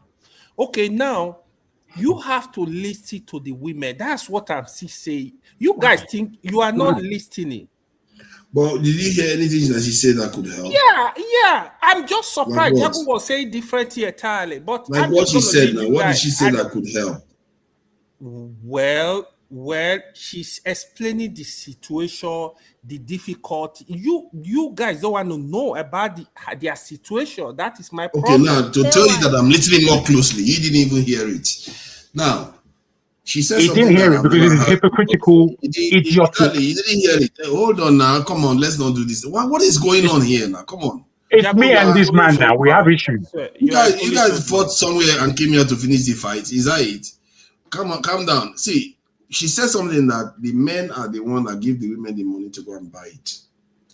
So, because if the man says, hey, why buy it? I like what I see. Why are you going to change your hair? Maybe that will change. You see what I mean? It's simple. Even if you can cut that down by 30% by just the men saying, why would you go and do that hair? I like the hair that I'm seeing. Why would you trying to go and change it to wig or plaited hair? You see what I mean? Men can influence it from that point of view because they can decide that they prefer a certain type than this type that they are paying all this money for. And it's a valid point you raise. If men are wasting money, they too should curtail wastage of resources because we are not exactly the richest group on the face of the earth. How can we, the little money that we have, go and waste it too? We like, in fact, I like you guys to spend your money because sometimes you guys think that you can use money to buy women and you'll be throwing money at women with disrespect. So spend that money and collect it. No, I think spending money on women is a good thing. Spending money on women is a good thing. But spending money on drinking, like AY said, just wasting money on clubs, not a good idea. But spending money on your women is not a bad thing. It's actually if a good your thing. wife and she's part of you, both of you can decide how you spend the money. It's like me now. No one has any of you asked a woman what a woman likes? Did I tell you I like beer? If I say, okay, I don't find you attractive, my husband or my man say you have beer, will you shave it? Or I say I might. Another point is that if I say, okay, I'm not satisfied, as you're not satisfying me, what do we do about it? And I tell you, say you're this thing because it's nature, it's 1-to-1 now. And I say I don't like the size of your thing because yes. As a woman, you see that one doesn't have any racial consequences. It has. The one that has racial consequences is the one you have to worry more about, because the way I'm looking at it, I'm looking at it on a macro level. Marriage we are protecting or relationship, because if there's no. What did you say, forefather? What consequences? I say racial consequences, like racial. Yes, racial and this in societal consequences for us. Because if you are doing anything, because if you look at things on from an anthropological level, what you observe is that societies, the culture that is the way the cultures behave has consequences for all the societies that are behaving in a certain way. I disagree because if you don't make children, you're finished, because you need two people to couple, and then when people are not able to, because we need the population and stuff like that. Yes. So it's just to say that the man's needs are different from the woman's needs. Your perspective now, I can understand it to a certain level, but because some men fail to understand it, I'm not being I don't feel sorry for men that were wearing wig. That is how women think. They are not in remorse. The only way to make a woman understand you is not this way you guys are going about it, is to sit that woman down and say, babe, I like you the way you are. Because after all, you want to please one another. You know what I mean? If the woman now says, okay, mine, how about this? So that way, the mindset will begin to upgrade. You're not telling her you're changing her because she's not your property. You're saying, okay. But is that not what I said, though? Is that not what I said? I know that. Because that's what I said to you now. When I said, if she wants to go and do the hair, you tell her, why are you changing it? I prefer this hair that you have. You didn't let me finish what I was saying, or you allowed AY to distract. Is that not a good thing? Is that not a good thing? Let's speak to Hello now. Hello, is that even a name? AY, is that a name or acronym? Can you people let me ask her now? I hear what you are saying, Hello, about speaking to her and letting her know that you like the hair that she's got and it's good for her that way. But if you also do it from this other point of view, because you are the one that said that we are the ones that give the money for them to go and do it. And so what if we now say, the girlfriends do. Because so you may not give to the one inside. You will say, I like you natural. But then your wife will not catch you with with a woman with a wig, and then she will now think, oh, Exactly. this is the standard. So Yeah. You see, you know what I exactly. mean? The men too need to stop There's a supporting that hypocrisy kind of there. stuff. Yeah, the men need to stop supporting it. I think sincerely, I think your views, some of your views, you need to drop them, because the last time when we were discussing feminism, you asked me a question. You said, if I have a male child and a female child, and I'm in position to sponsor one, who will I support? You are basically saying that we need to support the men. I have problem with this kind of stuff, to be honest. No. That's not what I'm that's an saying. open question. That's No, an open question. It's up to hey, you hold on. That's for how you fun. answer it. You keep, Jagu, you talk too much. Let's I'm going to talk more now. What am I that's here not your for? question. Are you a woman? Even You're being very idiotic today. You Very are idiotic. foolish. You are a bit too You can't even reason with yourself. Let forefather speak now. You talk Can too both much. of Brother, you when you calm finish, down? allow me to talk, Joe, because this guy is idiotic. Like pirates. So You let this guy Idiotic speak. person. you Foolish, kind of idiotic person. simplified it. You're Yeah, kind of go ahead, simplified it. forefather. I need to know I actually tried to put myself in the shoes of the people that used to make the decision before now, because the society they lived in was a society where the men carry on the family name, and the women get married earlier, they have children earlier. So would you go and put money, this is investing in education for the female child versus the male child that will go on to carry the family name, that is likely to work for a longer period of time, that is actually going to generate more money for the family? Would you do that? That was your point, in a society, right? Yeah, that was my point. That was the If context. that's your point, makes sense. That's why it's good to clarify this. I don't like Jago this. Didn't say clarify. Anyhowness. You said to him that he should drop his. You said he should drop his point of view. That's what you said. That's a fair judgment. You're an idiot, mate. I didn't think you were so stupid. You to be are honest. a fool, Jago. Continue. No, you guys should stop this fighting now. I don't No, know it's what not this me. is. It's not me. Crazy. What's wrong with you? Why don't you respect yourself? It's you that I don't respect. AY, you are gone out of character today. You're gone out of a bit of character. It's because of what I said very earlier. It's because of what I said. Not even to him. I respect Jago a lot, but when you want to Let's bring respect down one yourself, I another, will please, help now. you. I'm serious. No, you're very weak. All what comes out of yourself is weak. It's like water. Doesn't make any sense. You are not weak, Jago. Jago. We are all I have weaknesses, but I'm not weak. You know you are Baragba, Lagos one Yoruba another. man. You are it's No more Otibere, to he's have. now gone into Telling tribalism. me I'm weak. No fighting. You are weak. Let both do that now. I'll mute two of them. So AY, so I hear hello, I hear what you said there. Can you my man, you didn't allow me to. What is this now? See, I hear what you said. I hear what you said, and this AY is not going to ask me to give up my position, because the position I'm holding is not for my sake only. It's for, if you say you want to end corruption in Nigeria, this is also part of the problem, because so you don't see it the way I see it. I look at it from a macro level, and I look at it from the consequences. You know how consequences occur in societies. The way you live has consequences for the entire society.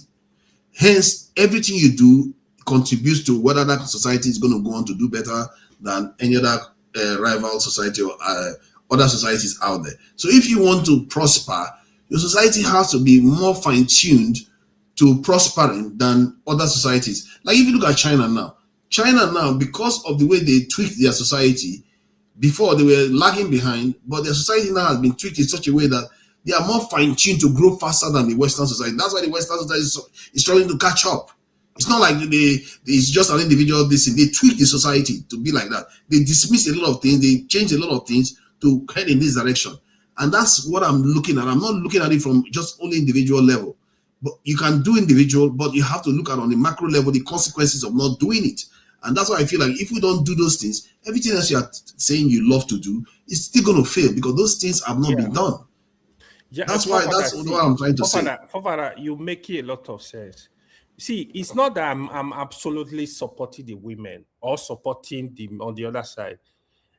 My position is I just wanted to explain their situation. Then when you fully understand what they are passing through, the difficulties, then you will not look for a way to address the issue. It's not that I'm just close on it. No. Your point, you have valid point. This topic, I think it's Jago that is stressing. He doesn't know how to have peaceful discussion. It's not used to peace. So that is a big problem to him. So that's why we are just struggling. You're an idiot. But it's not your fault. Jago, don't let me insult you. You know you are an old man. I respect you. You can't help yourself. You can't help yourself. Okay, I'm not going to insult you. You hold on. See. Let me finish. You know that I was interrupted there, forefather. Don't interrupt me. You know I was interrupted, forefather. Okay, let him speak, John. He doesn't even know. Yeah, you were interrupted. Please go ahead. Yeah, speak. Go ahead. No, you see, the thing is, the way I'm discussing this, it's not personal. There's nothing I have against women. All these things that my man is saying, just rubbish. The points I've made are points of history. I've made points that we have been oppressed for 500 years by the European, and we have westernized our mindset. That's where I became from. Yet this idiot man, he tells me I'm talking all kinds of things that he cannot understand. And then he's disturbing our conversation and then blaming me. That's his prerogative. And that's you, as the compare, allowing it. I've not made any points of anti-femininity. I've not. In Nigeria, the girls, they bold their hair to go to school. If their hair is somewhat afro, the headmaster or the teacher will tell them to go and cut it. Why do they do that? I tell you why they do that. Because the Europeans, when they came, did not like women's hair, especially the way they used to do it. They didn't like it. Now, this may be a point that you're not conceding, and then you want to reiterate idiocy, like women can't speak for themselves, that we need AY to speak for them. And AY is not speaking for them. He's just talking rubbish. He's using rubbish to load people. Why don't you make your point? Lobby. Why don't you make your point? I'm making it. Just be quiet. Can he be quiet? Can you do that for us? Please allow him to finish his. This is all what I've said, as this is a discussion, not coming from a man's mind. Me, I can deal with any woman in the world, and what I mean by that is she can come to me anyhow. If I fancy this woman, I'm going to deal with her. It could be that I deal with her in a way that I just take what I need, and if she's complaining about all these things, I leave her to it, or I assist her in her way of being and give paradigms, give understanding as to why she behaves the way she does. This is how I am. So this is not a personal matter, as AY is trying to make it. My thing is that these things, I wish that we didn't land on this subject the way we've done, but we have done. So in it, I have things to say. The thing I have to say is that everything is not the fault of men, or even sometimes it's not the fault of men or women, because they are being manipulated. We don't seem to understand that there are forces at play to play with our minds, our culture, and our way of thinking. And this has happened over a long period of time. Why we believe that we're going to settle it all because of this discussion, it's not going to happen. It's not going to happen because we're discussing this now. It's going to be another discussion for another day. But all I've said, without disturbing the frailties of AY, is that I said that to be a Europeanized Christian, to be an Arabized Muslim, this one separated AY from his own senses. He can't help it. So he's now targeting me because he can't actually have an argument. He doesn't know how to have an argument. But we discussed that before. I don't know why he took the only reason why I'm saying that is because that's the reason why AY is behaving the way he is. You have a problem. You see, there you go. He can't deal with anything I say. He can now talk me personally. No, I know. But AY, is that the reason why you're having a go? I swear to God, no. He didn't even say anything. I don't even know what he's talking about. So why are you using my name? The moment Jagu smoked Igbo before coming to platform, it's not fair though. But you have been on his case throughout. Though. I'm telling you, the moment he smoked this, you don't even know anything about what you're saying. I have a question for What's you, Igbo for you? I'm serious. I have a question for you. You're an idiot. You know how long since I smoked Igbo? I have a question for you. Which one? Have you guys asked us if we like polygamy? Anyway, which one am I? Polygamy. Women don't like it now. Hey, why? Women don't like that. What will you guys do about it? Polygamy. Polygamy, I think in Africa is not outlawed. So in a way, it's not a bad thing. There's not much to change there. The question you want to ask is that would it be brought back in the West? Because since they have gay marriage, trans marriage, what are you saying? All kinds of marriage, it might be brought back in the West, you know. Now you're being partial. You see how you solidly defended your manhood, and now you're already manhood. It's manhood now, because you guys. Why? Tell me why anybody will want more than one wife? Because sometimes the women are not available. Are you seeing? You're still defending this. Okay. Let me be serious here. One, because men are they can afford to. Let's say if you want more children or population growth, you are more likely to have a situation whereby you have more than one wife situation, so that the population will grow. In situations where the men are not many, country like Nigeria, it sounds like a lot. I guess Nigeria is a lot when you compare to most African countries that are less densely populated. Africa needs population, not maybe not Nigeria, but Africa definitely needs a higher population because Africa is 12 times larger than the population of India, but has the same population. So it means that the African population has not grown to its potential level like the rest of the world has grown.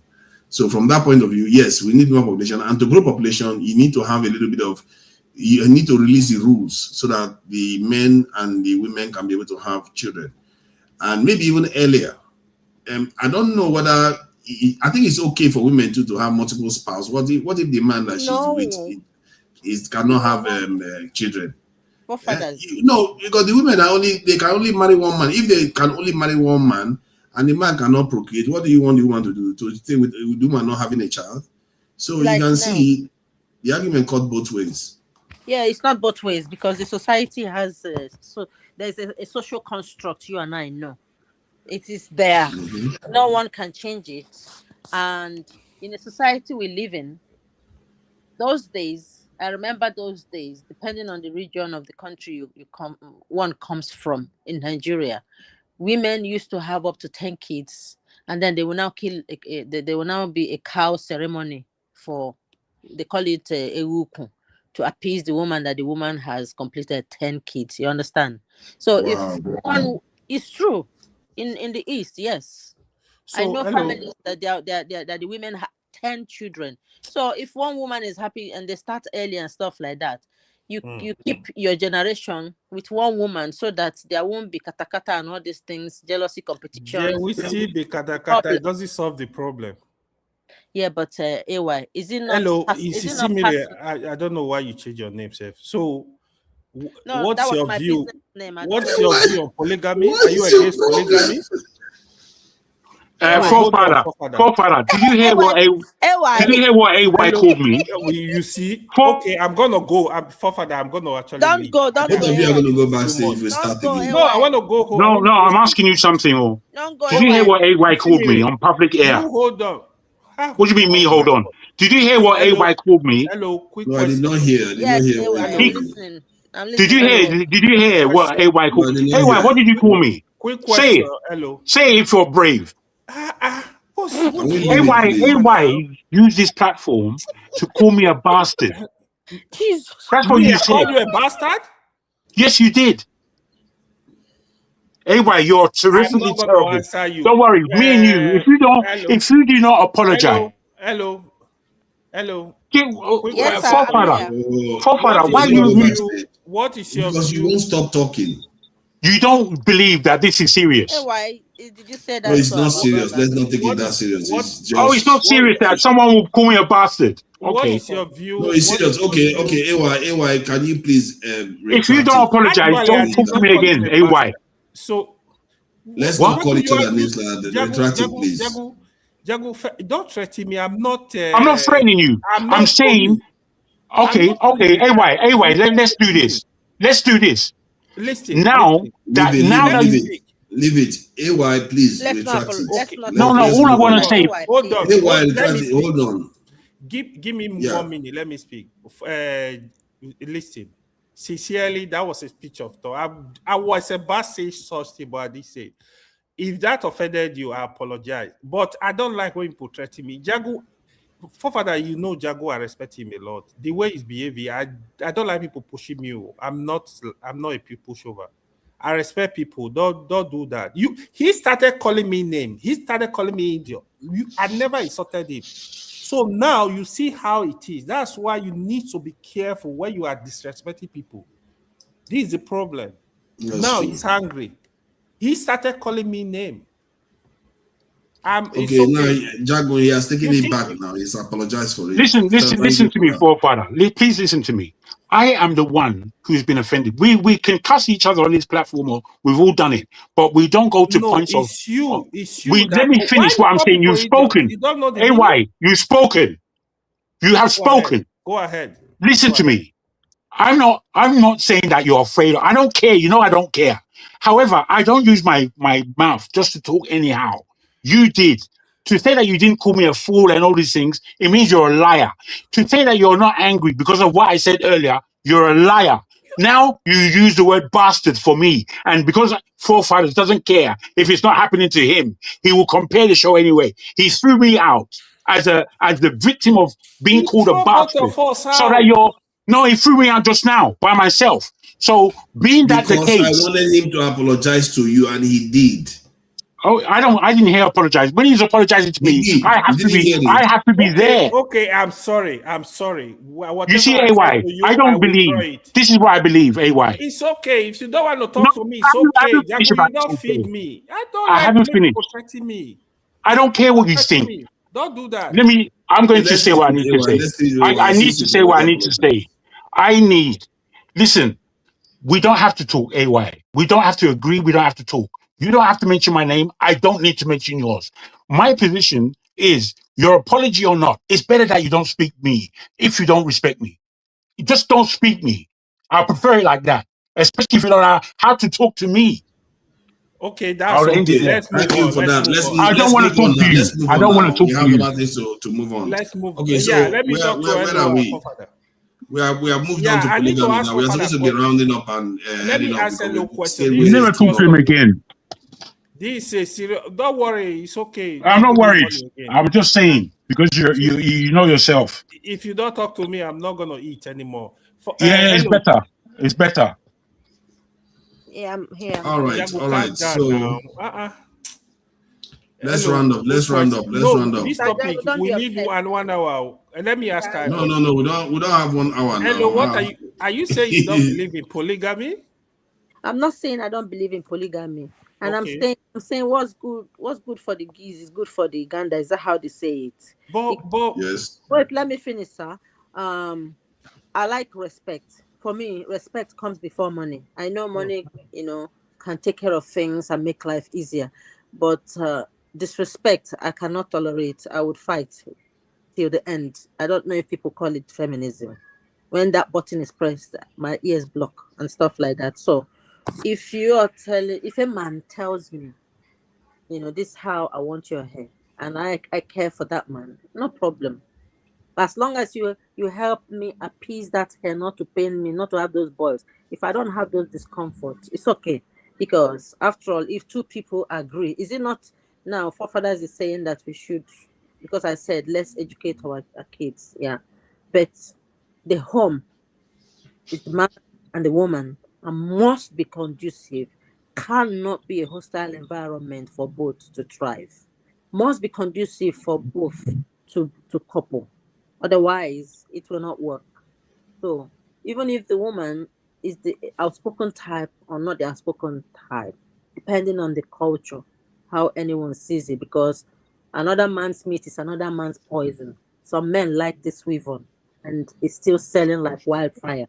So how are we going to remove it into our system? How are we going to educate our kids? I don't like weave on as of now. Before, like I said, there was time I did weave on. I wasn't doing it in my mind then. I'm telling you how a woman thinks. When I was doing it, I didn't see myself that I want to be like Uyibo. I saw it as an easy, quick alternative to go to lectures, to do stuff about. And sometimes I carry it up to 1 month, to make it last for me so I can manage my hair. Conditional, but make it beautiful for myself and look, because I say, if you don't look after yourself, for me, it's untidiness. It's a sin for me because we are living life. You have to live it to the fullest, depending on each person. That's the way I see life. So if you are telling me you don't want this and that, that's fine. If I say I'm going to couple with you, if I see things I don't like, would you compromise? Would you compromise as a man? So we need to ask our women, what is it in our men that you don't like?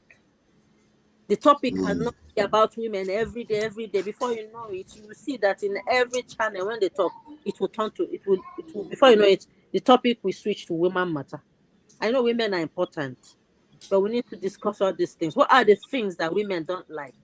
Because not women don't speak sometimes, and the ones that dare to speak are labeled feminists. I think the top ones that they don't tend to like is a kind of bullying in the relationship, domestic violence. They don't like those chauvinistic culture where they feel like women are being, treated unfairly in the culture, especially like when it comes to inheritance or things like that. They also talk about this in, I think promiscuity is another one too. But they generally never talk about the way the men carry themselves in terms of their looks and stuff like that, which is interesting. I can assure you, women have problem with looks of men, but I know they do, but they don't tend to talk about it. They do. But they do, but men don't. No, they do. Men are not listening. Yeah, they do. They don't want to know because they think it's see, this is not, when African woman speaks, please don't say it's feminism, because in African culture we don't have that, isn't it? But right from the onset, I've had women complain about things regarding men. The appearance. The ones I have an issue with is the ones that are always for breaking up homes. Like their first instinct is, did he look at the woman sideways? Break up, divorce. Did he divorce? It's like not caring that there are children involved in the relationship. You just want to divorce the first thing. And funny enough, I think I played a video here about a white lady that was telling another white lady, teaching another white lady how to get hold of a rich black athlete. And one of the advice she gave a fellow white lady was, if he cheats, look the other way. Literally. This is Europeans telling fellow Europeans, look the other way when the man cheats. So, but our women, there have been many of our feminist women now, they are buying into some of this narrative in the West that, when the man cheats, you just break up your home and go away, And I feel like that part of it can be quite dangerous because it will fragment our society where you start having single parent homes, and that has negative consequences, as we all already know in the West. But sorry. Now we are debating that issue of polygamy, yeah. Hey, I want to know polygamy. Yeah, we need. I don't know what Hello says she does not have. See what I've observed with that in the first place. I don't think women don't have problem with polygamy. If they meet the right people, they will. You see, if they are here now, they will fight with me. They will pretend. See, trust me, women don't have problem with polygamy. I do. As a woman, I'm one of them. So you see. They will draw boundaries. They have to. They will tell you that this is what they don't want. See, forefather. Majority. 99% They'll say of this is what women, you want. After you do this, I'm okay. even hello that That's is what they talking, do. when they meet the right man, the No, man please they love, no. they want, they don't have problem with polygamy. I'm telling you this for free. Are you now speaking for us now? Just like the way you were speaking, Jago. okay. It I'm suits gonna. you now, Abi. I said majority, but look at it, right? Sincerely, I don't see problem with polygamy. The problem I see with polygamy, if a man cannot manage polygamy, you should not do it. You have to have the resources, you have to have the physical strength, you have to have the emotion to manage it. So if you are capable, polygamy is good, because even when you look at Africa today, go to Nigeria, you look at women, who is going to marry these women? A lot of women are into side chick thing.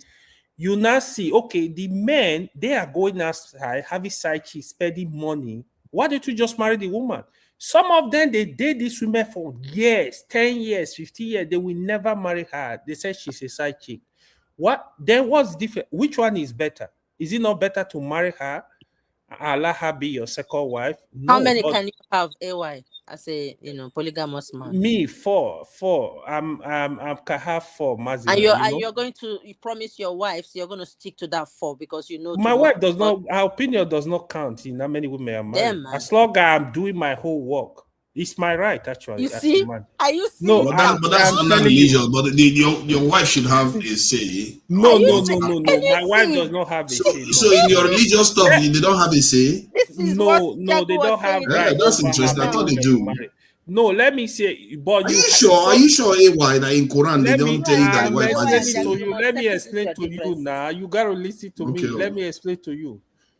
So you can explain to them, oh, I need to marry second wife, this. But they cannot say no. It's not in they don't have the right. So you go ahead. The only problem is if you are not able, you have to be able, for example, you'll be taking care of the woman. No, don't bring excuse because you marry a second wife.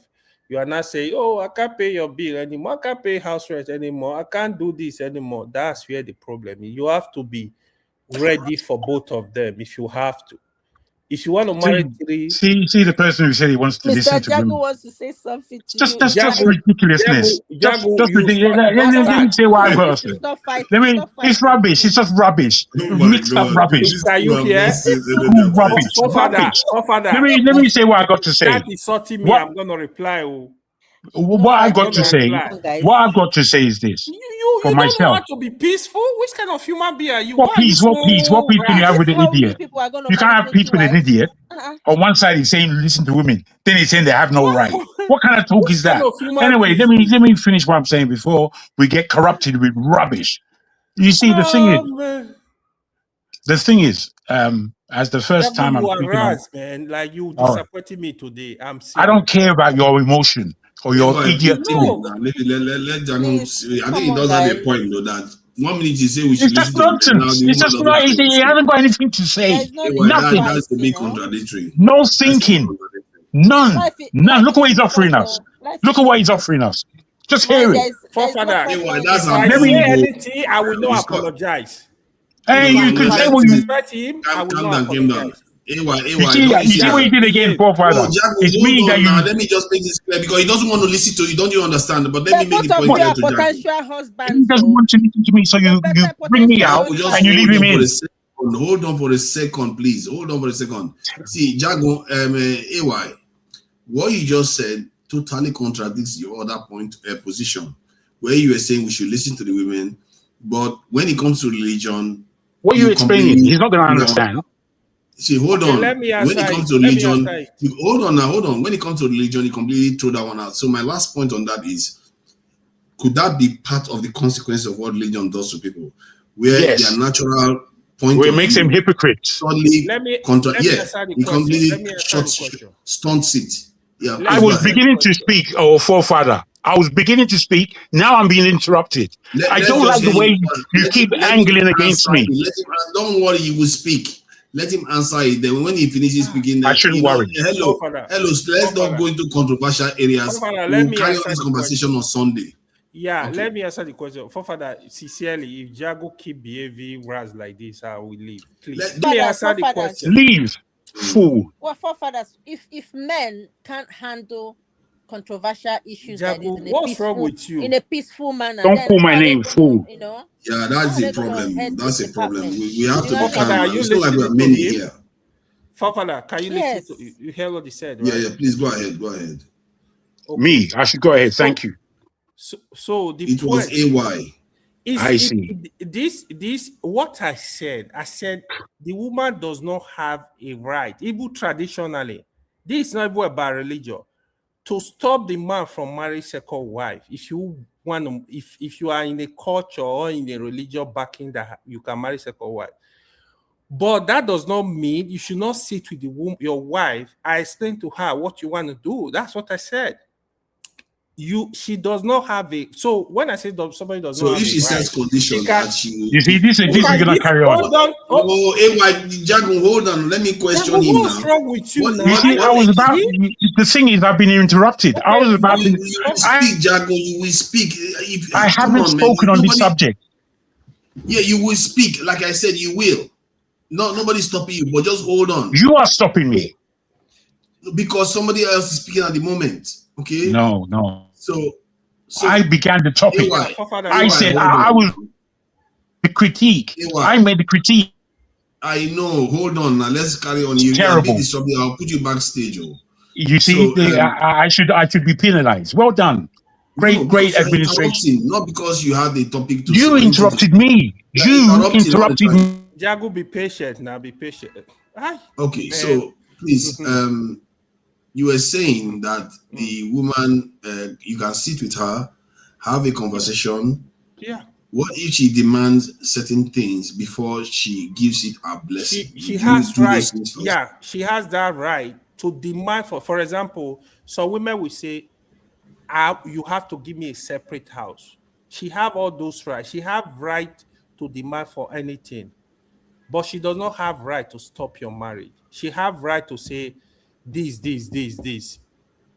is how. This is what I want. I think nobody has the right to stop your marriage, even in Western culture. Yeah, exactly. That's what I'm about to say. The women have right. You made it sound was that she doesn't have, but you said she doesn't have a say. That's what the term is. No, to stop you from the marriage. But when it comes to herself, to protect herself, for example, she said, I want to have my house, me and my children, whatever the case may be. She can demand for anything. You guys can go into agreement. She tell you, no, this. I don't want this. I don't want this. She have her own right. Yeah, but in terms of stopping the marriage itself, that's what I mean. So that's why it's good to discuss. Please, bring Jaguba, let him speak before he would come and be. Yeah, it seems to have dropped out of the conversation, but it might return. But the point is that today. So the point is that regarding the subject matter, women like me, even in any culture, I think it makes sense. You have to have she has to have a say to an extent. Not like she's going to stop you, but technically that's what she's doing by making demands. Otherwise, if you don't give her those demands, you're not going anywhere.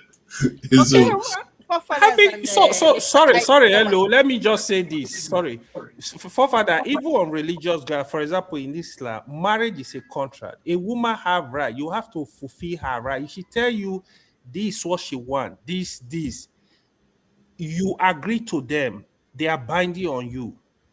So a woman have right. Yeah, marriage is more like a contract. You do. It's a proper contract. You have to agree to her terms.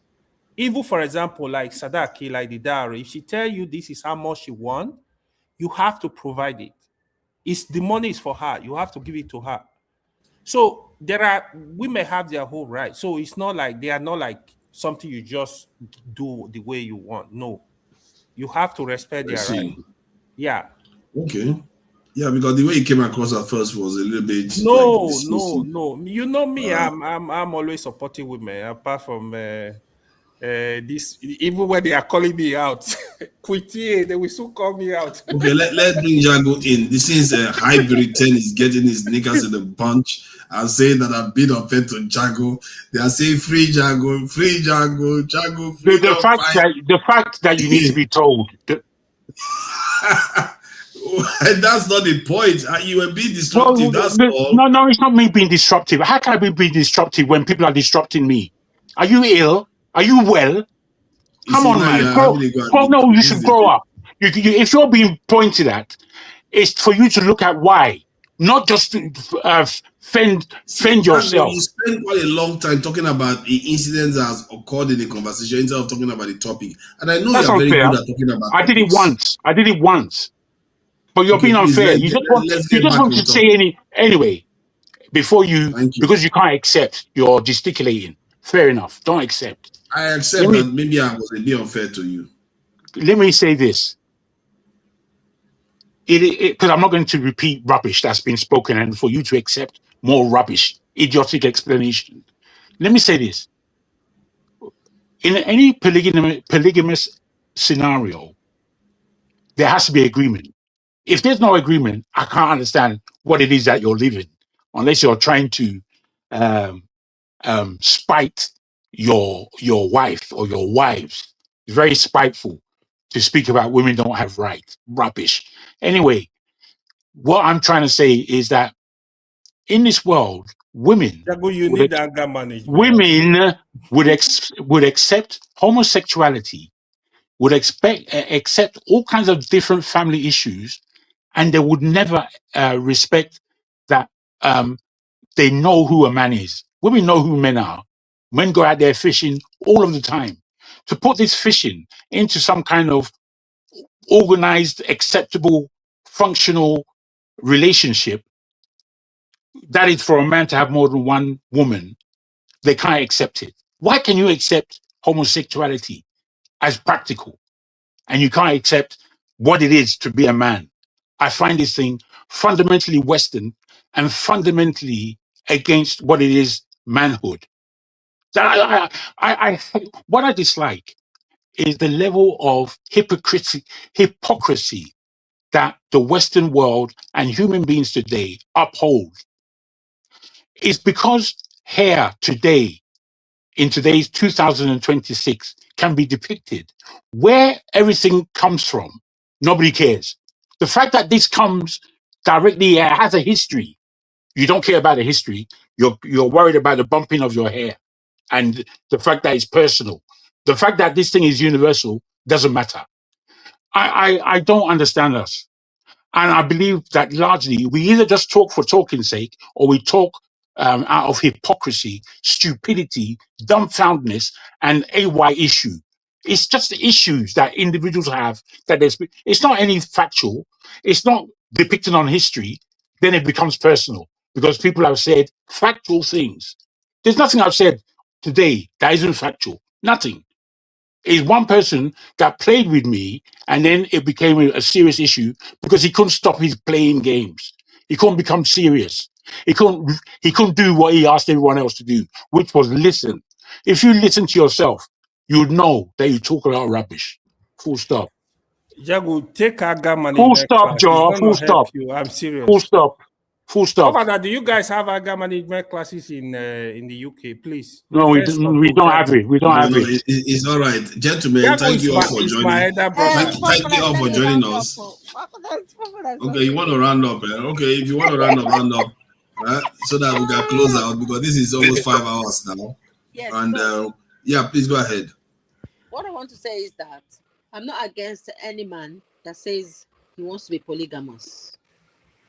But I, for a woman, from day one, you need to say, this is what you want to do. There has to be an agreement from day one. Then it's up to, me, like, is it what I want? If it's not what I want, I would say, thank you very much. I wish you a very beautiful life. And that's it. Do you know what I mean?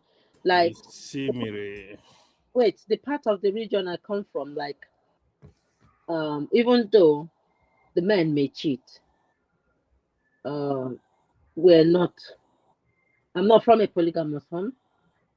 It depends on the individual. It's personalized. So I don't have anything wrong. I don't have anything against anyone who, is polygamous. No, I'm just saying what's good for geese is good for Ghana. The why I'm doing this is I'm zooming into issues that could bother some women, like the way, men zoom into the hair stuff, even though women too complain that, oh, I can't make baby for some reason and I don't want to go outside. But the man don't really care, about their lineage closing, but they worry about the weave on. So it's double standard. I'm saying we can all reach understanding level. No woman is a fool, even though they can love like fools. They need to be respected and treated as humans, not as objects to be controlled like cows. Thank you very much. Thank you. I appreciate Very that, much. and thank you for coming, AY. Thank you for coming You did in, allow me to Jagu. speak. You did allow me to speak. So you didn't want to have a closing After statement. Jagu's. Okay. And then what did I do now? You know what? I don't think I should because you can't make two statements without calling Jagu into it today. No, I'm not going to call it. On the more serious note. Okay. Make your statement then, please. Yeah. Sincerely, it is a disappointment, man. Jago is so angry with me. Jago, sincerely, I don't have anything against you. I don't care about your life anymore. Hold on. I don't care about whether you live or die anymore. If you feel offended, I apologize. You will just stop. Forefather, hello. If you guys feel offended, Forefather, sincerely, someone is saying I should go and sort my polygamous just ignore them. Marital problems. Hello, ignore them. Did I tell you I'm married or single? I don't bring. Hello, ignore who is that talking about that? And whoever is saying that, I have balls. So me, I have respect. At the same time, that's rude. That's rude. Now, come on, man. Why are you doing that, man? Now, that's just rude. I don't know why people say all this other stuff. That's why I stopped coming here before, because people will come here. Don't do that kind of stuff, man. It's not nice now. Why would you do I don't even know who that person is. He's talking rubbish. Yeah, he just came from nowhere. I've not seen the name that much. That's why I stopped coming here before, because the insults. No. Hello, please. Please, don't mind them. Don't mind them. They are always enemies of progress around. Just come here and speak. Yeah. Don't mind them. Yeah. I just wanted you guys. Thank you so much, Mr. Jagun. Please don't run away yet. Please don't run away yet, my dear. I before you run away, please let this man finish what he's saying. I have something to say to you that hopefully is much more positive. Yes. So let me finish. So for me, right, sincerely, I'm not angry with Jago. I'm not angry with anybody. I apologize if the way I behave, you guys are offended. Please, I apologize. Forgive me. That's what I want to say. Hello, thank you. Good discussion. Jago, you are still my elder brother. Yay. Respect any day. Respect any day. Me and Jago is listen to me, please. Okay, go ahead. I people don't like me for what I say. It doesn't matter. However, respect is something of depth, and I don't think because somebody is offended because of utterances that you can go elsewhere to see where you can find where something would offend me. You found it. You cannot depict my father, and that's what you did, and you know what language is. So for what you did, you know what you were doing, and you wanted to escape it. I won't allow that if you don't note it. So know that in your spirit that I know what you did. Insimiri, let me tell you, whatever that person said, let me tell you this. As a woman, as a human being, as a Nigerian, the way I love you and women that can hold their own ground is better than two men who are just stupid. So you don't need to follow idiots in the chat section, because largely, I would say there are 5 to 15 individuals in the chat comment room that are especially wise in how they contribute. The rest are just talking rubbish, laughing with each other, and being stupid. As a woman, let me tell you that the men, me as a man on this platform, give you 100% respect for any time you come on. You should never be shy of coming on this platform and saying what you have to say because of detractors. Me, I can take detractors to a level. But secondly, when people become to the point of, can you say that in my face? Because if you did, I'll take a sword and off with your head. That's how I am. That's how I am. So, you know, as a woman in today's world, we all have to hold our own. And I think you do it very well. So please go with that. Thank you, sir.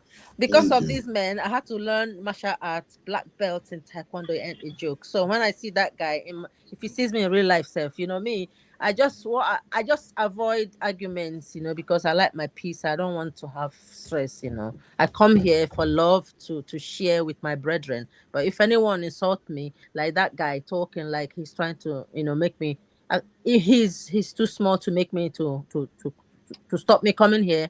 I am a person in real life. I hold my balls. I hold it and I can respect. But at the same time, I can go to the gutters. If I can assure you, man, you see me in real life, you go shit for body. Thank you very much. Thank you for that. Yeah, thank you. And I think I echo what Jago said. Always feel free to come on here, and we definitely want your contribution, because some of the things you said today are giving me a little bit of insight into some of the issues we're discussing. You know, about, you know, the men being the ones giving the money out, and it's easy to be blaming the women when the men are the ones giving the money out. So maybe there's some truth there too. And regarding the bigoted people, you know, that we've dealt with, I mentioned people on the other channel that I've been to, and the, you know, the ones that are always fearing other tribes more than they care for their own people's lives.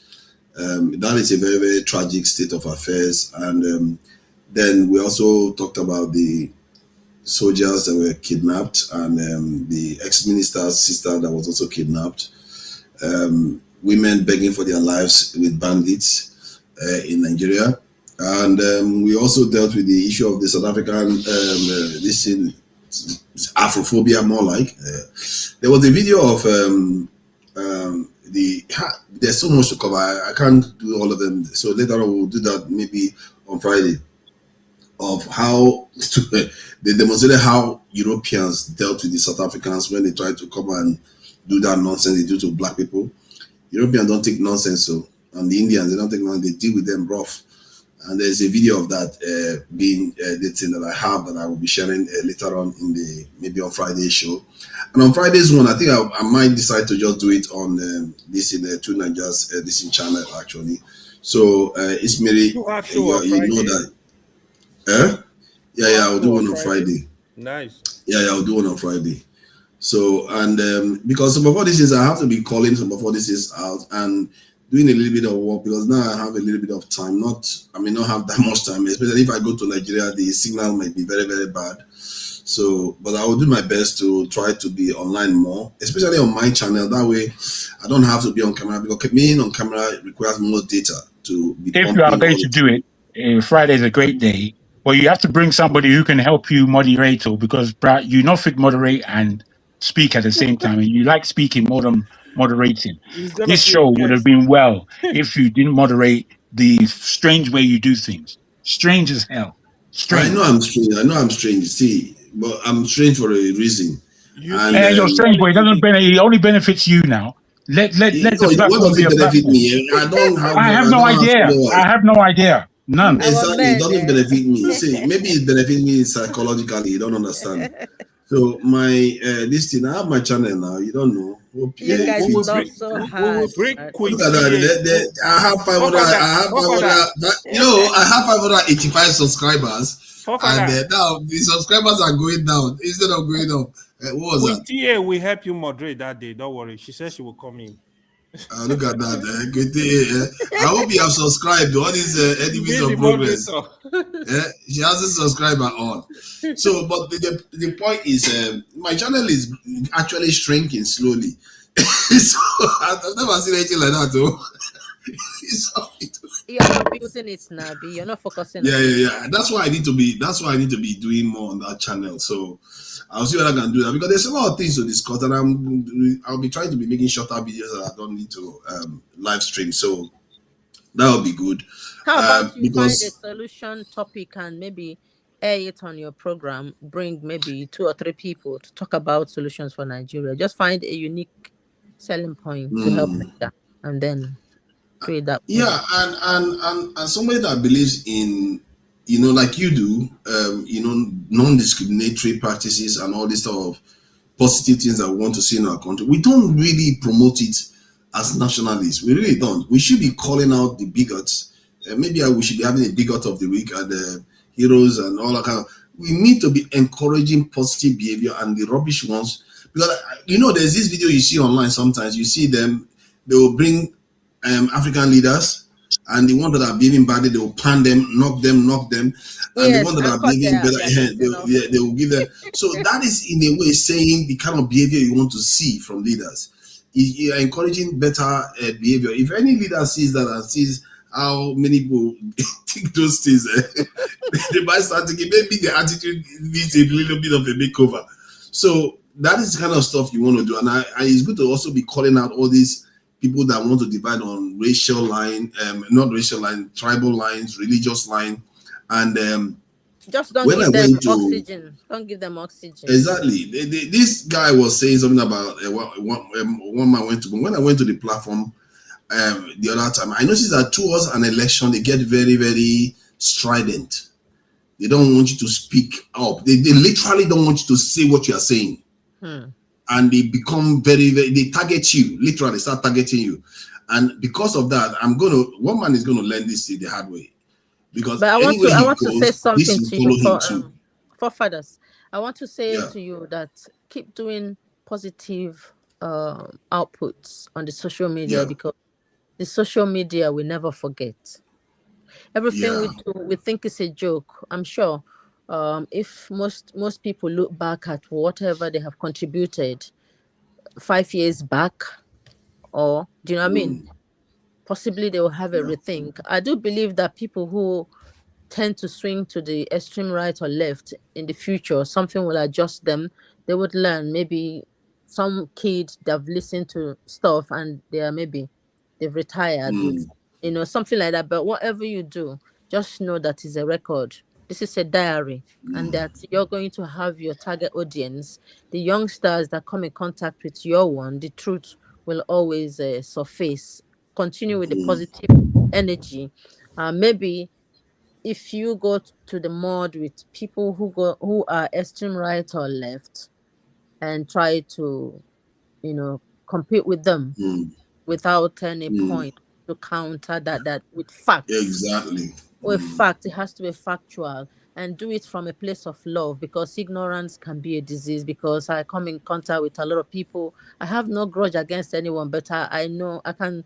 My instinct tells me, I remove myself from anywhere that hackles me now. In the past, I used to, but it was the social media that made me that way. But I found out that it's not good for the mental health, and I want a quality life for myself. So I don't need social media. Can be positive, can as well be negative. So be the positive voice online for the young people. So that is it. And I want to thank Jago. Thank you very much for your advice. I really do appreciate each and every one of you. You do an amazing job, and history will remember all of you. Keep up with the amazing job. Anything anyone sows on the social media will grow, and they will reap the reward. Thank you very much. I really do appreciate that this comment. And you know what? I did even examine myself a little bit, because I know I was irritated on the platform.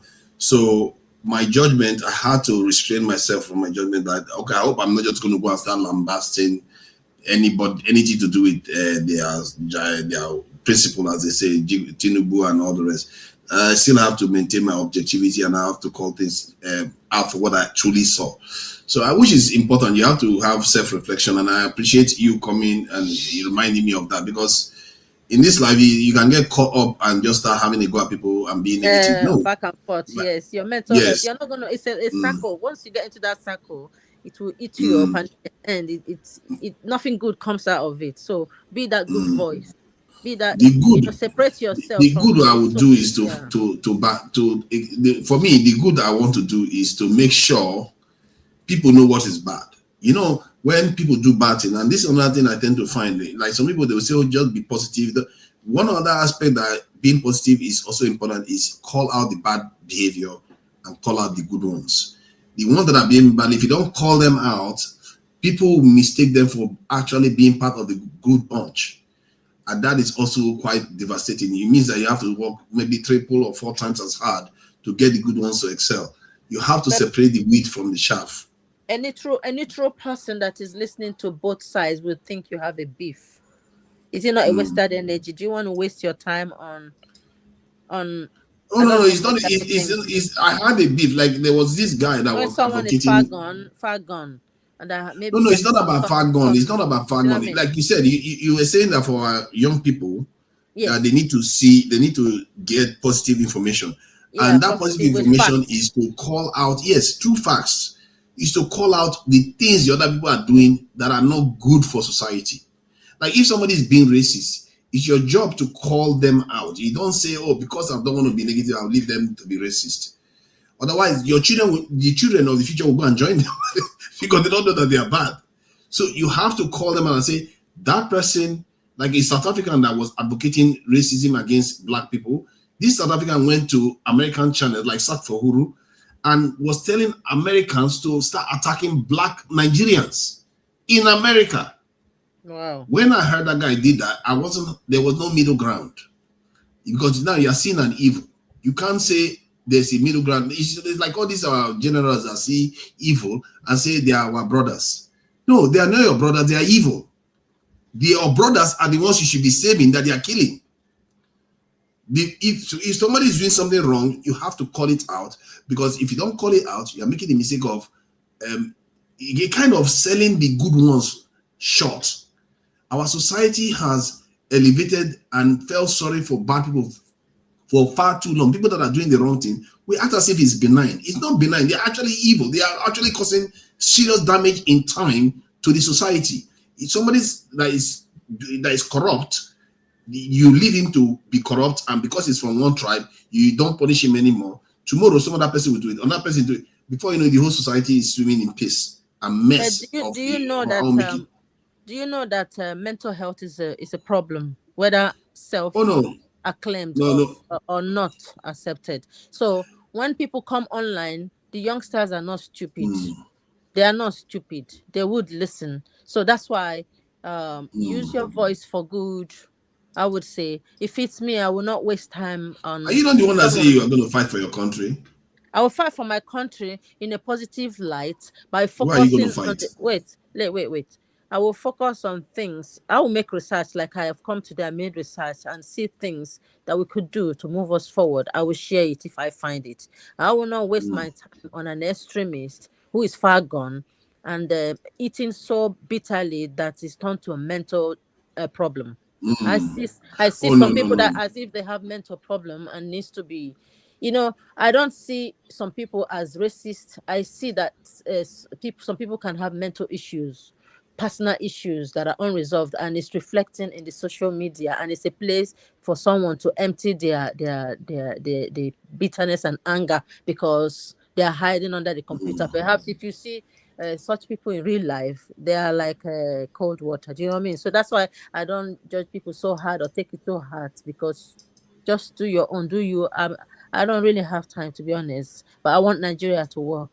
Yeah, I don't have time for such. No, I everything you are saying, I hear it. If that was the case with this issue that I had with this other I understand. Platform, I would have just, because I normally talk to people here and even on the other platform, but I sense that this person is really distressed. I don't engage because I know that they are not in the right space. But when people are organized, almost like because they know how to behave. These are people that know how to behave when election is not close. I've been there before. They know how to be. They are nice. They can be nice when they want to be nice and listening when the election is not close. When the election is close, you can see that they are nasty. They become nasty. When I went there, forefathers, I was a terror, and everyone can recognize. So I decided that part is not for me. That I had to recall myself that if people make you to behave in a certain way, they are controlling you. You have to know what you want. No. On what you want to deliver. Control is a very, very difficult. Yeah. If you try to control me, you're going to regret it, because that your hand is going to be beaten off sooner or later. You're going to find out. I think the way I look at it, believe me, they've tried it before and he regretted it. They tried it before the last before the last election, when he tried it with me, before you know it, he was the one that backed down. He was the one that backed down. Maybe we'll all come I wasn't together one having day nonsense with him. when Nigeria becomes better and we become brothers and sisters again, all of us. So, Oh no, I just want peace, all of us. we talk. You see, when we say beef, like now, me and one man, he can pick up a phone. We are talking, and that's what happened before. We are talking as if nothing happened. This is public stuff. Like when it comes to public stuff, it's about narratives that you are creating out there. Misinformation. All they care about is getting Jagaban re-elected. That's all they care about. It's not personal to you. They just want Jagaban to be elected. Me, it's personal. It's not personal between me and them. It's personal from the point of view that I want Nigeria to work. So I will fight for Nigeria to keep working, and I will call them out for the nonsense they are doing because it affects people on the ground. You know, I've been on this platform. Some of all those things affect me, you know. Like when John Igbo Basic was on this platform and they were attacking some Southeasterners in Lagos when they were conducting our election. And Igbo Basic was in tears. An old man was in tears on the platform. Do you know how that feels? Like you can tell that this is some deep stuff. And these type of people, they just go around causing trouble everywhere. And it's left look at our country. It left our country in a sorry state where almost everything is very difficult to do. But people are living in this in IDP camps. Believe me, if I start picturing all those things, I get furious with these people. That's why, like you said, mental health is very important. I try to stay keep myself a little bit safe. Yeah. It can affect you, honestly. Yes, now I almost lose it with some of all these people that the way they are behaving. Like, why are you behaving like that? But they're gonna drag you into that mode of if it's back and forth. Is like. But don't you think that sometimes you need to be a big man too? Maybe that's what Stalin was. Maybe that's what this in Chamama was. Sometimes you need to be mad with these people. These people are crazy. I've been there before, and I was crazy. If you had my voice before, I was crazy. That when I come, even he can tell you that he used to have heart attack when I come on his platform. But I felt it's true because I can be terror because you create the opposite person. You create what you see in the mirror. It's a reflection. It's a bounce back. But I looked at myself. I can't. This is not me. I don't want to be this way. I don't want to form this habit because I can be better. Yeah. I can be useful to the society. Yeah. They are not even that much, really. They are not even that hard. If you go to some African American channels, you go to South African channels, Somali channels. God, if you see these ones are, and one man knows, and he knows. He's seen me on those panels. When he came there once, I literally drove him out. Please show me. I want to come to the Somali one. Maybe I'll come and go fight. I talk to some Israelis too. Yeah. I like the American one because forefather is everywhere. No, I see forefather. No, there was a time, during that COVID-19 time, I had time to be strolling all over the internet. We didn't have a life now. We all are. You see, I don't know why. See this. We are about to leave. They say I be her husband. Oh, look at this one. What is this one? What is this one saying now? I beg, if you have a rich woman that will have some money, let me know. I don't mind. And whoever that said that, if she said $10 million, whoever that said that, what is wrong with these people? If you know you have so calling a house husband. Recommend one from you. Wait, forefather. How dare you? Anyone on the chat session insulting people here. If you have balls, show yourself here. Then we know that. No, they will not show themselves. If you don't, I even want if you give me wife where they earn $10 million, she I no go sit down for house. No wahala now. I go they wash plate. No wahala. You see what they are saying. You see now. You see this one now. What is wrong with these people? I'm not comparing myself to Stalin. I'm saying sometimes you need to be that mad. Come on, am I really China? What's wrong with you? You need to be that mad. There's something about society that sometimes madmen come and clean it up for the good people to actually survive, because our society rewards too many bad people, and that's why the good ones are not, they are not coming. Was it not that's exactly what Patutumi was saying now, that our society rewards the useless ones that claim that they have experience, but they have 1 year experience for 20 years. They keep repeating 1 year experience for 20 years. They never grew. They never did anything. And that's the problem with the country. You have to challenge all these people and push them aside. And I really think that the nationalists that are out there should be more vocal. I don't even know any online person that does live streaming that is a nationalist in Nigeria. Do we know any? Kai, they are not. Everybody, they are very frustrated actually. So it's something that is good to do. Let's just have it this in just out of respect for support the diaspora voting. Long time support the diaspora voting. We are about to you are still alive. Wow, it's very much this one that is silent, looking at like he's frozen, but it's not. Are you frozen. sure you are not ghosts? long time. This thing, I think it tends to be free. Yeah. Welcome, Local P. We're closing out. Do you have anything to say before we close out, Local P? I'm just surprised. Like, are we still talking? We still talk. I just say, no, we're closing out.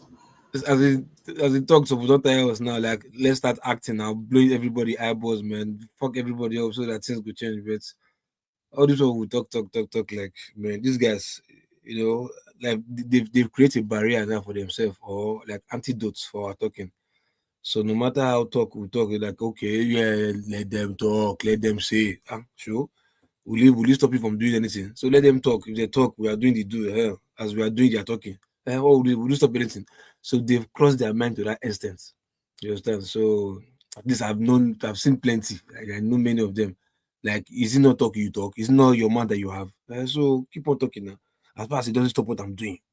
It's like that I'm stealing from you, but you're not doing anything to stop me from stealing. Just you only have the awareness. That guy's a thief.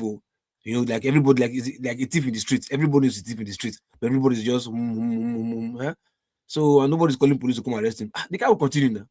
Just started jumping from fence to fence. I'll be stealing fowl, be stealing goats, stealing whatever I want to steal. You understand? But when the people decide to act and do something, maybe catch him, beat him up, catch him, hand over to the police or whatever, then probably that would like the time a little bit. But in our case, since we are talking, these leaders, they're like, yes, they have the ears to listen and be laughing and be planning more while we are still talking. So just want to share one little experience I had one day in here. Anyway, was it not like during this end of premiership in the UK here? When they were doing this parade for Arsenal parade. So I think the last match Arsenal had away in Crystal Palace. So I went to watch the match, yeah. So after the match, we came outside like just normal mini parade, Arsenal, this and that. So there was this guy, one guy should be about in his 50s, 55. I think it's opposite anyway. Like about 5'5" or 5'7" thereabout. So everybody was just there, parade, like almost like in that outside station, the stadium, like maybe 200,000 to 300,000. The street was packed, jam, So they just parade anyway, waiting for players to come out and hate them, this and that. So I don't know what happened. I was putting on a army, sun cap. You understand? Not face cap with the hat, army hat. You understand? Bucket hat because of the sun that time. So then just like that. I think I want to put on anything Arsenal. Just only a muffler, something like that. So saw this idiot guy from nowhere, black guy, just come Nigeria for that matter. He come, he's carrying camera, we just recording everybody, this and that. He raising his hands up. The idiot, get to this idiot put for head. He went Tinubu cap and Tinubu and the whatever the wife, that your for head. You also put Tinubu cap for head. White cap for them, white cap, then with Tinubu logo for the front, then green, white, green for the side. You also the guy do walk past like I first see this guy walk past something like I just look up, say Nigerian. I just look up. I don't know, just the next 3 seconds or whatever, something just like you dey crazy. Why you look this guy? This guy. I just turn back, met the guy, approach him like, guy, you dey mad? What did they worry you? I was like, how can you put on this cap inside this success? People are celebrating success. You're putting on this cap. The guy was like, what are you saying? I said, you they hear me because I was speaking. I finished speaking. Like, what's wrong with you? That's like, I said, you're crazy. You they hear me. What they worry you? Why you raise cap for this cap? So like, what I'm saying is like because of what you said, like, if we're talking about racist people just now, like if you don't challenge racist people, their children will also become racist. Why your own children will suffer racism from their own children. You understand? So, like, you see this idea of Nigerians, and we are stupid of so fucking stupid of this character. Like, not my business. Like, leave them. Like, no, leave and I know it. Make it like if I talk, people will say maybe I be fool or I fool myself or I may they find trouble. So this act of leave them, no concern me. No, just they your own. And you man from big boy, just quiet. You understand? It's killing us. That is where it's bringing us where we are today. Whereby police or people doing rubbish, not even police, Nigerians like us, not even people in authority, whether it's government parastatal, politicians or whatever, just people like me and you doing this nonsense attitude of not being a Nigerian or not being a nationalist or just commit crime just because of the act of committing crime that you hurry past. We will just ignore them. You understand? I've come to realize that look, our problem is not even Nigerian government. Now, me and you, now wicked, we be evil people. We are the wicked ones. Nigerians are wicked. You understand? The only thing that is masking our wickedness is we are compassionate and emotional people. You understand? That's the only thing that shadow, yeah, sorry for her, yeah, oh, I repeat it for her, this and that. And you think you're a good person. No, you're just being emotional and just compassionate. But deep down, you are wicked. Because if you come up for that your compassionate state and whatever, for road, you'll be evil person. You understand? And hence we have leaders that we have today. You understand? Look at what is just happening in Nigeria right now. Now, as in now. We are here talking every day. The country is just getting worse, as in every day is a day where we're hearing or seeing something that we've not even heard before. It's getting worse. And we are still talking. That's my anger. We are still talking. Everybody in Nigeria, same thing in Nigeria too, complain, social media is posting this and that. We are still talking. Nobody's acting. What happened in South Africa? Xenophobia, just because they believe that Nigerians are taking their jobs, are taking their women. Just believe it's not even affecting anything national. It's not even affecting the country nationally or anything. Just the belief that you are just taking their women and taking their job. Only the whole people find something in common and became unified to like chase these people come up for our country because it's affecting them. Just because of that only. That is not even a national problem or on any level. Just the idea of these guys are taking our girlfriends and they're taking our jobs. No, grow, chase them out. Zimbabwe, chase them out. Even Ghana can stay. Just imagine. So it's not even the immigration that's a problem. It's just this when they decide to no, these people we don't want you. We decide and that's it.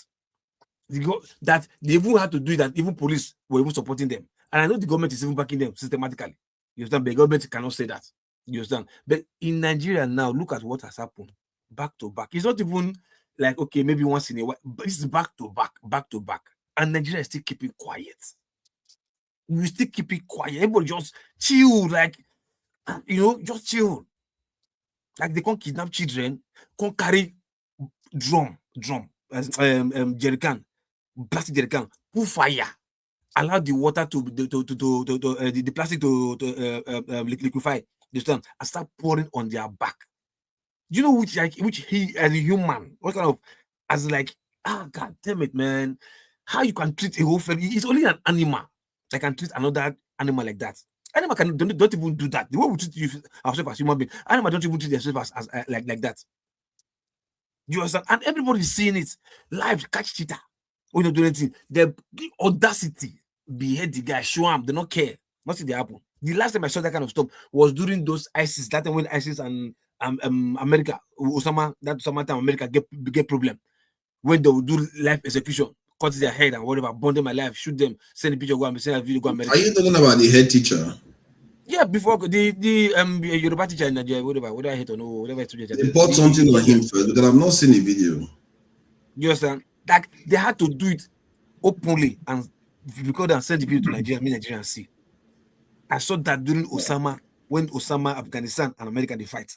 When they do that to American soldiers, behead them live, shoot them live, burn them and put them, set them ablaze. You understand? That's the last time I saw that kind of stuff. Now it did Nigeria, not even in the north, like okay, north and south. Now it did the southern part of Nigeria, and we are still talking. I mean, Nigerians, we are sick. I swear to God, man. We get everybody in that country, both home and abroad. Everybody got mental problem. I swear to God. I swear to God. Everybody have mental problem. You are seeing that other people seeing that in their own country. Just like what Iran, they claim that they do that. See how Iran for abroad in US and whatever UK, see how they protest. Even Iran, okay, maybe those who protest, they love America, whatever. That's what I hear. Move. Let's use what's called Palestine.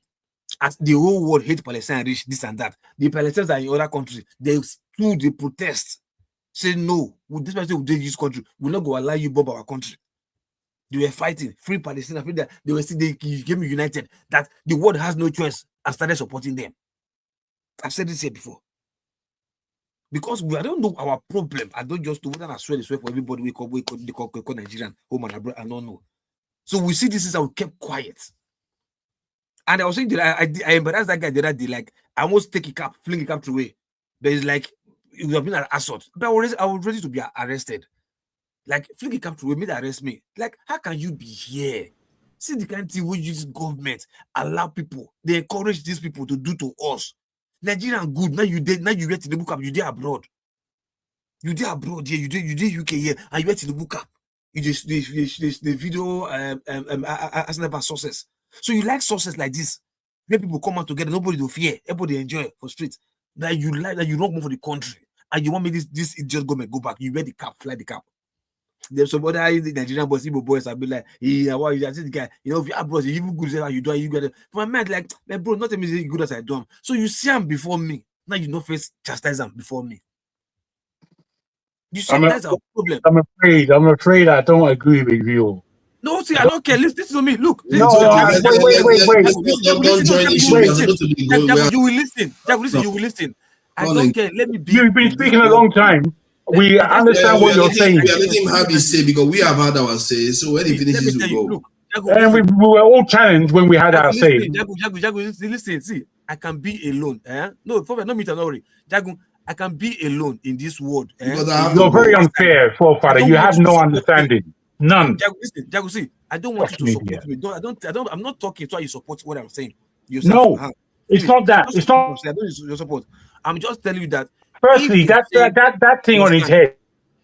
And as I chastise the forefather, man, I don't believe you're a full human being. Hold on, let me finish. Dude, you're not a full human being, man. You have your say. Just let me finish. He wore the cap, yeah. Say, I don't. Forefather did a cunt. If not for the father, like. You know, push again. The last thing that I saw that and he left when you just left that crowd that area and go somewhere. I after like 20 minutes after they leave the trophy, I came outside again to like let me look for this guy. If I see him again, I'll carry a cap. I will fling a come off for your head.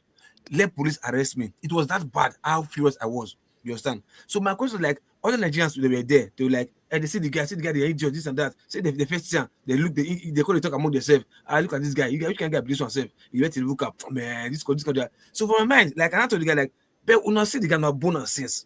You understand? So it was not chastise them before I come. Maybe I will not see him. But because of and I believe other Nigerians did that place. We see the guy, they lock up.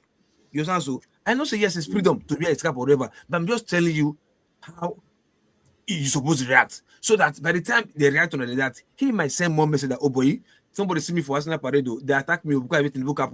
Something like that. What I'm trying to say is like what British gist is because you said if racist people no get stick from people they racist to, their children will also continue. You understand? What I'm saying, like this ignorance, like no, leave them, you're not concerned because this and that, you understand? Law, no law, something like that. But the ripple effect of our action, then carry us come here with this. So I said that to say, if to say people like would chastise them, whether abroad we see them or see them from Nigeria, I would say Nigerians they come out to like, no, once it's bad and you support evil, you will support evil and person do the evil, all of them collect. You understand? All of them will get hit. So that this thing will cool you, calm you guys down, or drill you guys, rather than ignoring you guys and just allow you people to multiply. Before you know, you become a cancer that cannot be healed. Just like this bandit or whatever. Now they're like a cancer now. Because everybody's ignoring them. You go see Aboki for anywhere for Nigeria, everybody will lock up.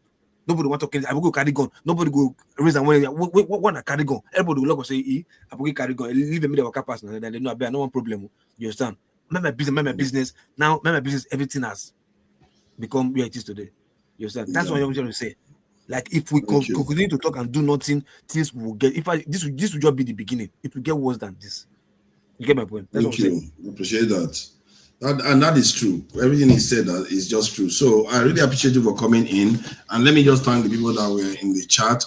AY, I see you there. Kizzy, I see you there. Queen TA, I see you there. Fidel, I see you there. I don't know. I think you are saying something about they said that I should not pretend as if I care about Yoruba people. If I don't care about Yoruba people, then I don't care about myself. It's just that simple, because what affects them will affect me, I like it or not. Just like what affects us in the country will affect them too. If we don't care about each other, we are all in trouble. This is not optional, actually. You don't have to care about the individuals, one by one individual, everybody is like that. But you have to care that if they don't do well, it tends to affect the entire country. If we don't do well, it will affect them, they like it or not. And this is the nature of things. If in a family, one individual person in the family might be doing well, but if the entire family as a whole is seen as not doing well, that one individual that is doing well will be cancelled out. It's not going to matter. But if the person that most of them are doing well, but a few people are not, people will still consider those people successful.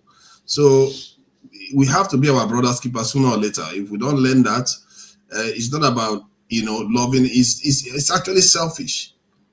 It's actually selfish. So maybe you are right that I don't care about Yoruba people like that, but I care about them in the sense that whatever affects them affects me. And I think that's the same thing with relationship with families too. Whatever affects family members affects you too. So it's just what it is. We are locked in it now. There's no need to pretend otherwise. Oga, I see you there too.